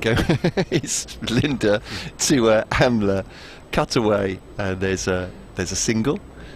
254 for 2. Amla's on to 109. No cricket themes within our songs. Oh, perhaps I'm missing a trick there. Really. Should do a crossover. Electronic cricket songs. Nice. Could be, couldn't it? The sound of that. But so when you mentioned the Divine Comedy, so in my former life, before I came and worked for the BBC, that's a bit of a tease for a very dull anecdote. Here we go. To get this. You were a deep sea diver. I needed to finish that sentence really, because there's no point in building it up. Single out into the offside, but. First man on the moon? I used to work the bar at a place called the Tunbridge Wells Forum, which is a legendary independent venue. Here's George Linder round the wicket to Hashim. Amla drives it for once, doesn't really time it, but it doesn't matter. It ends up on the ground to mid-on, and in their earlier days, Neil Hannon and Divine Comedy came and played. Oh, and did you serve them a drink? I did, well indeed. I had a bit of a chat with Neil Hannon, who was a lovely chap, half of Duckworth Lewis, and the main man, as is defended into the offside for no run of the Divine Comedy, of course. Yeah. And he, at the end of the night, came up to the bar and said, I'd love a drink, if I may. He's very obeying, Neil, isn't he? I think he's well, I say Neil, like I know him. One conversation with him. Ball is defended back by Amla, dead batting it, and I said, "What do you like?" And he just looked at me and said, "Surprise me." Oh, so excellent! I tried to make him a fairly basic bar. I tried to make him a vodka cocktail, basically vodka martini, which I think was absolutely disgusting. But he was very polite about the whole thing. So there we go. I thought it sort of befitted his status. He was wearing his lounge suit at the time, so back in those days. The ball wristily flicked out towards the onside. Single taken to the arm of Petman. End of the over. 256 for 2. Amla's 110. Geddes has 67. BBC Radio London, BBC Radio Kent. I'll stop chuntering on now, Mark, because honestly, you get me started on these things. Rock and roll remembrances. I have to say, 256 for 2. National Express is a song that I put on, and I just smile. Just makes me smile. Yeah. It really does. It's absolutely brilliant. But yes, so I was lucky enough to, a few years ago now, when they came and played here, Duckworth Lewis, and did an acoustic number of Me and Mr. Me and Dad, which was absolutely marvellous. Lovely gentlemen as well, both of them. Other records are available, but as a cricket fan and a music fan, we should hardly recommend it, should we? Absolutely, wonderful. Very clever as well. Nice people too. Yeah, the wordsmith, Yes, indeed.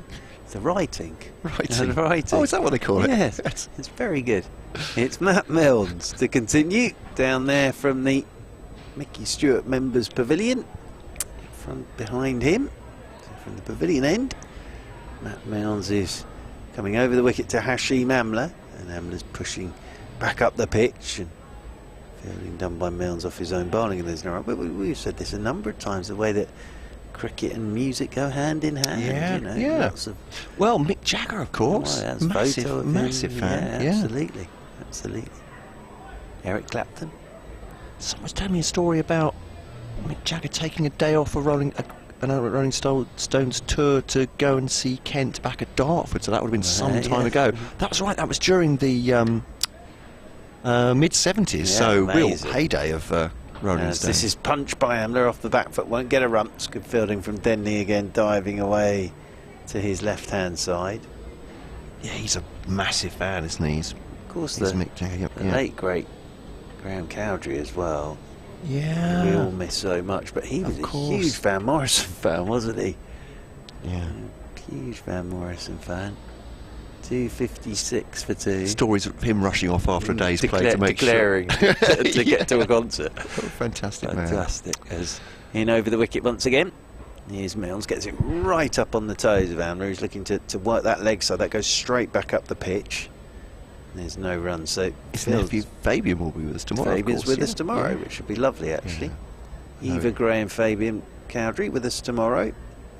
Then on the third day, Dean Wilson and Varun Chopra, and on the final day, Varun Chopra and Fabian Cowdrey joining us for this one. Mr. Coney might stick his head in at some point as well, I think, once the test match Well, is... he'd be very, very welcome, of course. Yes. He's in good form, he's in good nick. So there's a slip, a gully, a backward point, the cover mid-off, mid-on, straight mid-wicket, deep backward square, and the fine leg for Milnes. As in over the wicket he comes to Amla, and Amla covers up. Good length delivery, plays this one out into the offside, and there's no run. So we've had 119 since lunch. 119 Sorry. without loss. Well, as you say, that's quite something, isn't it? I mean, you'd be very happy to score that in a session. We still have time to go. Still above 4 and over. Yeah. It's getting Milnes. pretty ugly for Kent at the moment, but fantastic for Surrey, 256 for 2. Milnes once more runs towards us.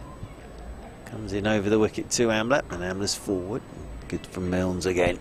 Just covers up, plays this one down into the leg side. Mr. Cole's off again to speak to the good people of Kent of a Sunday afternoon. So off goes Matt Cole of BBC Radio Kent. Very important man is Mr. Cole at BBC Radio Kent, you know. He is well, he's the head of sport at BBC Radio Kent, so he's a very important gentleman. And also a very fine musician. As Daniel Bale Drummond is being deposited to sweep up on that cover boundary rope as over the wicket goes Milnes to Amla, and Amla gets a short one, gets up on his toes, pushes it away into the offside. Good tidy over that from Milnes. End of it. 6 to go till tea. So they're in a wonderful position already here at 256 for 2, and this partnership between Ben Geddes on 67 and Hashim Amla on 110 is worth 186 runs. So 186 it's worth. George Linder will continue down below us. The start of the day was extraordinary. Third ball of the day, we had an all-run 4. So an all-run 4. The third ball of the day with Burns and Patel out there in the middle. Geddes, the man on strike, as George Linder coming left arm round the wicket to him, and he's forward and pushes this one down in front of him. Robinson comes round from behind the stumps to pick up. There is no run. And shining the ball up on his trousers once again. Ben gets ready to come. Left arm round the wicket to Ben Geddes, and Geddes is forward. Again plays this one straight back up the pitch. Linder does the fielding off his own bowling. So just looking for a bit of calmness here, Kent, at the moment. They really haven't had a period of calm all day. George Linder round the wicket once again. Left arm round, forward goes Geddes. Plays this one back up the pitch. Surrey here are buying themselves some time, going at over 4 and over. Buying themselves some time at the moment. Waits once more, does Ben Geddes. Linda's left arm round the wicket to him, tosses this one up. Geddes drives, and Denley will do the fielding. Moving in there from extra cover, Joe Denley. Got the one slip in there, that's Jordan Cox in there at slip. Linda again, very deliberate in his approach. Left arm round the wicket he comes. Geddes is driving again. Denley does the fielding. Just tossed that one up a little bit more, did Ben Geddes. Apologies, George Linder to Ben Geddes. Geddes driving that very smartly out towards Joe Denley. Got something behind it, did Joe Denley. 256 for 2, the score remains for Surrey as George Linder round the wicket he comes. Geddes is forward and pushes down to backward point. Maiden over from George Linder, a good one as well from George Linder. So we've got 5 to go until the tea break here on BBC Radio London and BBC Radio Kent. Surrey in an excellent position after Kent won the toss this morning, stuck Surrey in. And Surrey at lunch, 137 for 2, now 256 for 2. The partnership's worth 186 between Ben Geddes and Hashim Amla. And welcome back, Matt Cole. Sadly, I've turfed more people coming for a look round the ground out of the commentary box there. I did say. Oh no, I said I feel really bad about it, but, well done, but I do apologise to the gentleman. He said, "Oh, well, could we just have 1 minute?" And I said, "Not really. I've got to do an update. I'm already late." Ooh, fending outside the off stump there, and Matt Milnes, well, head and hands as Amla for once plays a little bit of a loose stroke outside the off stump. It was a little bit. And you can count them on the, well, probably one finger if he's done. That's the first time. And Milnes was just hoping that he might edge that behind to Ollie Robinson. Hasn't done. 256 for 2. Yes, that's the problem with radio, isn't it? You can't really delay it, otherwise people know you're not there. No. As I said, I hope I was polite to say, I've got to tell the people of Radio Kent how your team are thrashing them. Here's Milnes to Amla on the off stump, defensive shot back to the bowler, and there's no run. Kent now with a slip in, Ben Compton, and Compton's a gully. Slip is Jordan Cox. He's just taken his cap off, just rearranging his hair. Get some sort of cap head, don't you? I suppose you've got any fluffy hair on top, it just gets a bit flat. Yes, it's true. Yeah. Very true. But yes, I wasn't saying that as a criticism. It's lovely for people to come and see the commentary boxes on a tour, isn't it? But Milnes then to Amla. It's just opening the face down through gully. They'll come back for 2. It is 2. Matt Milnes with his thinking pose on there. Rodin's the thinker for once there. I'm wondering if he was thinking that was more outside edge from Amla, or maybe just wondering what he's going to do. Got to do next to get him out. 112 for him now. Well, the problem is, he had to go on the defensive now as of Kent. Yeah. So there's plenty of gaps for Amla. Yeah. So even if he were to get an edge, there's a chance you get away with it now. Just as I said, just the one slip and a gully. Cox and Compton in there now as Milnes bowls bouncer. It's not going to trouble Amla though, just watches it go by. That must be very close to unhittable, I would have said, but the umpire's giving a bit more leeway in Are you with us tomorrow, Mr. Cole? I am indeed, yes. So Mr. Watts is here joining us? Yes, Mr. Watts is here for days 3 and days 4. Lovely. And day 4 indeed. So let's look at the forecast, and maybe a shower around tomorrow, maybe late morning, early afternoon, but as the weather forecasters always say, it's hard to predict, isn't it? So may not hit us at all. We hope not. Oh, the swerve comes into the run up there for Matt Milnes, and it's glanced down to fine leg by Amla. 259 for 2. Amla's on to 113. Geddes has 67, and they are now 11 away from a double century partnership. Well, within the second session on the first day. How many more overs have we got? Another 4 after this one. 4 after this one. Could do it. Could have a 200 partnership for the third wicket. Goodness. So Milnes to Geddes. That's a good ball. That's risen off a length, and has that hit him in the midriff there? Deflects away, as you say. Ow. Bruises there. A couple of emails, if I may, on kencricket@gmail.com. Keep them coming. So, Lily, I think in response to Daniel Norcross telling a story about seeing half of the Warwickshire team up a mountain somewhere. Yes. And me seeing Fabian Cowdery wandering around the countryside. Not just, sorry, he wasn't just wandering aimlessly around. He was near his dad's house, so that makes absolute sense. Lily's saying, I was at Headingley for Yorkshire against Warwickshire last year. It was raining, so I decided to walk into Leeds, into Headingley, sorry, for a coffee at Cafe Nero.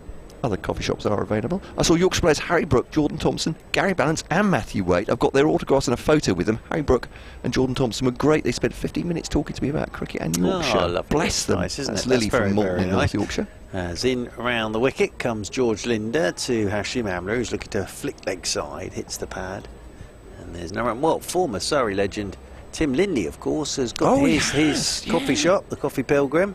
They're in Headingley. I think he's done a roaring trade this week. Everyone popping in to see him and see how he is. So, it's very good in there. I've been in there a few times. It's lovely.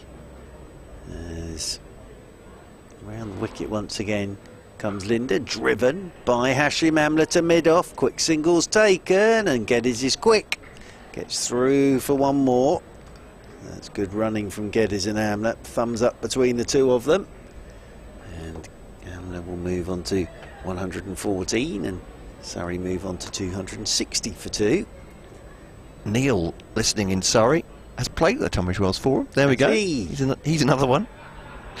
Not a fan of the venue though, but there we go. Well, each their own. Each to their own. Yeah. Yes, absolutely. We don't all have favourite cricket grounds and things. That's So true. this is short and wide and cut by Geddes, but straight there to Joe Denley in an extra cover, and there's no run. He points out, and this is the big story about the Forum, though it has been going more than 30 years now, I think, that it was converted from partially being a public toilet. Was it? As a massive building, on the common at Tunbridge Wells. But yeah, it served a number of different purposes over the years. But There's driving once more. It's Geddes out there to extra cover, and there's no run. which does lead the mind to race somewhat. It but does. there we go. I just think if you weren't very good on stage, as waiting once again, here's Ben Geddes on 67 as Linda's round the wicket, and forward goes Geddes and plays this one down into the leg. So he's played sensibly here, Ben Geddes. He's been impressive. He had that little moment, didn't he, where he looked like he might just go for something he didn't need to, but he sort of reined himself back in just now. Before he was at 50, was it in the 40s? He looked just a little bit. Wanted to get to that antsy. 50, I'm sure. First one of the championship for him. Linda's in, Geddes is forward and wants a quick single and gets a quick single. It's good running again from Geddes and Amla. One more to the total. End of the over. Tidy over again though from George Linda. So 3 to go till the tea break. And Surrey in an excellent position here at 261 for 2.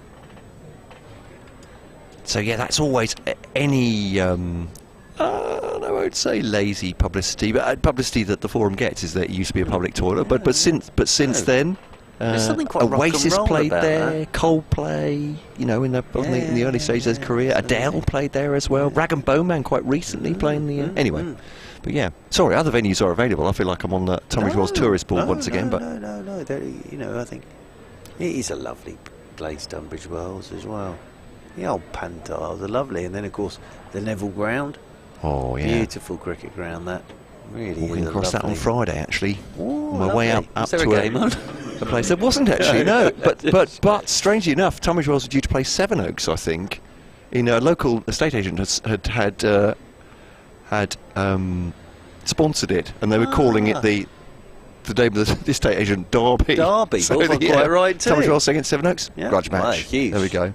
But I was there too early apparently. I think it was an evening game. They went there, but walking across there. But I do look slightly sadly at the place, thinking, love county cricket to go back there, but I know it's something we talk about perennially, isn't it, about outgrounds, but as Petman on his debut for Kent, he's already got a wicket, but just the one so far, harmlessly outside the off stump, his first ball from the pavilion. Looks like he had a good word with himself after that, not particularly pleased with that one.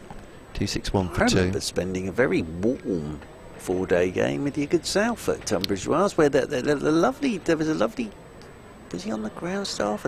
He brought us over cold towels. Indeed. Yes, because it was getting very warm. Yeah, there's warm in atmosphere and there's no shelter there at all, literally. Here's Petman bowling to Geddes. Everything in line, straight back at the bowler, actually goes up to mid-off. But yeah, I mean, I said this a number of times, but obviously it's not far from my house, so I can walk there. So, but I would have to say that's only part of why the Neville's such a lovely ground for me. It's just a beautiful, it's an absolute picture. Ground. Petman to Geddes, just lovely. That's a fantastic stop by Denley. Otherwise, that's 4 runs going through the extra cover. Denley Bell-Drummond comes over to the prone. Joe Denley just picking himself up for a low 5. We've done a Matt Milne's gone over to give him a hug. Yes. There we go. Well, that's nice, isn't it? Yeah. It was a good stop that from Joe Denley. Very good indeed. Is the little ground up the top still there? It is. Yeah, it is. Yeah. No, it hasn't. Yeah. No, I was worried that would sort of end up. No, it's still there. Ben Watts has played there a few times. He played with Tunbridge Wells back in the day. Now he's at Shibburn, of course. Big money move. Yeah, the ball is turned into the onside. Forward of square. Fielded, no run. Might know Shibburn very well, but yeah, big money move. Big game against Four Elms on Saturday. It couldn't have been that I big. don't know what the result was, It couldn't but have been that big because he asked me if I wanted to play. So he wanted a ringer in there. That's what he wants. I don't know about that. Yeah, he told me the circumstances of that particular game in terms of their lineup. Selection. I had a bit of a selection problem, I think. As Petman bowls to, I think many people who played British cricket will relate it's a horrible to. Job, that. Driven into the offside, trying to find players when he got none. Yeah, 2-6-3 for 2. Effectively, I think he said numbers. Was it 3, 4, 5, 6 and 8 were out of the batting lineup. Yep. So everyone scooched up a bit. Ben, who normally bats, I think, middle order or sort of all-rounder positions, was going to bat 4. Ooh. So which he thought the heady height. nosebleed territory Yes. for B. Watts. Here's Petman outside the off stump. And a flourish of the bat from Geddes. He gets himself just a single out to Daniel Bell-Drummond, who is guarding a wide open space on the longest boundary on the offside. They take a single, 2-6-4 for 2. But I probably shouldn't say any more because he can tell you, of course. Yes, I look forward to that. When he arrives on Tuesday, he'll be telling you, well, he may be waxing lyrical, or he may give you 2 or 3 short words about it. From the sounds of things as well, they were that desperate that he had to ask me if I wanted to play. So we know that's how desperate it got for B. Watts. Just to say that Jack Leach has picked up another 5 first, so he's picked up 10 in the test. Good for him. Wow. And 3-2-6 all out. So England need 295, I think that is, to win. So they like a chase, do England, don't they? Yeah, sorry, I can't be pedantic. 295 is the lead, so yeah, 296 to win. Yeah, they'd knock that off by stumps.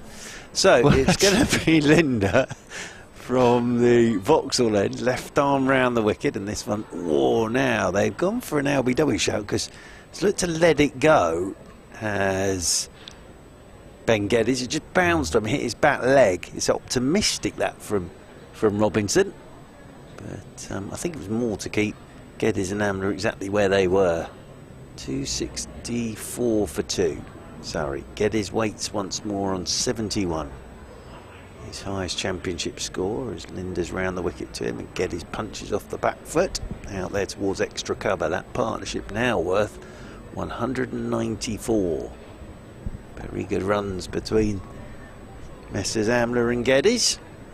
Geddes and Amla. Amazing cloud formation above us now.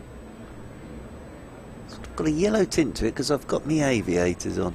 As in round the wicket goes Linda, forward goes Geddes. Other sunglasses are available, but not really at the moment with the new Top Gun film out, of course. You see, I those look ridiculous on me, but Mark, you are $1.99 these really? From Taunton charity shop in Taunton. Only because Anthony Gibson had a pair, so I nipped out at lunchtime so we could have Quantox. They suit you. Quantox, call sign Quantox for Gibbo, of course. As forward goes Geddes, turns this one out towards deep backward square, and they'll pick up a single. One more to the total. Spent a very happy 4 days in Gibbo's cabin with Quantox Gibson. The fun palace, as some people are calling it. Actually, do you know what? The weather was so nice that when we weren't on it, you could see it outside in the deck chair and have a walk. It was lovely, very nice it was.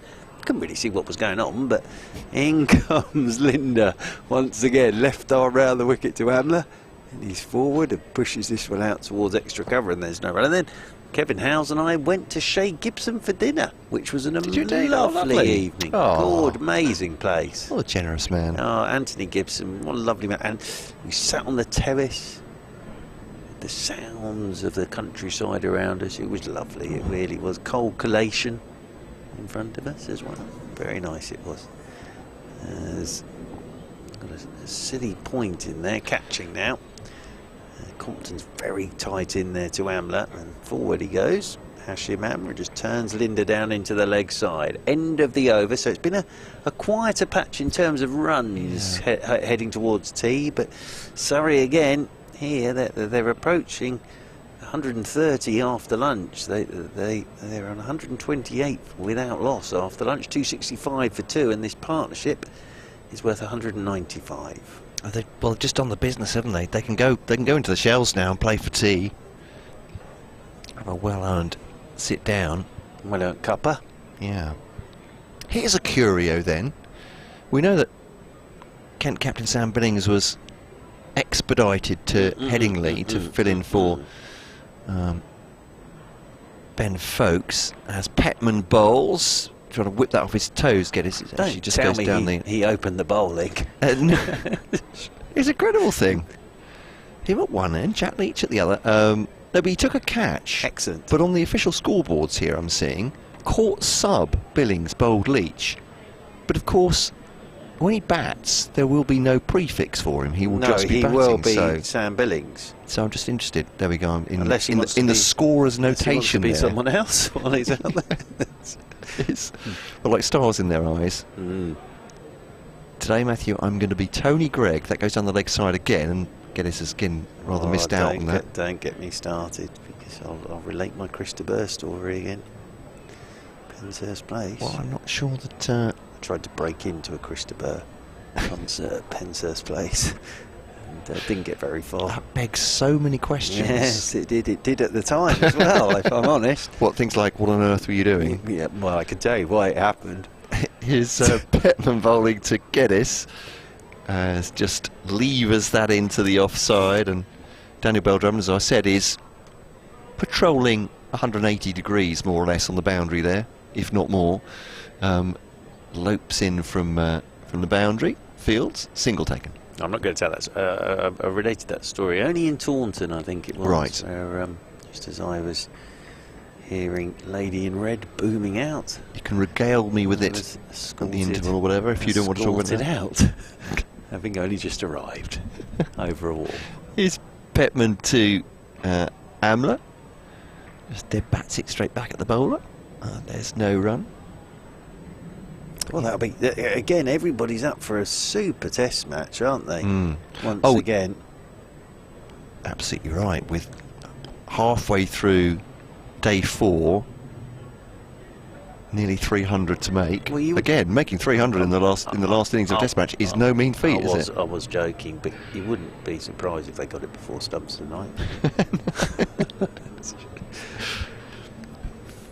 Here's Petman bowling to Amla, just getting the feet moving, trying to nudge it past the man at mid-wicket, but there's no run as he fields.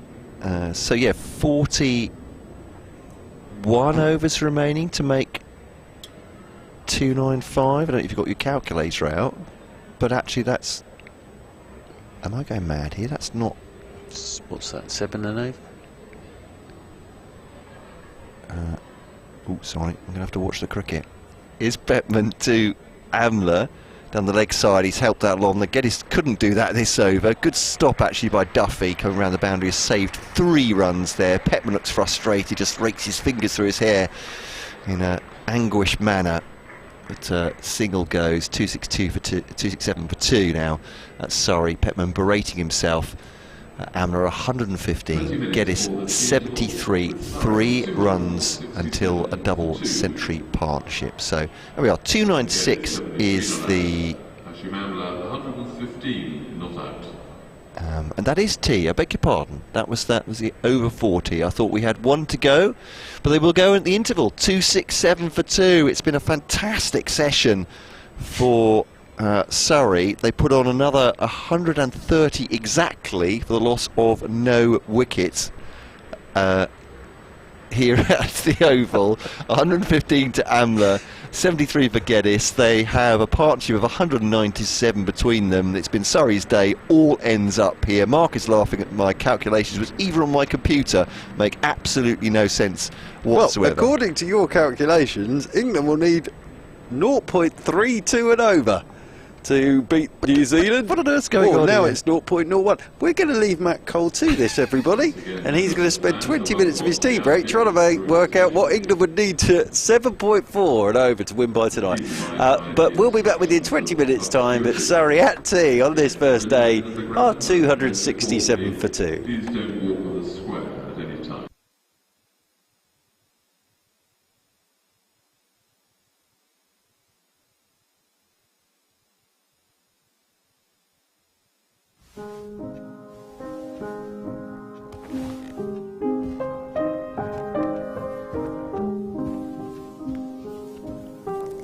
What time should we leave tomorrow?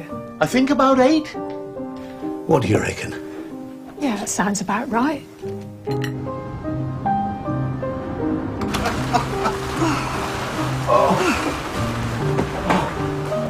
What time should we leave tomorrow? I told you, 8.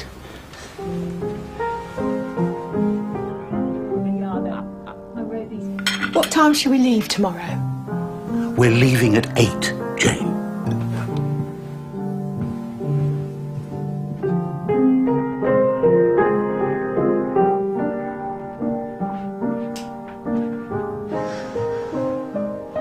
What time should we leave tomorrow?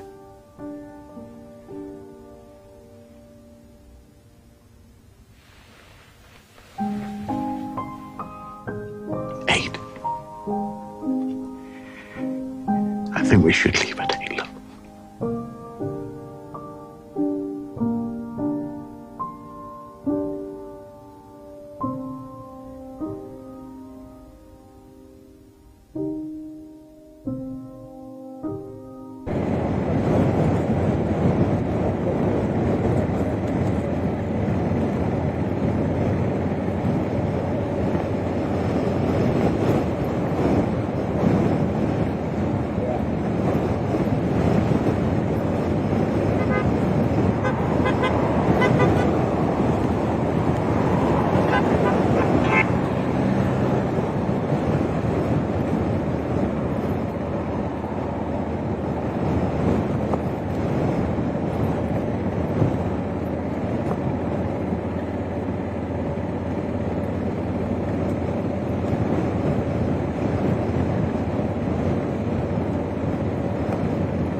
round the wicket goes Linda, left arm round to Jamie Smith, and Jamie Smith is off the mark with a turn of the wrists.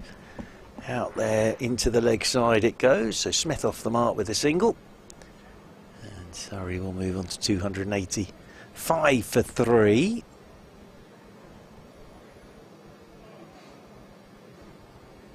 Linda gets ready to come in once more. As this one's turned into the leg side again by Ben Geddes. One more to the total. One more to Geddes. He's on to 82, 286 for 3. Is in round the wicket once again is Linda. This is a lovely shot from Jamie Smith. Just a roll of the wrists, and that whistles away for 4. His first boundary, whistles through that mid-wicket area. Just nothing more, just leant on it and rolled the wrist to Jamie Smith. Beautiful shot. And Smith moves on to 5, and Surrey move on to 290 for 3. Smith waits over his bat once more as George Linda comes round the wicket, and oh, he's done him again. Exactly the same there from Jamie Smith. Just a roll of the wrists, whistles away to the mid-wicket boundary rope, and away for 4 more. So back-to-back boundaries there for Jamie Smith. Lovely, lovely shot from Jamie Smith. 294 for 3. Ben Compton is being moved out from that little short leg position. As in round the wicket once again goes Linda, and this is punched off the back foot by Smith. Won't get a run on this occasion. And the fielding done there by Petman. End of the over then. 26 to go today on this opening day. 294 for 3. Geddes has 82, Smith has 9. I think you're back with us on the live stream, so we'll never know who won the road race in the cycling, wherever that was. But it all looked very exciting there for 15-20 minutes of cycling coverage. And Daniel Bell-Drummond, it will be to continue from the Vauxhall end of the ground. Surrey 6 runs away from a 3rd batting point. Leaning and Denley are having a bit of a natter about everything. +1 on the over rate, and of course Linda's bowling, so they're going through their overs fairly quickly at the moment. Just trying to work out Jordan Cox where he's going. He's come out from first slip. I think he's going to go into a backward point position now for Ben Geddes. So sort of a ring of 5 round him. Be 6 now because they're bringing Singh up to square leg, or just in front, mid-wicket really. So short mid-wicket, mid-on, mid-off, cover, backward point, slip. Sort of as a ring there, as in over the wicket comes Bell-Drummond, and forward goes Geddes, plays this one solidly out into the offside. And there is no run. So Matt Cole is back alongside us and has been telling the good people of Kent exactly what's been going on. You are back with us, Mr. Cole, but your microphone was almost in your ear hole there. Yeah, Bell-Drummond is in over the wicket to Geddes, and Geddes drives again. They're just shutting out that scoring option for Ben Geddes. 294 for 3. Just really unlikely all round, it felt, that wicket, although Daniel Bell-Drummond's bowled nicely and tidily. He's not the person you would think would be making a breakthrough necessarily in a big partnership, and Hashim Amla not really the person you thought might be departing, but well, it's handy though for Kent, yeah, because Amla looked very dangerous, as this is Geddes on the back foot, running it down towards 3rd man. He'll get a single, he moves on to 82, 83, and what I mean by that is, of course, he already had 124 to his name, but I've seen Amla do it so many times where he could have still been batting tomorrow tea time. 295 for 3. Mr. Cole's into his archives here. This is very exciting. Looking forward to what's coming out the archive here. Got his Filofax out Old school, as in over the wicket comes Drummond. Forward goes Smith. Plays this one into the leg side, and there's no run. Don't think he's quite there yet to reveal what he's going with here. This is I'm looking forward to this though. It's quite a. I'm not sure where he's going with this, but it's going to be fun. I know. He looks very pleased. Can only hope. Yes. As waiting once again is Daniel Drummond. Comes in over the wicket to Smith. Smith is forward. Plays this one out into the offside, and there's no run. Well, here's the thing with Daniel Drummond. I say an unlikely source, but then something just, you know, when you get a bit of a headache at the back and you think there's something more in this about scalps Daniel Drummond might have taken, because obviously Hashim Amla is not a bad one to have on your record. So more of that anon. He's in again. Oh, there's not a match up here, is there? Forward goes Smith and plays Drummond back up the pitch, and there's no run. End of the over, 295 for 3. His 16th first-class wicket, so only 16th. He hasn't bowled that much in his career, to be fair, but he has the likes of Mark Stoneman, Dom Sibley, Tom Kohler-Cadmore, Gary Ballance. So he's taken some important wickets. No, very much so. But I thought you were going to say, and of his 16, he's got Amla 5 times. And I thought sorry, I see. This is the 15th time he's got Amla. That's why I said about match-up. Oh, I see what you mean. Yes, Absolute bunny. Yes. No, this is the first time he has the great man. Yeah, excellent. Well, that's a nice one to have in your pocket, isn't it, Mr. Amla? So Linda continuing from the pavilion end, 295 for 3, coming round the wicket then to Geddes. Just dead bats it back, and no run. I'm just interested in certainly these part-time bowlers, as it were. Stevie Eskenazi, one of his wickets as well. Good players. So yeah, I mean he's cleaned up a few bowlers as well, but those are good scalps to take. Linda now to Geddes, goes the sweep, top edge, goes up in the air, but the fielder Jacob Duffy at fine leg is far flung, and that basically just plugs about halfway to the boundary. And so Duffy catches up with it, throws it back in, but it's a single. Geddes on 84. Yeah, top edge is the sweep, but it was in no danger there at all, was it? The field's so spread at the moment. So Linda just composes himself, comes into bowl now to Smith, driven. That's a good stop by Jordan. Oh, sorry, it's Ben Compton at mid-wicket. Well, they've taken Compton out from that short leg position and put him in there because of those consecutive boundaries from Smith through that region off Linda in the last over. So let's stop that one. Cox is at slip. So he's on the drive, fairly short at mid-wicket is Ben Compton. Good stop by him. Linda once more, and just want to go slightly past him. They've got 2 men at least covering that. And that's Daniel Drummond stopping that one. Quite likes to go inside out over the covers. Jamie Smith to the left arm spinner. That'd be interesting. Will he make himself room, I wonder? It's Linda. Bowls quicker delivery. Well, he has moved outside the leg stump there, but just propels it to Denley. Extra cover, no run on the ground. 296 for 3 here, Surrey.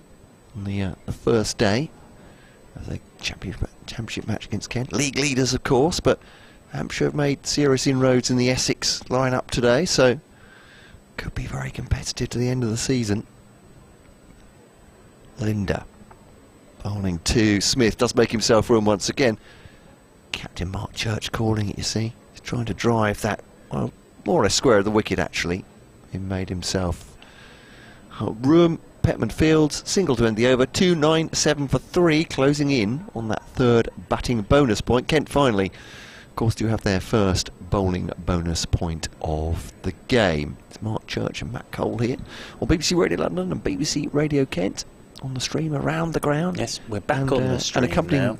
Cycling pictures. No, we never found out who won that stage of the Tour of the North. And quite rightly, we weren't allowed to commentate on it because well, we're not allowed to. No. I wonder if would we have been all right if no, I don't know. Anyway, if you've got cross wires, you're thinking that might have been awkward, wouldn't it? Daniel Drummond is coming in from the Vauxhall end over the wicket to Smith pushes this one down into the leg side and there's no run. I'm glad Matt Cole, sports editor of BBC Radio Kent, do you think I would be able to commentate on a cycling race anyway? I have no doubt about that. Absolutely. I'm very pleased that you think that would be the case. Fabulous and adaptable as you are. I'm sure cycling's my thing. 2.97 for 3. It's Kent v Surrey here. It's Kent and Surrey for England at the moment at the crease. Of course, Zach Crawley and Ollie Pope. Oh, yes, indeed. Very good. As in over the wicket comes Bale Drummond. Forward goes the right-handed Jamie Smith and just pushes this one away into the offside, and there's no run. Crawley has hit 6 fours from his 25 so far. So Bazball. He's not got into his shell despite a run of poor form. Bazball. Is that the? That's the official term now. Okay. Bazball. We had Red Ball reset. Bazball's a lot easier to say, isn't it? In over the wicket once again comes Bale Drummond. Forward comes Smith. I quite like the Baz Fun Bus. Are we all on board for the Baz Fun Bus? Next stop, Edgbaston for the one-off test against India. And then it sort of has a bit of a break till August, doesn't it, the Fun Bus? Yeah, well, absolutely. Like the Radio 1 Roadshow, if you remember that. As in over the wicket once more comes Bale Drummond, short ball, and punched straight down the ground. That's a gorgeous shot from Jamie Smith. And Bale Drummond quizzically looks at Jamie Smith because he's gone wicket to wicket, just back of a length. He's just stood up on his toes and punched him straight down the ground for 4 to bring up the Surrey 300. So 301 for 3, third batting point. That's a gorgeous shot from Jamie Smith. He's on to 14 now. Nothing wrong with that delivery from Daniel Bale Drummond. It's just a very good bit of batting from Jamie Smith. I think this is Daniel Bale Drummond's 5th ball of his spell, which for a part-time bowler is, I would say, getting near, I would say. Well, also there's that new ball coming. Yeah. As in over the wicket again goes Bale Drummond, and forward comes Jamie Smith, pushes this one out into the offside, and there's no run. And the old commentator's cliche at that point, the thing is, do you take it because it could take wickets, but then again the runs could come quickly. Blimey, if they come much quicker. Well, little It's outside a good point, edge, actually. new ball, bang, flies off to the boundary rope. It's fair to say this one hasn't done very much for Kent. Not that it's all, just about the ball, but they've not managed to make it do stuff. Bale Drummond's in again. This is crunched off the back foot by Jamie Smith. It's a very good stop from Linda. You probably heard the sound of that coming off the bat of Jamie Smith. Made a proper cracking noise. End of the over, 301 for 3. So Surrey ticking along at 4s at the moment. So if they continued at this rate, there'd be another 92. So they'd be up around about 400 by stumps tonight. Yeah, eminently possible. Is that? Yeah, it is. The Dean great Stevens. Man. Great man's out there. It is. Doing some 12th manning. He's had a terrible shoulder problem. Darren Stevens has kept him out the whole of the T20 blast, which would have been really hard for him because they won last year, obviously, and that was such an emotional occasion for Darren Stevens. But he loves playing T20, doesn't he? As much as he loves all forms of cricket, but just being kept out of the action. Looks in good form there. Even though he's injured, he looks in good form. Yeah. That's that footballers quite like. Are you a good watcher when you're injured? Darren Stevens. Not a good watcher. Just wants to be involved. Which is great to his credit at 46, isn't it? That's what's kept him going, is his limitless enthusiasm for the game. Singh back into the attack. There's a lean on it by Geddes into the offside. That's another lovely flick with the outside of the right boot from Joe Denley. Just flicks it neatly into the right palm. He's got all the tricks. 301 for 3. I think he was legitimately on Charlton's books, Joe Denley, as a teenager, as in, the old cliche of you've got a decision to make here, son. If I'd gone, I'd have been illegitimately on Charlton's books because I was dreadful at football. His Singh to, I don't know what you go with that. Singh to Geddes, opens the face, one bounce to Compton at gully. They got Cox in at slip for Geddes. But yeah, proper footballer, I think. don't think it ever got quite to the stage of the Phil Neville thing. Isn't that the famous one when where he played it, he had a decision to make about Lancashire or Man United. Yeah, I mean that is a tough decision, isn't it? Very You can much understand from that point of view. Is Singh to Geddes. That's a lovely shot. Actually, having said that, I'm not sure he's quite timed that. Oh, that is poor from Linda. I mean, he's got over there with time to spare. Linda, he's leant down. I won't say lazy because that's the wrong epithet to use, but description to use, but just careless. Pulled off a brilliant stop at backward point. That one stops 2 runs easily just by leaning down and taking the ball, but 305 for 3. But those sort of things creep in, don't they, when you're on the end of a pasting, as Kent are here. Singh bowls to Geddes, straight back at the Kent bowler, although I would say Singh's hardly in the position to give the glares to Linda himself, because he had maybe not in the rest of the game, but the first session he looked nervy in the field, didn't he? He did. To be fair, it's understandable. Yeah. It's probably his first game here, isn't it? I think so. Young man. Certainly, unless he's played some representative cricket, but certainly as a county cricketer. Here is Singh, comes in towards Geddes and just keeps it on the back foot there. It's a decent delivery from Singh. Just asking the question, defended by Geddes. No run, 305 for 3. 88 now for Ben Geddes. He did get 100 against the Sri Lankan development 11, which I believe was a first-class game. So that one was. So he does have a first-class 100 to his name, Ben Geddes. So Singh to bowl to Geddes. Oh, tries to work that away. Was there a chance of a catch there from the inside edge? Ollie Robinson, reaction says yes. Oh, no buys. Reaction says he didn't hit it.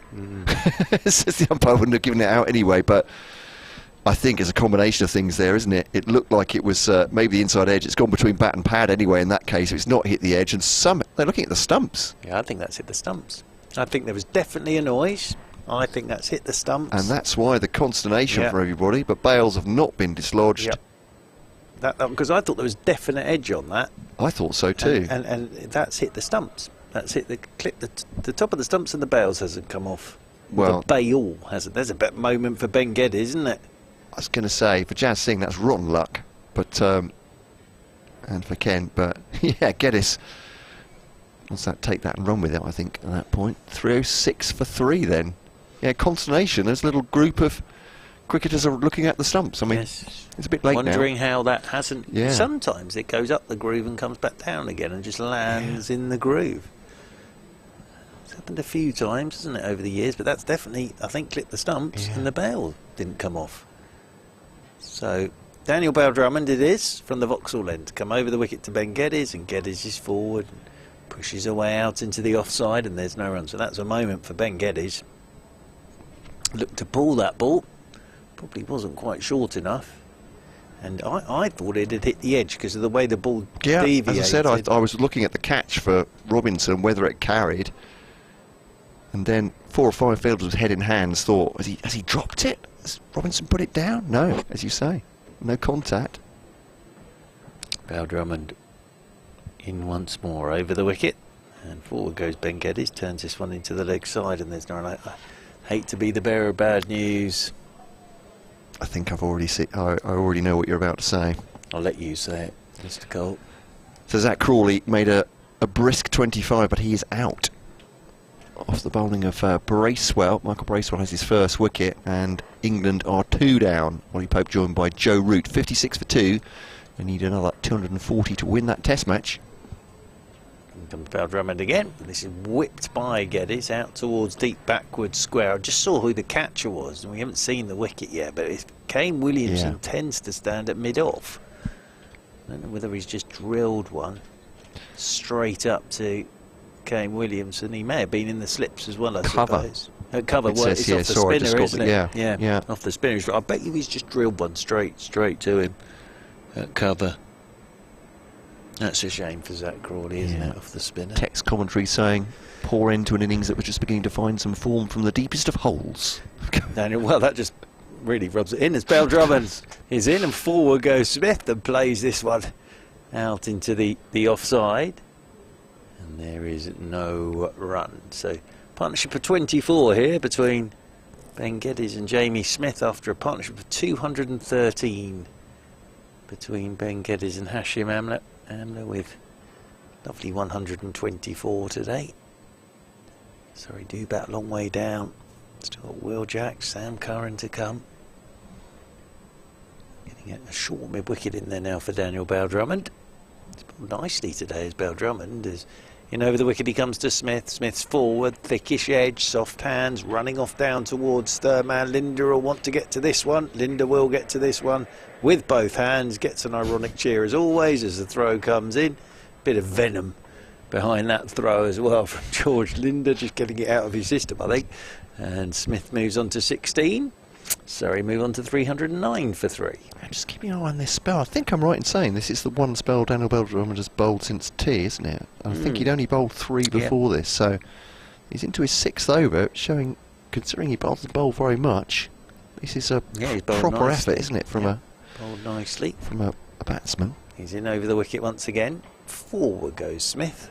Plays this one back up the pitch, and there's no run. You always say though, don't you, with batters, when the top order doesn't get runs in, then the lower order come in and get runs, they always say, oh, and the top order will be sat there thinking, well, why didn't we make more runs? And sort of a bit with that with the bowlers that might be thinking, well, if Daniel Bell Drummond could do this, why didn't we? But because all he's doing is running in and hitting a good line and a good length. Got myself some new reading glasses, Mr. Oh, I like those. Thanks, old boy. Yeah. I can see now as well. Oh, that's handy. Yeah. For sort of up close reading purposes. That's really handy. Yes. I'm in that netherworld now between not being quite having quite good enough sight to read up close, and you know what I mean. That sort of there's a bit of a I get that as well. Almost literally a grey area, you'd say. But Jas Singh to bowl to Geddes, drives it. A little bit toe-endy, bounces very close to the batsman and rumbles off towards Jacob Duffy at mid-off, who bowls a very quick off-spinner at his captain, Jack Leaning. I'm not sure how much that was welcome. I'm not sure he's in a persuade Leaning to let him bowl off-spin. No. That's the key, I don't know. 309 for 3. They've had to try something, and actually Daniel Bell Drummond's come up with a wicket today, just his 16th in first-class cricket. Singh bowling to Geddes, given some width, and he's punched that through the offside. Toby Petman goes after it. They'll come back for 2. Geddes is on to 91. He's into the 90s. Oh, he'll be getting nervous. Well, he might not be getting nervous, but he'll be aware.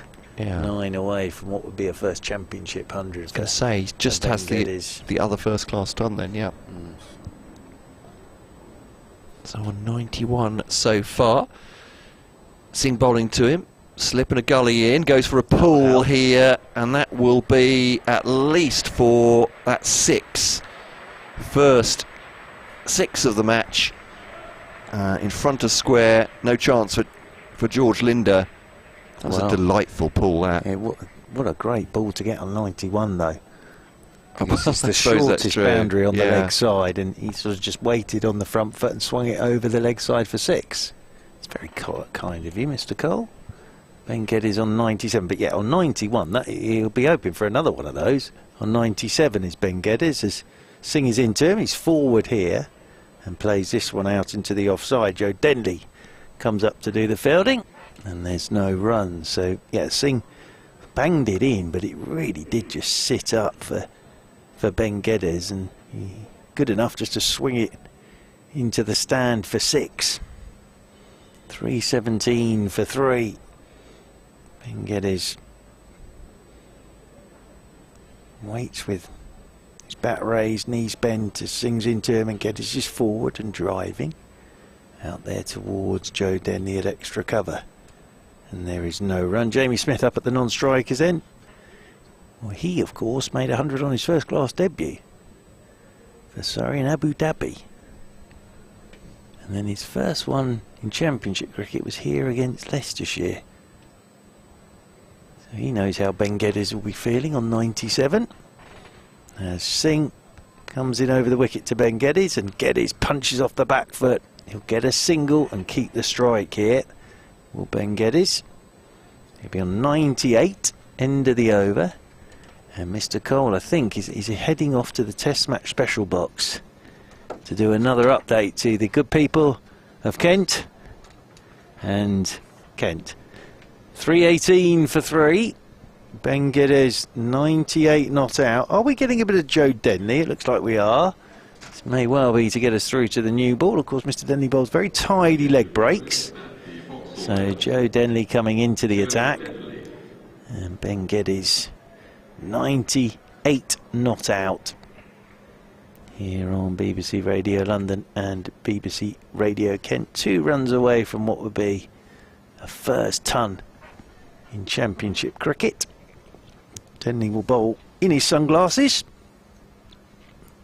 There'll be a slip, backward point sweeper on the cover, rope, cover, mid-off, mid-on, short straight mid-wicket, deep mid-wicket, and man just behind square on the leg side at 45. So Ben Geddes 98 not out, as Joe Denley was about to come over the wicket to him, but he just wants to sing a little finer there, behind square on the leg side.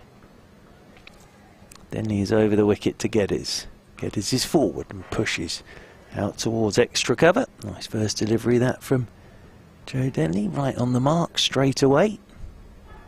A little bit of air, a little bit of turn. In over the wicket he comes to Geddes once again, and Geddes is forward and drives back down the pitch, and then he does the fielding off his own bowling. Once again there is no run.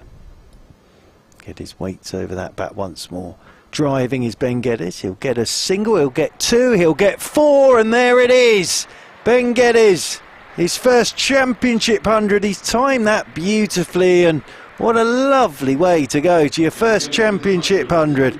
Just leant on that, did Ben Geddes, and it just picked up pace. And for a moment it looked like it was just going to go for a single, and then it just kept travelling, and what a moment for Ben Geddes. His first Championship 100 of 202 deliveries with 15 fours and 1 6. Well batted, young man. Fantastic to see a young man bat like this so early in his career. And he's forward to his next delivery from Joe Denley. But it's been a very nice innings this from Ben Geddes. So Ben Geddes with the first Championship 100 for Surrey. He's driving, and that doesn't really time that. That just rolls straight back up the pitch. But yeah, lovely way to go to it. Yes, then he's in again, and this time he's just punching off the back foot, and he'll get a single this time, and that is one more to Ben Geddes. One more to this Surrey total. 323 for 3. And Ben Geddes is 103 not out. As I say, that was 202 balls, 15 fours and 1 6. So Surrey have got another one on their hands here, because he looks a very organised young player. He really does. Singh from the pavilion end to come over the wicket to Geddes, and Geddes is forward and pushes into the offside. Will take a single, so he'll be very happy down there at the non-striker's end. 324 for 3. Smith comes back onto strike on 16. Still problems here for Kent. New ball due after this over in a couple of overs time, so they can get the new ball in their hands. Sorry, already with 3 batting points as Smith waits for Singh, and then Smith, well, that's on his hip, and that will just be helped away by Jamie Smith for 4 runs. Didn't quite get that right again, Singh, and just on the hip of Jamie Smith, and just helped away down to the fine leg boundary rope for 4, and Smith moves on to 20. Sorry, moving on to 328 for 3.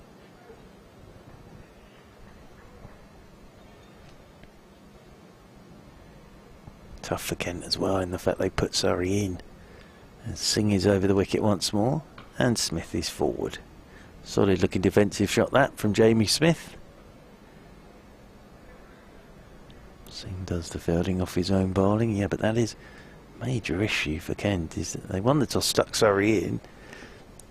So Surrey in absolutely no rush here whatsoever, and they're buying a bit of time by going at over 4 and over on the first day.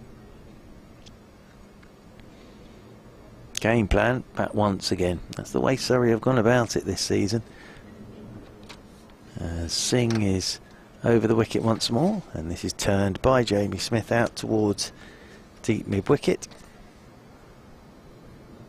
And more to the total. Surrey's totals this season in the first innings of games: 428, 467, 308, 603, 401, 671 for 9 declared, and 382. So their lowest first innings score, 308, in a game they won against Somerset here in South London. Singh is in over the wicket to Geddes, and Geddes drives straight back down the ground. Nice looking shot. He'll get a single. The fielding's pretty good up there at mid-on.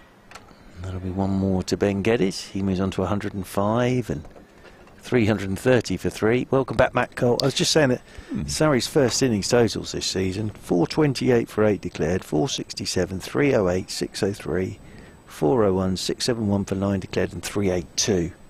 So they're greedy, as waiting is Jamie Smith on 21 as Singh is over the wicket to him, and Smith plays this very late, tabs it away into the offside, and there is no run. 2 to go till the new ball then. Geddes on 105, Smith on 21, and Surrey are 330 for 3. Yeah, from a Kent point of view, that they have conceded a lot of runs in the first innings of a lot of games. I think the first 5 games they conceded 500 in the first innings. I mean, it really is a terrible record. And actually, I'll nick this one off the Surrey website. They've taken, before this game, taken 37 wickets all season, and that is, you know, they've scored big runs. Ben Compton has scored runs. Danny Bell-Drummond, Jordan Cox has been, you know, among the centuries as well. But that really tells the tale, doesn't it? They're just not taking wickets, and this injury hit attack is being battered by Surrey here. I say injury hit in the terms of players that aren't here rather than are. Joe Denley bowling, And D. Stevens is out there at mid-on. well, that's Doing a good bit news. of 12th manning. That is good news for Kent fans. Nathan Gilchrist has been on as well, so hopefully coming back sooner rather than later. This one, bit of a leading edge actually, going out towards the offside from Ben Geddes. Is this his highest first-class score as well now, 105? Very good question from you. I can't Sorry, remember don't off put the you on top the of my spot. head. No, that's fine. I think it is. Yeah. It is, excellent. I think it was 104, I just saw from my notes before. But yes, a drive up towards D. Stevens. Go on, have a bowl, Darren, go on. They'll never notice. That'll be the end of the game. What if he bowls? Yes. That'll be that done. It's Denley to a sweep and a miss from Geddes. Joe Denley's already down on one knee. He's doing the sort of cabaret singer. Yes, it is. It's like the end of an opera. Or yeah, yes, Isn't good. it? Yeah, Yes, when he hits the high note Yeah. at the end on one knee. I like to think, or Romeo appealing to Juliet on the balcony. Oh, that's Who lovely knows? from you. It's a romantic image. This one's just nudged back to the bowler, and there is no run. Mike Burns on the balcony and Denley appealing back to him, like Romeo and Juliet. What a picture. Here's Denley running his leg spin.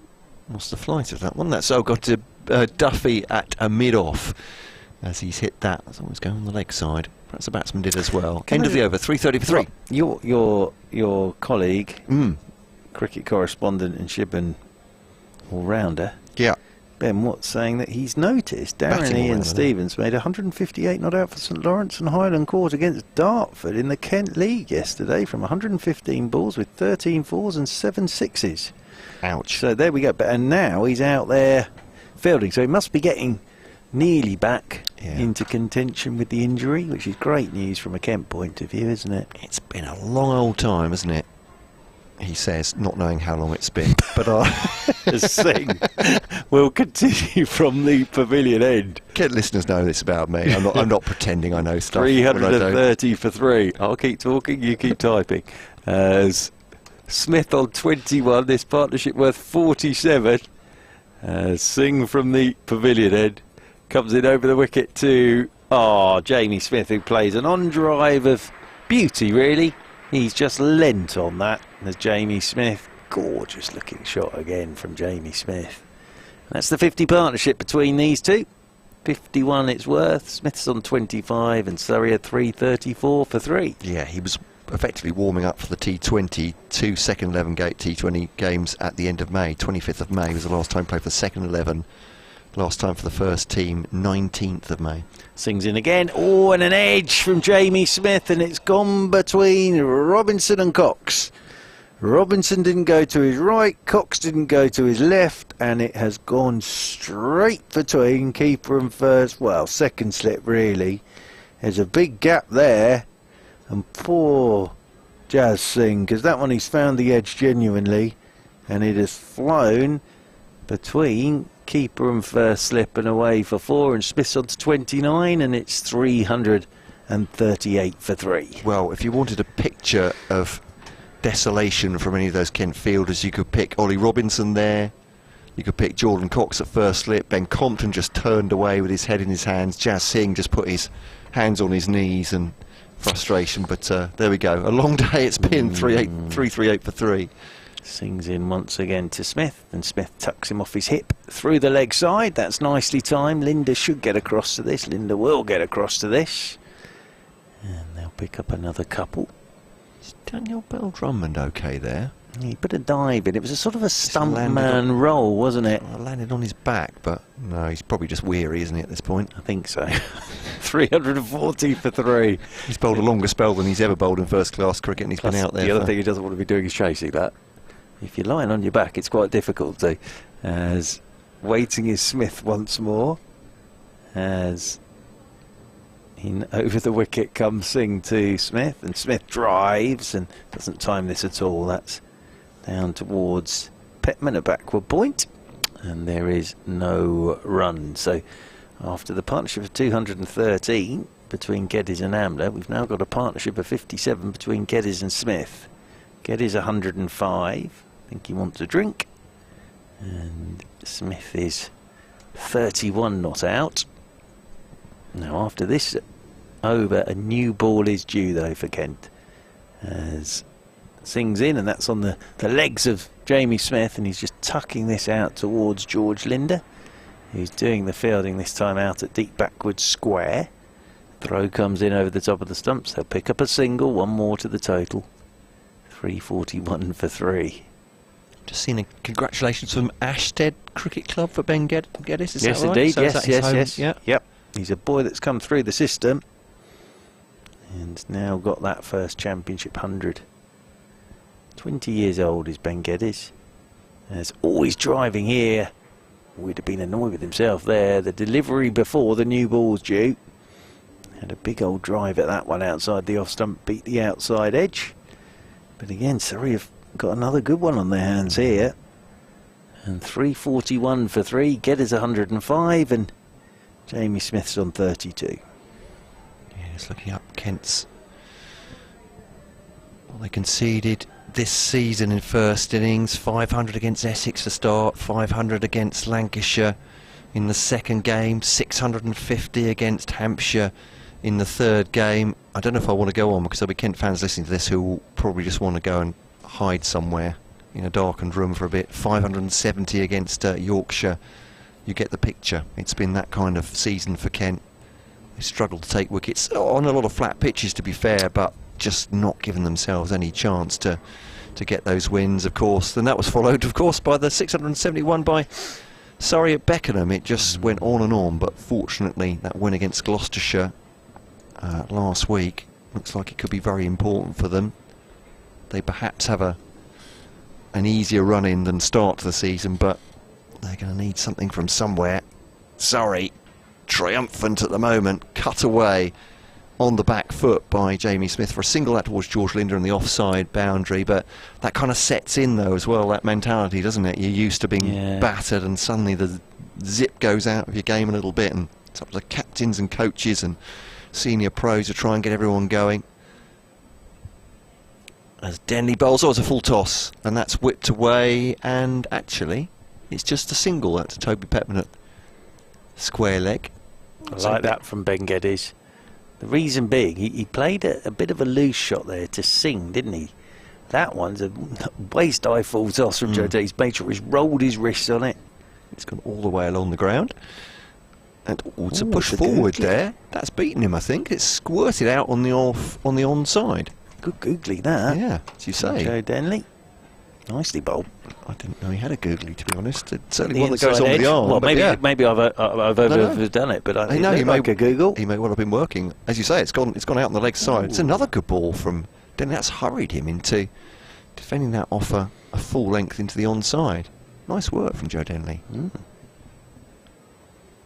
Over the wicket once more, and let's come off the inside edge.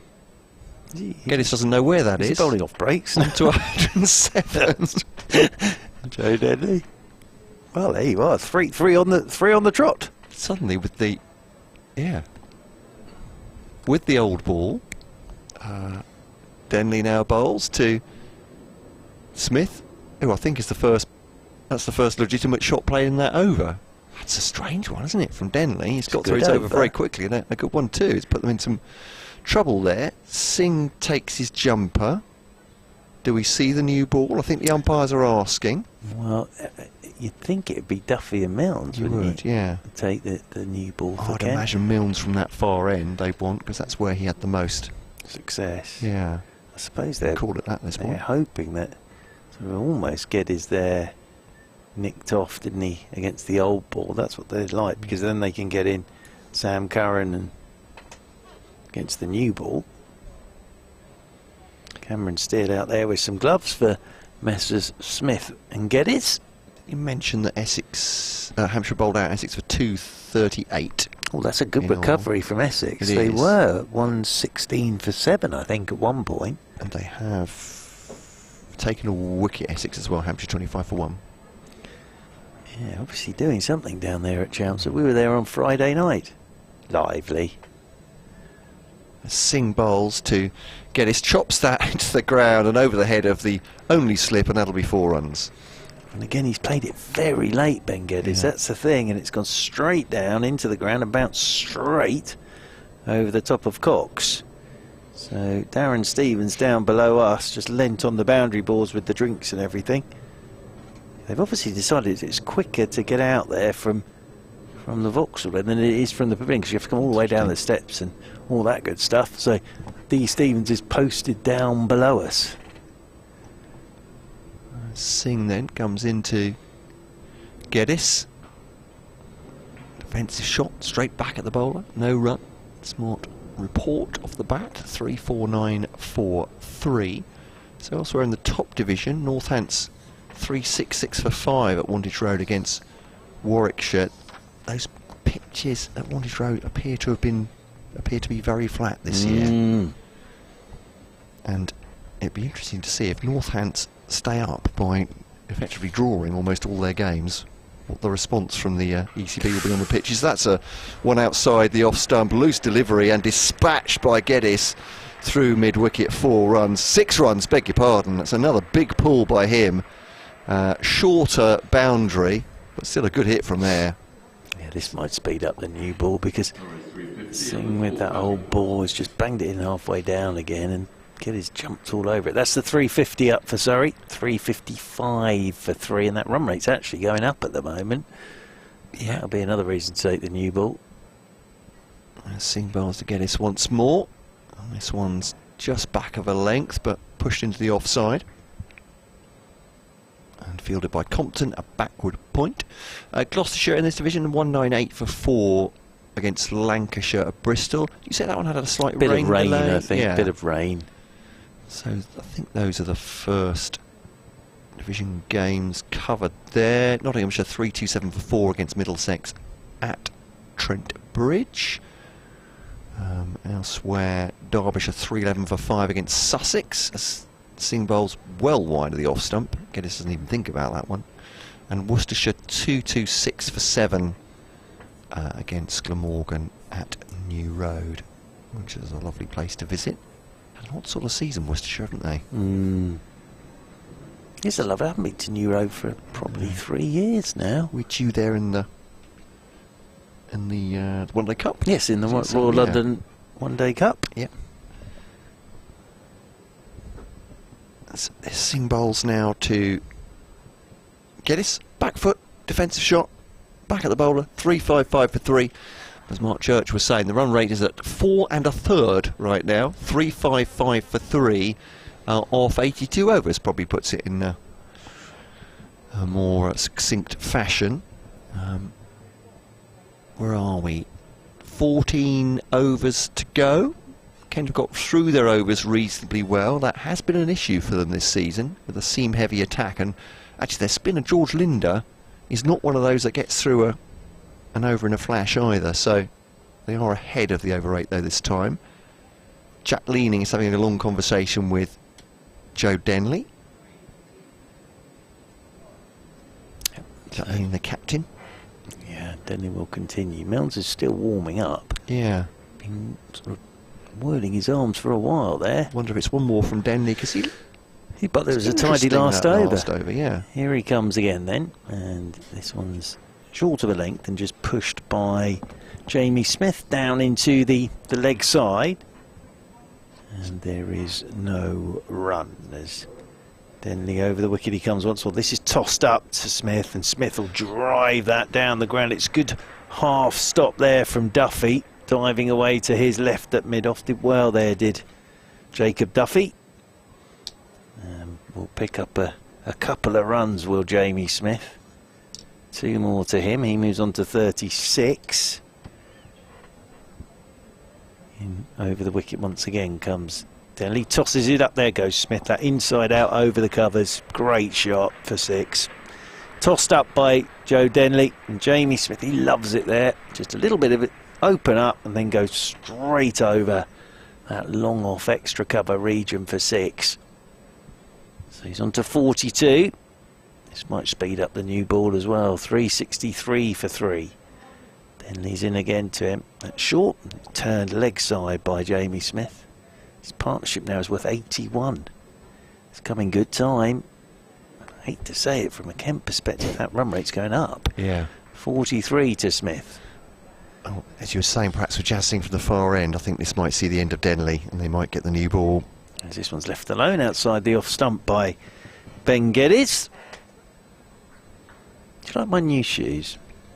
I do. Those very, very dapper. Yeah, they were from the charity shop again. I know, you do get a bargain. Yeah.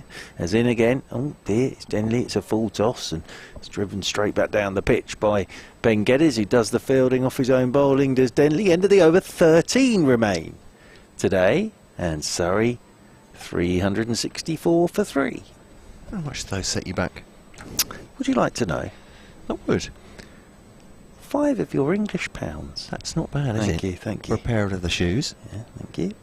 Quite like them.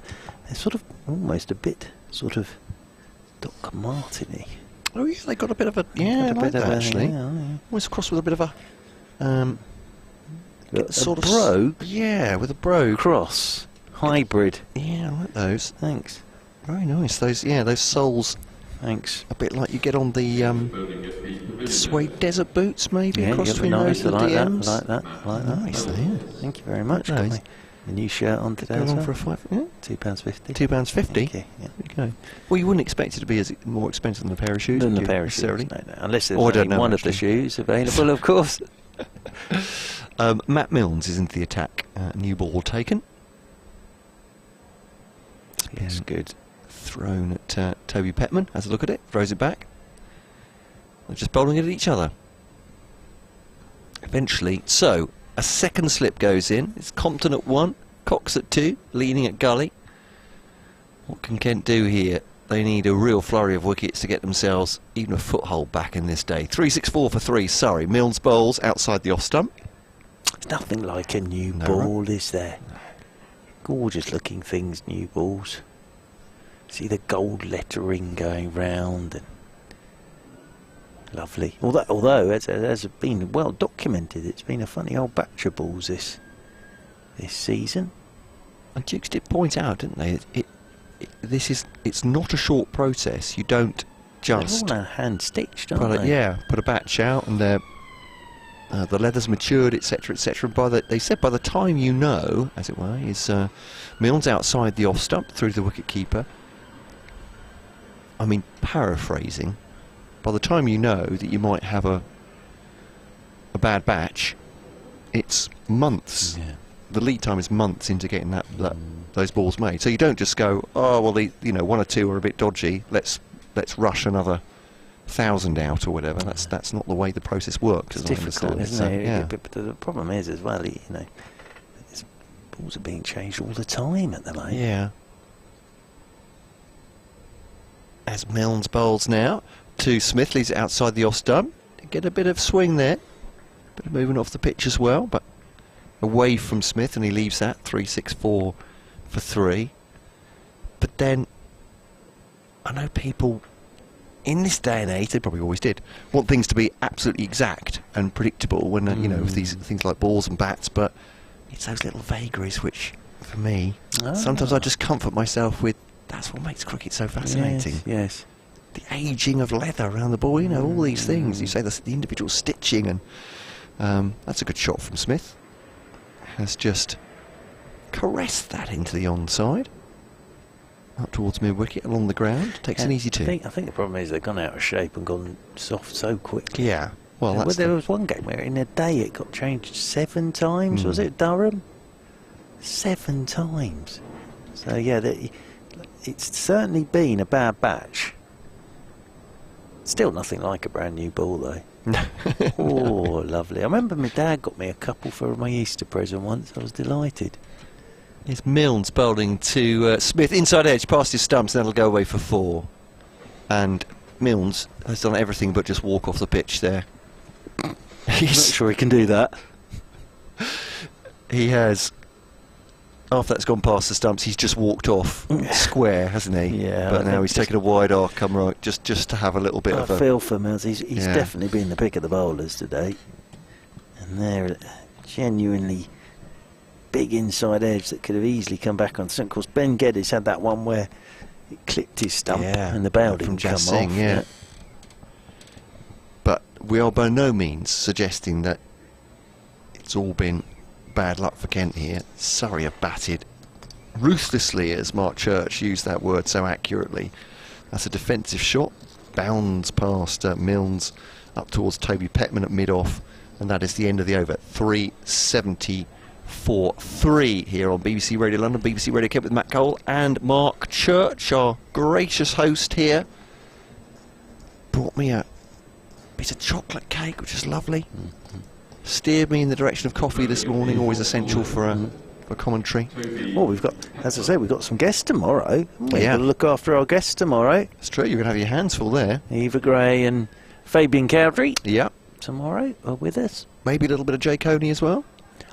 A test match looks like it will go into the last day, doesn't it? I don't know his commitments. No, I think he'll probably stay with the final day at Headingley rather than good day point. 2. As a New Zealander as well. However good this is, I think he might. No, but he'd love to see you. I know that much. I got out of step. I do apologise. No. He would love to see you. It's going to be young Mr. Petman's getting the new ball. So Duffy doesn't get the new ball second time round. That's interesting. He was a little expensive today. So they're going to give it to the young Petman in his first game for Kent. Coming in over the wicket to Ben Geddes, and Geddes lets the first one go. Outside is off stump. I think that's right from leaning. Is Duffy's just been out of sorts, and give Petman a go basically. He's bowled decently and give him his chance with the new cherry. Indeed.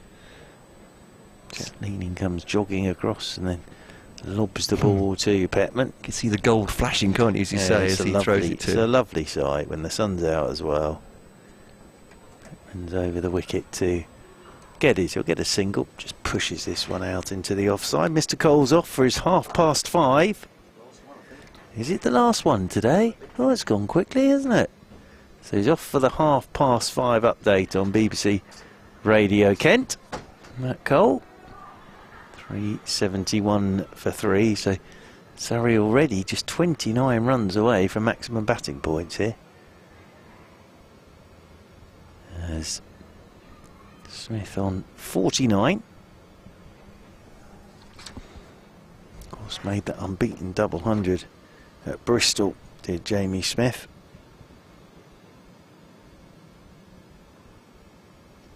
Letting this one go outside his off stump. Yeah, 234 not out at Bristol for Jamie Smith. So a very fine innings that from Jamie Smith. Any little hamstring strain, so he missed the next couple of games, including Kent at Beckenham, as he's pushing forward to this one, and that beats the outside edge and taken by Robinson, and then 6 and 4 at Taunton, so one away from a 50 here. Jamie Smith, very fine young player, of course, Jamie Smith. Waits again with that bat raised as over the wicket. Petman to him, and he watches this one go outside his off stump. After this over, 11 to go on this first day, so Surrey already putting themselves in an excellent position on this first day.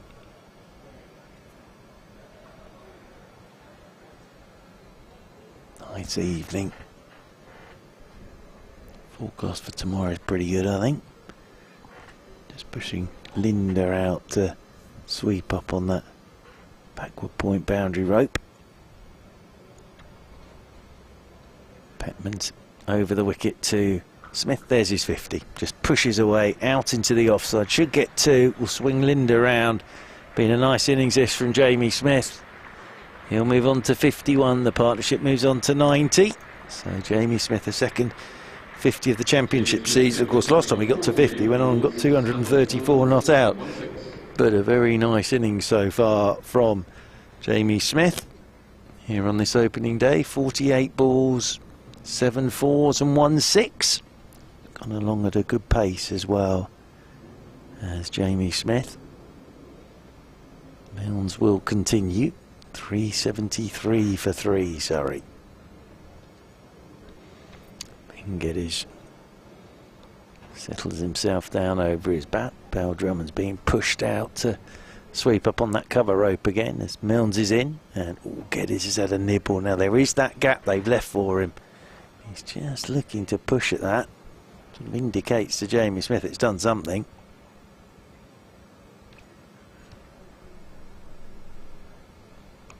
Does look to play the ball late, Ben Geddes.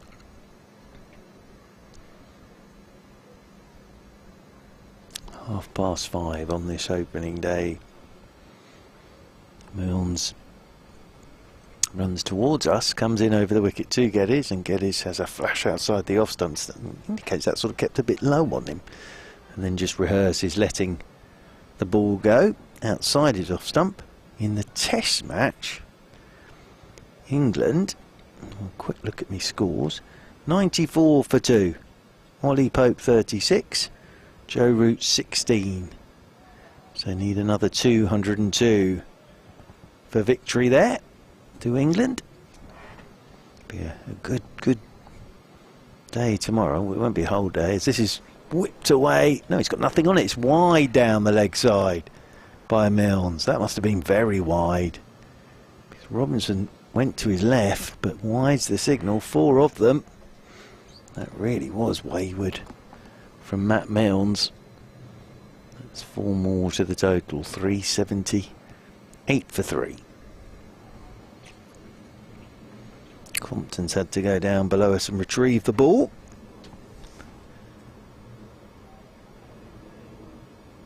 And get his 118 not out, his highest First class score, his first championship 100 to boot. It's a good day, a very good day this for Ben Geddes. Over the wicket once again.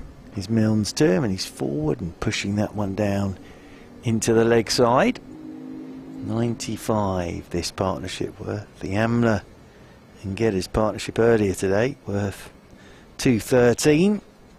Patel and Burns put on 64 for the first wicket until Patel was the first to go, caught behind off this man Milnes for 40. Then Burns caught down the leg side off Petman for 24. Very well caught by Ollie Robinson. Geddes, again it's down the leg side, gets nothing on this. Just looking to help it down towards fine leg, and Robinson has to dive away to his left once more. And then that partnership of 213 between Hashim Amla and Ben Geddes, and after tea, Amla caught by Cox at short mid wicket off Daniel Bell-Drummond for 124. 378 for 3.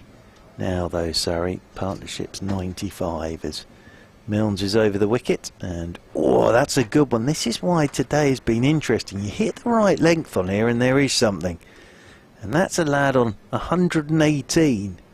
And Milnes there has beaten Ben Geddes. All ends up with that, with the new ball. Welcome back, Matt Cole. Your final update of the day done. Tell me it's got better, said the presenter. You don't want to disappoint your listeners, do you? But I couldn't really. Is the gardening show still on? No, it's not, no. Right.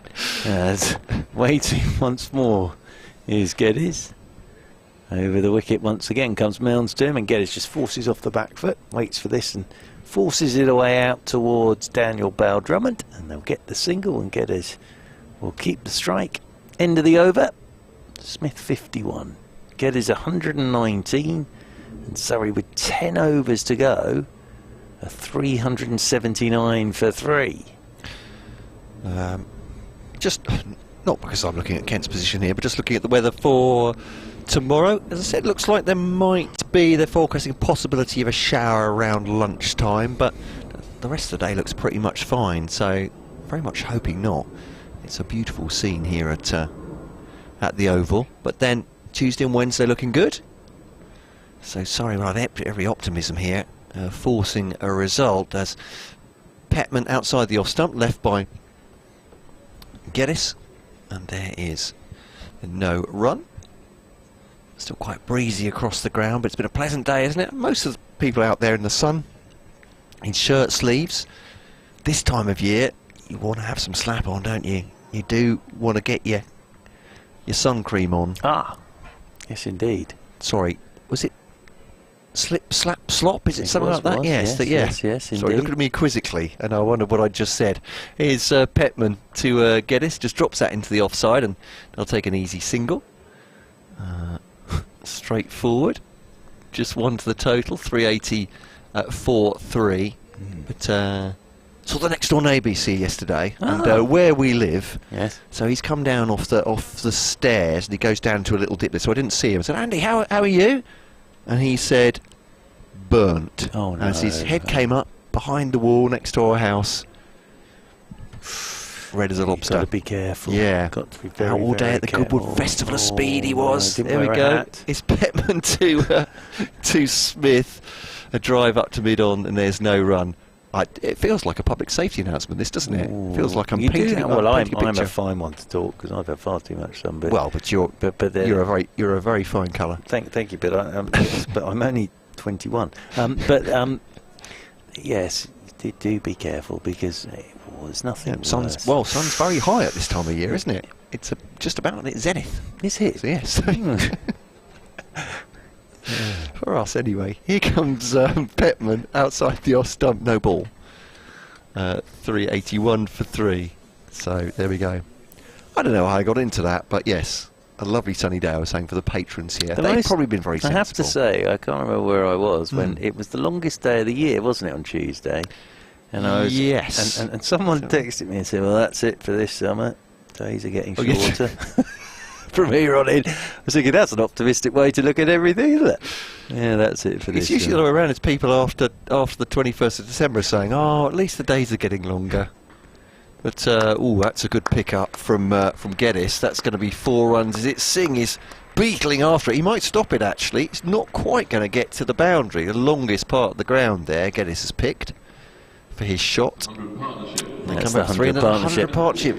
Again, I feel like, how has that happened? Well, it's happened by Surrey batting on, and Geddes and particularly Smith hitting boundaries. Yeah, well, Smith there, and he moves on to 54 in no time at all. Geddes comes back on to strike at 120. The major issue here for Kent is we've still got 9 overs on the first day. Yeah.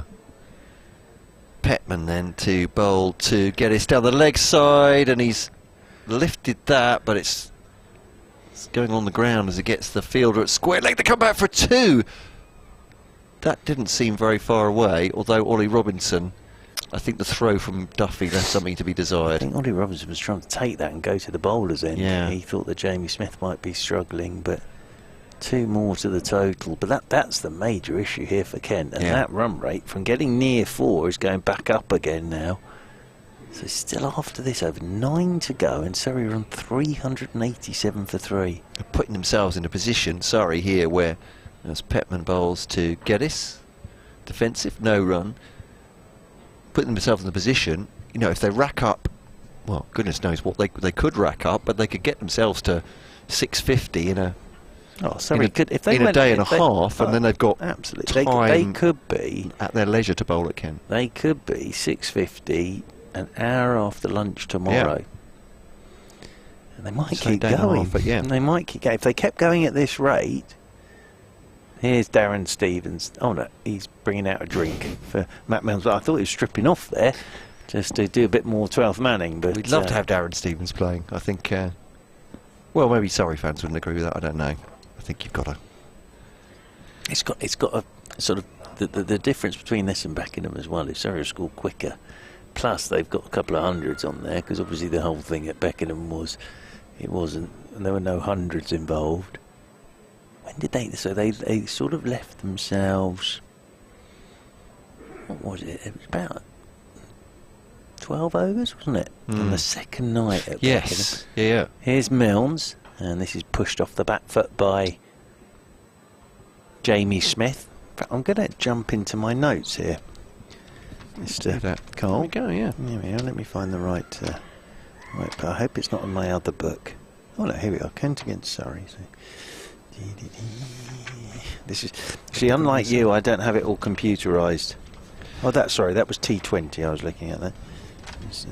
I did a couple of days of the game, didn't I? It might be in my other book, which is very annoying, actually. Because I just wanted to see how many overs Surrey batted for at Beckenham.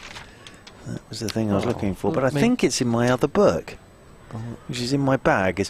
Milnes is over the wicket to Geddes. Geddes lets this one go outside his off. This might be sort of telling me to go computerised. Well, I can pull the score up here, I think.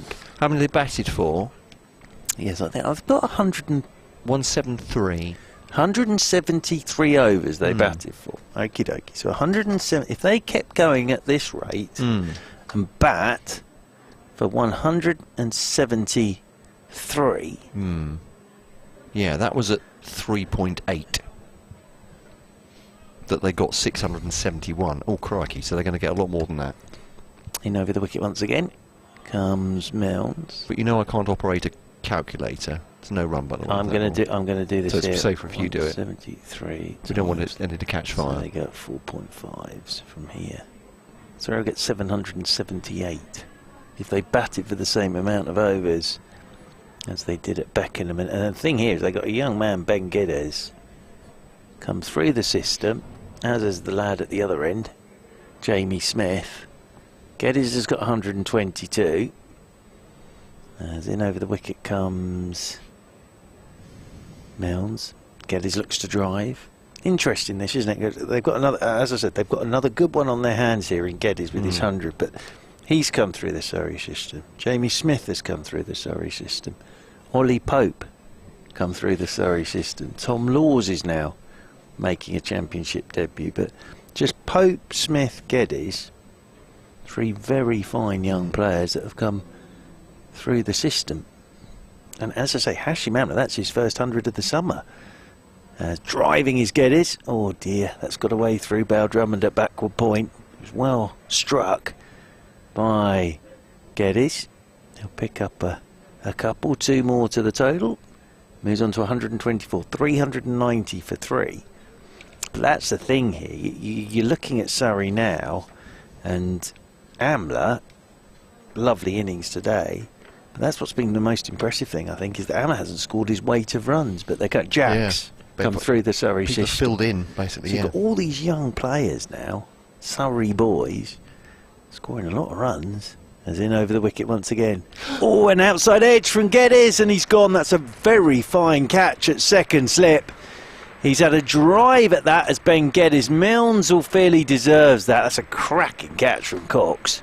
Away to his left-hand side at second slip. And Ben Geddes' very fine innings comes to an end on 124. Just shaped back into him. Had a drive, thick edge. Great catch from Cox at this stage of the day.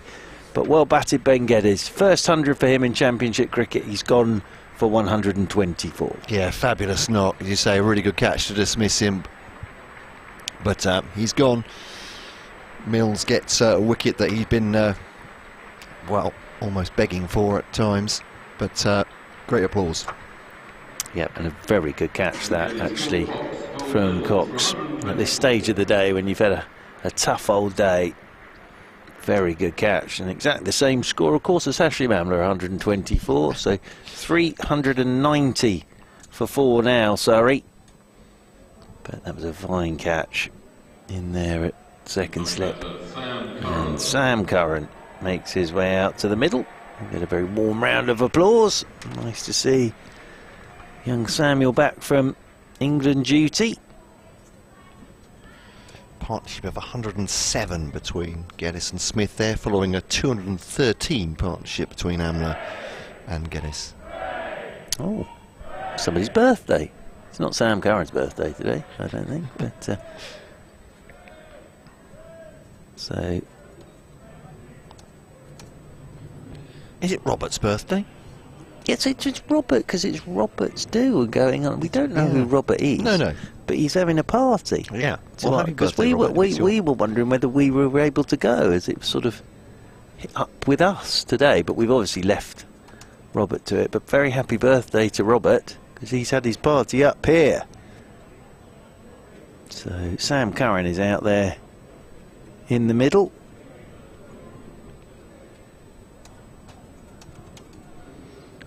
So Smith is on, almost read Sam Curran's squad number rather than Smith's score, knowing he had 50, but on 55 as Curran joins him. As Petman bowls now to Smith, circumspectly, back up the pitch, no run. George Linder is warming his shoulders up. Maybe just trying, as I said, long day in the field. It doesn't mean he's necessarily going to bowl, maybe just trying to keep himself flexible. Sorry, 390 for 4 now. And 8 overs left, not including this one. This one defended off stump, back to Petman with 2 slips in for him. Good catch from Jordan Cox. Again, got down really well to his left. It's very interesting, isn't it, that sort of just looking again. Burns, Surrey system. Patel, Surrey system. Geddes, Surrey system. Smith, Surrey system. Jack, Surrey system. Curran, Surrey system. Laws, Surrey system. Atkinson, Surrey system. There you are. And half a help. Petman to Smith. Defending off stump. There is no run. And I can understand why at times people have said that Surrey just throw money at players and get them in. That's 8 out of the 11. And you've just had a young man who's gone out there and got 100. And Gareth Batty's talked all season about this being squad. This has been all about being a squad. So whichever 11 you put out there, you know there's going to be changes throughout the summer. Petman now to bowl to Smith. Again plays it defensively. And there is no run. Goes up to Matt Milnes at mid-on. Obviously Amla came through the Surrey age group as well. But what I'm saying Just is took a swerve out to South Africa. absolutely. But no, he couldn't get in the team. Is that right? exactly, Yeah. exactly. But no, that is, you know, that is the thing there. And now you've got this core group of players.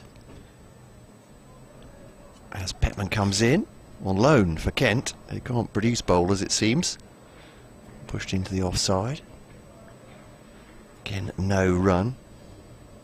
But the thing that fascinates me now is you've got Patel, Geddes, Smith, Jacks, Pope.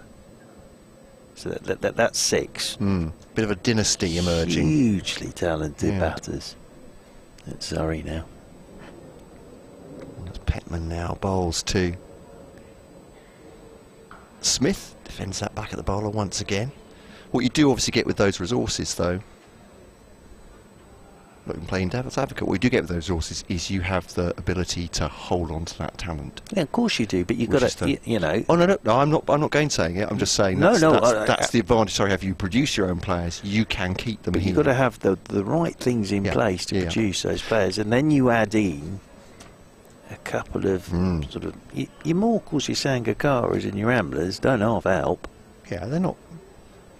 They're reasonable but recruits. you know, your system is working. Yeah.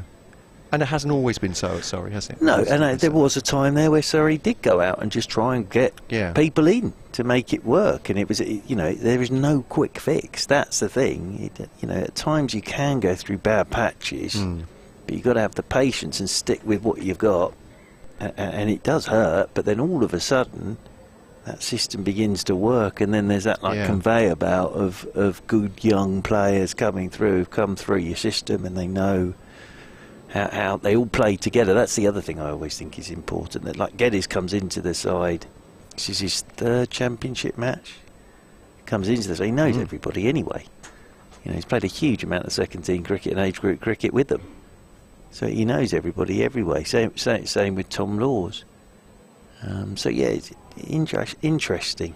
And I just think batting wise, there's that group now of very good young Surrey batters out there. First ball here for Sam Curran. It's Milnes to Sam Curran, who's forward. Plays this one away into the offside, rolls out there towards extra cover, and there's no run. I would say conversely for Kent at this point, they're having a poor season. Should they go down into the 2nd division, the worry is that could feed into players, you know, talented players leaving the club, looking for Division 1 spots, etc., and that's an issue. Mind you, this is the time of year when contracts start getting discussed, isn't it? So Sam Curran turns this one from Milnes into the leg side, and there's no run. Well, you see, that was the thing. I think, you know, Surrey went through a bad patch a few years ago now, and after going out and trying to get players in, and big name signings and all that good stuff, it was Graham Ford really, with Alex Stewart, who said, listen, we're going to play our lads from the academy and we're going to stick them together, and it's going to hurt, but we'll do it for a couple of seasons, because when they do come up, they'll know each other well. As driving is Sam Curran for 4, and that whistles away for 4 runs to get off the mark. Gorgeous looking shot from Sam Curran to get him started. 394 for 4, and as I say, you add in Sangakara, fine, and Morkle. Ricky Clark came back, but actually you had your core group that played a huge amount of their cricket together and sort of understood what they were up to in terms of red ball. But it takes a bit of patience as well. That's the other thing. As in over the wicket comes Milnes again, and driving once more is Sam Curran. That's going to flash away through backward point for 4 more. Sam Curran moves on to 8, and Surrey move on to 398 for 4. doesn't look like that's improved Matt Milnes' mood very much, you know. 3 for 4. I feel a bit for Milnes today. He's bowled. He's been the pick of the bowlers.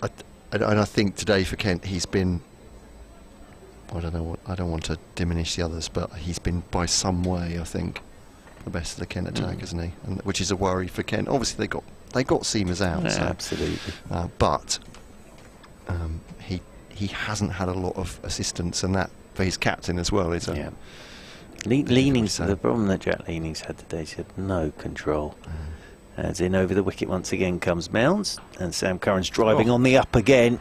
It's an even better shot from Sam Curran. That is 3 lovely shots, but that's the best one of the lot. That's on the up and just punched by Curran.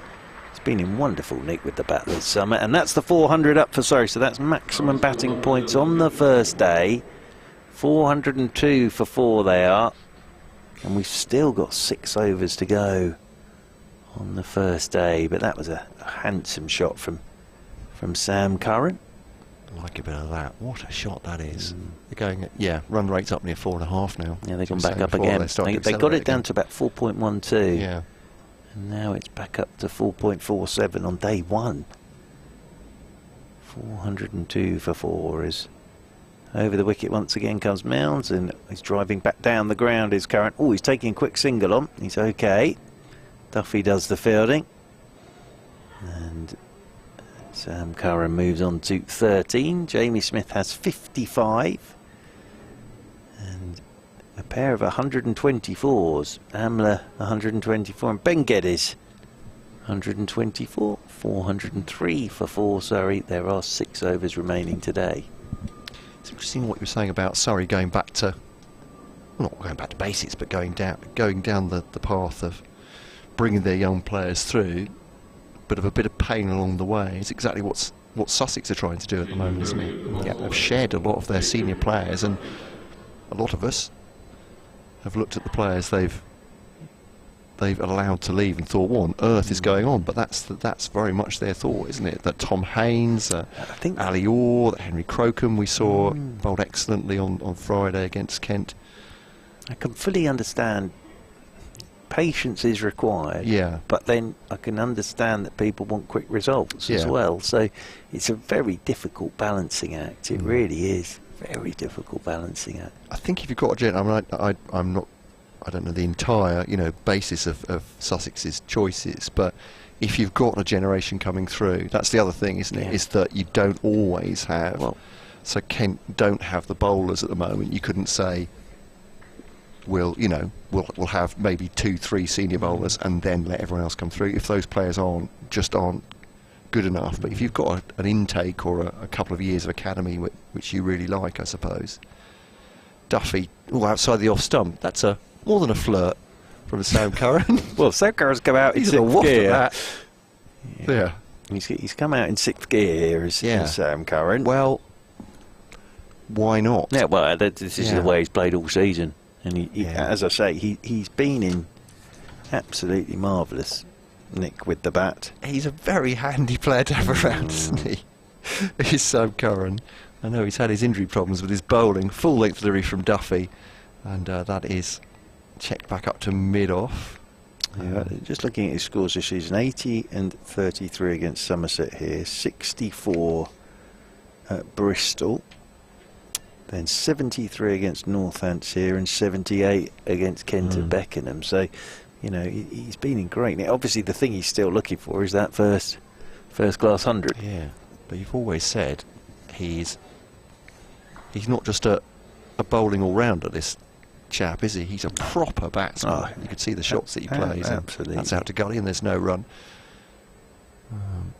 So useful to have around. What's his situation with bowling now? I think the thing is, he was obviously away in the one days and bowled in the one days for England, so I should think he's good to go. Really, you wouldn't be playing him in the one days as allowing him to bowl in a one day international. Bowl 10 in a day, then at the very least, then that's a great drive. That's gone wide of mid off. That's a very good shot by Sam Curran, and much so we like the counties we follow around the ground to do well, around the country to do well. You have to admire talent when you see it. I think cricket fans, most of us do as well. It's a little less one-eyed than other sports, isn't it? And this is an absolute exhibition by Sam Curran at the moment. in cameo perhaps, but some Well, lovely shots. in a way, you got Geddes, what is he, 20, Jamie Smith 21, Jack's, what's he now, 24, 25, 23? Actually, he might only be 23. Sam's 24, so Tom Laws is 19. Duffy to Curran, cuts that away. Will that be 4 more? He did that with real purpose, indeed so. 4 more runs, consecutive 4s off Duffy. Oh, this is the way they're going about it. And he's playing all round the wicket as well, isn't he, at this point? 50 for Ollie Pope for England as well. So they're 117 for 2, I think, now. Oh, now I am feeling a bit queasy, Mark. Please stop it. That's 117 for 2. I'm joking. It's good fun, though, isn't it, watching these lads back these days? Yeah. You know, there's Sam Curran. He's just walked out there. And what's that now? 21, and that's five boundaries out of 21. Yeah. So absolutely no let up here at the moment. That 21 from 11 balls. This. Well, I was talking about T20 earlier. This is like a 20-20 knock, isn't it? And a good one too. Duffy to Curran just relieves the pressure by running that one down to backward point for a single. Oh, that was the last ball of the over. Oh, he's taken the strike. Wants the strike. That's the thing. Silly me. 4-12 for 4. Jamie Smith hasn't seen anything since Sam Curran came out. Now, Sam Curran has sort of said that Kent must, in the back of their minds, think Sam Curran's going to come out here and think about tomorrow. He's come out thinking about tonight. Still 5 to go. They're ticking along. So he hasn't even got a thought about tomorrow, Sam Curran. He's just thinking about tonight. He's seeing these 5 overs as a real bonus 5 for him. What? Say 5. Well, he's going more than that, isn't he? At 6 and over, that's 30 the score. Could be up around 450 to end the day. Yeah, just Will Jack's 23. Will Jack's 23. So, you know, these lads, they're very young. I forget how young Sam is, actually, to be honest. And Will Jack's as well. You forget he's only 23. So, Curran and his modern mullet, 22 not out. Smith at the non-strikers end on 55. I heard that his hair style described by Daniel Norcross as having a squirrel down the back of his head. Is that right? Now it's round the wicket then. Oh, is Mounds, and well, Sam Curran, you naughty boy. He's just uppercut him straight over the slips for 4. This is T20 stuff from Sam Curran. And as I say, what I love about this is he's walked out there, and Kemp must have thought he'll be thinking about tomorrow, see out today, and he's just gone out and taken this by the absolute scruff. This partnership is worth 26, of which Sam Curran has 26. And that is his 6th boundary already. Sam Curran, 416 for 4. He's doing some damage here late tonight. Kemp must be tired out there at the moment. This really is sort of absolutely nailing it down this evening, the way that Sam Curran's going about it. 4.56 and over now. 2 a ball, isn't he? 26 or 13 so far. Where does Milnes go to him now? Still got the 2 slips in there, of course, as round the wicket goes Milnes, and Sam Curran's driving him straight back down the ground. This will be 4 more. And Sam Curran races on to 30 with 7 boundaries. So he's on to 30, 420 for 4. Quite brilliant, this from Sam Curran. Well, quite brilliant. Maybe my eyes deceive me, but that's a good ball from Matt Milnes. That's full and off stump, isn't it? It's just got length. And Sam Curran is so I mean, confident. because it's full, obviously he's got the... If you've got the talent to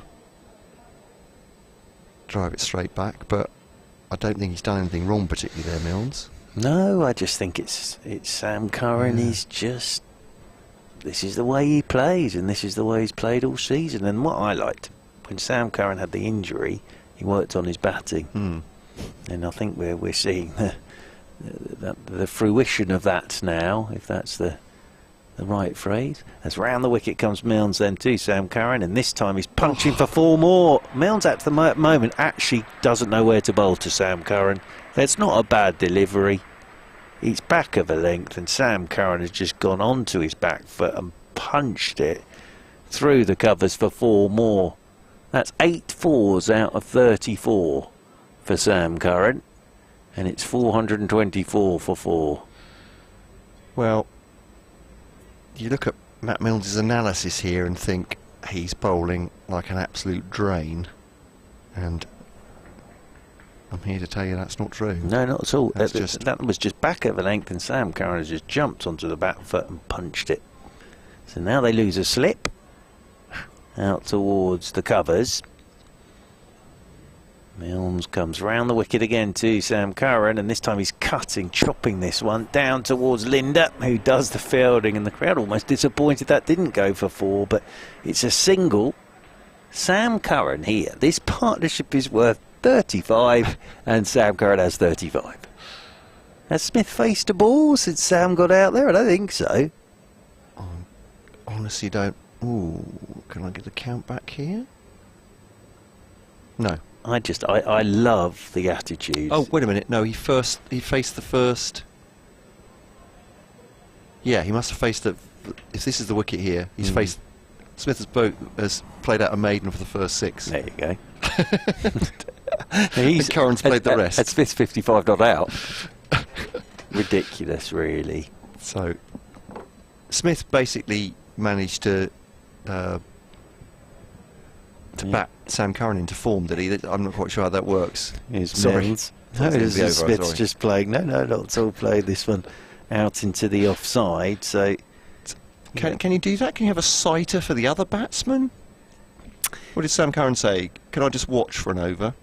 Yeah, and then I'll get going. I think probably just started. Ridiculous, man. But the thing is, this is the way Sam Curran plays, and he's just in such, and he loves it as well. That's the other thing. He'd have been champing at the bit to get out there tonight. There's no thought in his mind of just see it out till tomorrow morning. Milnes is into Smith, and Smith punches out towards extra cover, and there's no run. End of the over. Surrey 425 for 4, Sam Curran 35, and Jamie Smith 55. And 4 to go, but it's exciting stuff. It really is.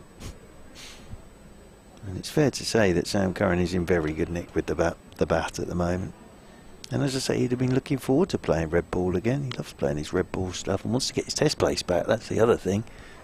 Wants to get back in that because the funny thing is, with the way that England are playing at the moment, it suits Sam Curran down to the ground. So he'll be desperate to get back into that England side. But that's 8 fours out of 35. Gives them, of course, gives England a left arm option as well, which is very handy to have in terms of flexibility. And all this, and he's managed to come out of this county system as well, which. So he's had to struggle with that. Here's Duffy to Curran, and oh goodness me, he's just he's run that into the onside, and he's not got a run. Well, there we go. That's his run of form over, I'm afraid, Mark. It was beautiful while it lasted. He's on 35, Smith on 55. I joke, of course. Some pundits incredulous that Matt Potts could bowl in the 2nd division and still be quite good. Isn't that amazing? He's in the England team. I'll stop now. Duffy to Curran, dropped into the offside, and that'll be a single. 36 for him. Smith has 55. I'm just preaching to the choir on a county championship commentary as well. I think it's work. Yeah. Gareth Batty summed it up right at the start of the season when he was asked the question about the state of championship cricket, and he said, "Where are you getting the players from?" A lot of players. A lot of good players are getting opportunities. There's some really good players out there. So you know that is the thing. There are some really good young players out there. Casey Aldridge at Somerset. God dear, that boy can bowl. I just think it's exciting, really. 4-2-6 for 4. Duffy now bowling to Smith. Straightens him up a little bit with a full length delivery. Good length, more or less. No run. 3 overs to come after this one here on BBC Radio London and BBC Radio Kent. It's certainly been an entertaining day. If you're a Kent fan, it's another one where you might have to go and hide in the airing cupboard or behind the sofa for a bit. Or put a towel over your head, a wet towel over your head after the day's play. I enjoy doing that. With a good book. Nice, actually, isn't it? Duffy bouncer, a good bouncer this time from Duffy. Sometimes it's been a little bit too short with them, but that's kept Smith entertained, having to duck away from that one. No run. 4-2-6 for 4. But Kent look odds on to have conceded 500 in the first innings once again, and that takes its toll, doesn't it, psychologically over a season or even a half season. It's been hard yards for them. But Duffy now bowls to Smith, and that's into the offside. No run as Daniel Drummond picks up. Not a no ball there. 4-2-8 for 4. Yeah, it's just overstepped the mark again there, Duffy. Which makes the decision to bowl first quite interesting in the fact that they'd obviously seen something in the pitch and the conditions to think bowl first. But if you've conceded that many runs, well, you could see in the first half hour, leaning, thinking, oh no. Yeah. Duffy to Smith. Up to mid-off, and there's no run. Hoping to speak to Jack Leaning after the day's end. But you know, as I said, there's a lot of social media, well, not loads, but people, obviously Kent fans, saying same old, same old. What the heck is Jack Leaning doing? But then it's Duffy to Smith, defends that into the offside. End of the over, no run. But if you've seen the photos, and we haven't been out there, but the photos of this pitch, it looks very green on top. Yep. And if Jack Leaning is thinking, look, I've got a reduced seam attack, my one chance of winning this game, perhaps Kent's best chance of winning the game, is if there's a bit in this pitch to exploit. It's cloudy this morning. If we can have them 5 down by lunch, absolutely, then we've got a chance. But then I hate, they didn't use the new ball very well this morning against Burns and Patel. That was the problem. Burns and Patel got off to absolute flyer. So that was the issue. And then the interesting thing was there have been a couple there today that you think, cool, if you hit the right spot, there is something in this pitch. And we've seen enough cricket here this summer to know that they're good cricket wickets, these. Get in, make your runs, but there is something there if you can get it right. And I just think Kent will put their hands up tonight and say, we didn't get it right. Very well. We had a good day with the ball, which is fair enough. It happens. It does happen, but it always makes it worse if you've won the toss and decided to bowl. That's the thing. But my argument being is, Jack Leaning, what's he going to say? We think there might be something in this, but I'm not going to back my bowlers. You can't do that, can you? As a captain, then you're just saying. My only thing with that is if you've conceded the amount of runs that Kent have had, and is there a worry? What would Surrey bowlers do on this? They faced Morrell at Beckenham on one that was apparently not doing a lot. So it's a double-edged sword, isn't it? It's a double-edged sword. But I just think it probably put his hands up and say we just not had a great day with the ball. As Petman's into the attack from the pavilion end, short, and this is pulled in front of square by Sam Curran. They're going to tear back for 2. And this is the thing as well, the running between the wickets. But it can happen, you can have all the great conditions in the world, but you just don't. I've seen Surrey do it this season. Just don't quite get it right at the start, and then it's that whole can you get yourselves back into it? But then the problem was Geddes and Amla get together, and they put on 213. During that, you start defending, and so you're not and it's very tough. It really is. And now's a good time to bat because obviously the sun's out and you're in. 4:30 for 4. As Petman's in, and 4 goes Sam Curran, plays this one out into the offside, and there's no run. So I don't know. Conditions probably dictated to have a bowl, but as I say, just didn't quite get it right, and Surrey got off to a flyer, and it's very difficult to sort of haul a side back.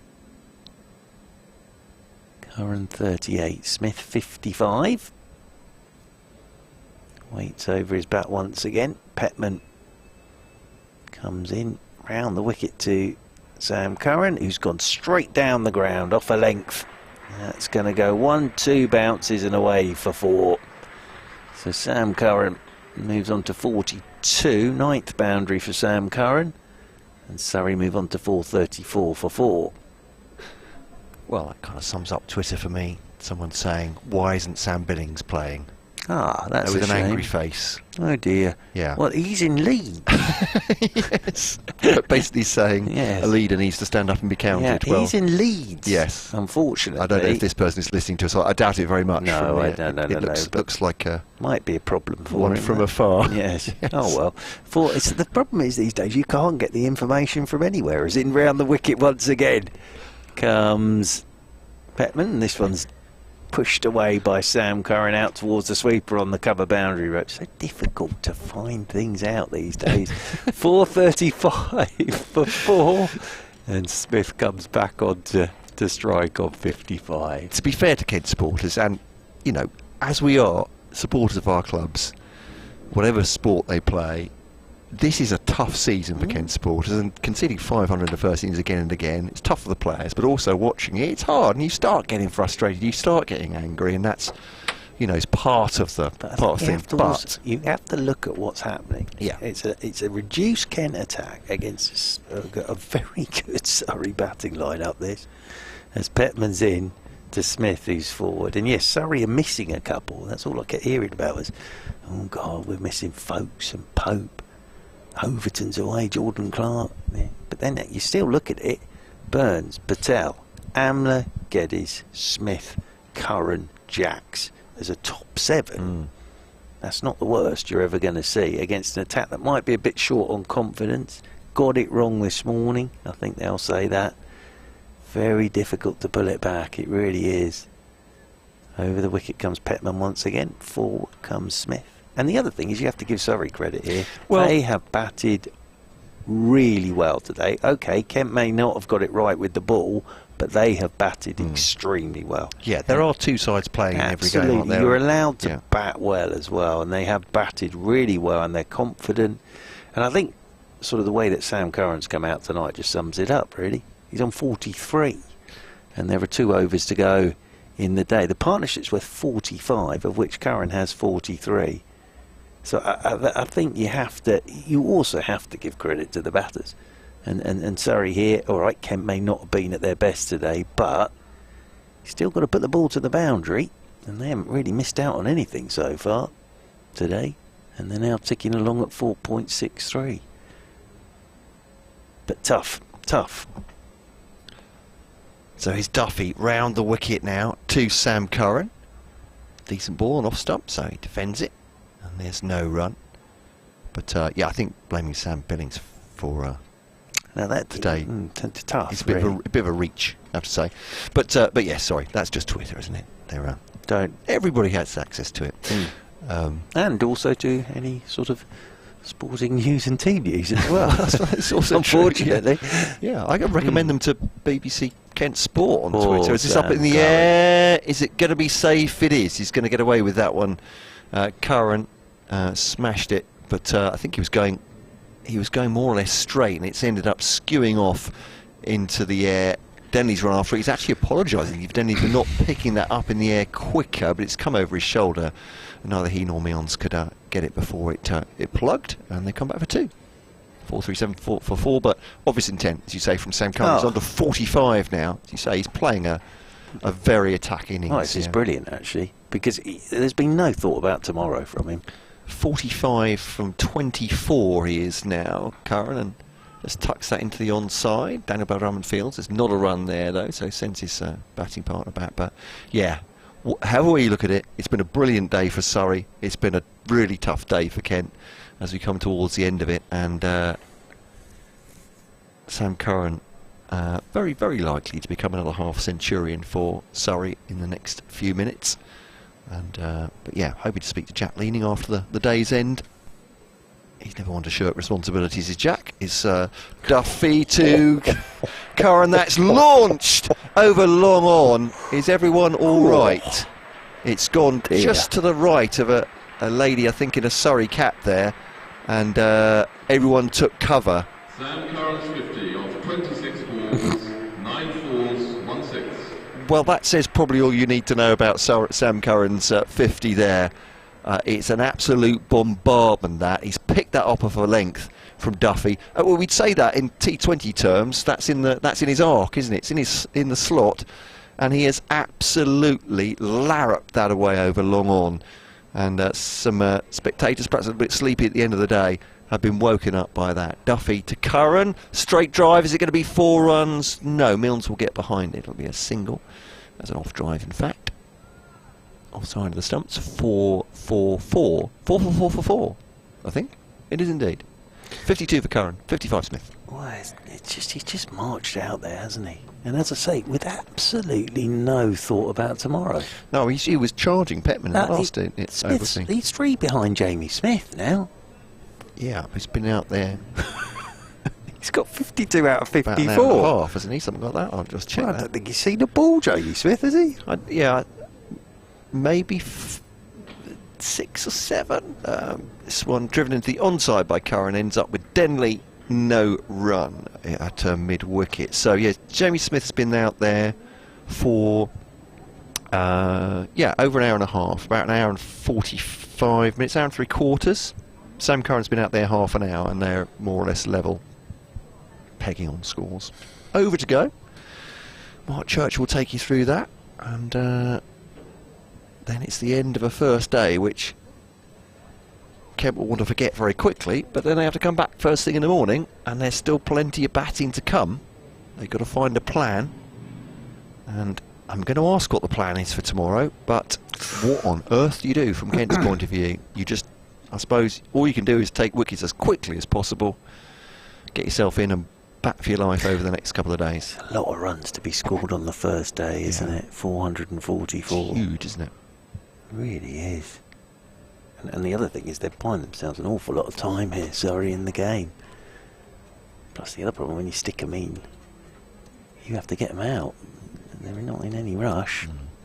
So final over of the day, Petman into Sam Curran, and Curran just checks this one straight down the ground towards long on. And they will pick up a single. That will move Sam Curran on to 53. Jamie Smith's played beautifully here, but he sort of, in the last half an hour, it's just all been Sam Curran. Smith 55. Not out, but again, what I would say about Surrey here is absolutely ruthless with the bat today. Absolutely ruthless. As in over the wicket once again comes Petman. Forward goes Jamie Smith. Plays this one out into the offside, and there's no run. But yeah, that's the word again. It's ruthless. We said it at Beckenham, and they've done it this season. First innings, they've been terrific this season with the bat, Surrey. Petman's into Smith, and Smith is forward and plays this one back up the pitch, and there's no run. Well, we've seen it with England, the manner that they score at these days as well. You're diving into your open media there. I am indeed. I can tell I've been back in the studio. Warwick, 445 for 4. Took me a while to get to grips with that. Milnes comes in over the... Apologies, Petman comes in over the wicket and bowls! Jamie Smith with a really good one. That has nipped back and hit the top of his middle stump. And Jamie Smith's very fine innings comes to an end, and that will be the end of the day's play. And, well bowled, Mr. Petman. But that has nipped back. That's interesting as well, because Jamie Smith has played so well, and then that one just nipping back and hitting the top of his middle stump. Wow, there we are. What a day it's been. And Jamie Smith, lovely innings of 55. Sam Curran finishes the day 53 not out, and Surrey will go to stumps tonight on 445 for 5. But for Toby Petman, what a delivery. It just looked like it nipped back and went through the defensive shot and hit the top of the middle stump. So lovely innings from Jamie Smith, but gone for 55. That will be stumps tonight. And Surrey close on 445 for 5. Yeah, absolutely dominated. I mean, Kent have a wicket right at the end, but it's been a fantastic day for Surrey from the off. I mean, shot away to 64 for no wicket before the first wicket fell, and they were going at that point at 5.5 and over, and really the onslaught just kept on, didn't it, through the day. The run rate at the end of day one, 4.65 and over, a mammoth total for Surrey, 445 for 5. Kent how to compose themselves, have their team meeting, think about their plans for tomorrow. It didn't go to plan today, that's for sure, as you were saying, Mark. They won the toss, elected to bowl, didn't use that new ball well, found themselves on the defensive under an onslaught from Hashim Amla with 124, a double century sand with Ben Geddes, who got his highest first class score, exactly the same as Amla's, 124, 55 from Jamie Smith, and well, a bombastic, a firework event of a 53 so far from Sam Curran, 445 for 5 at the end of the first day. Yep, and we will be back with you tomorrow morning from 11 o'clock, and it's been an enjoyable day in the box with Mr. Cole as always. Thank you for your company, Mr. Cole. Thank you for your company, everybody. And from the Kia Oval tonight, we're Surrey 445 for 5. It's a very good night to one and all.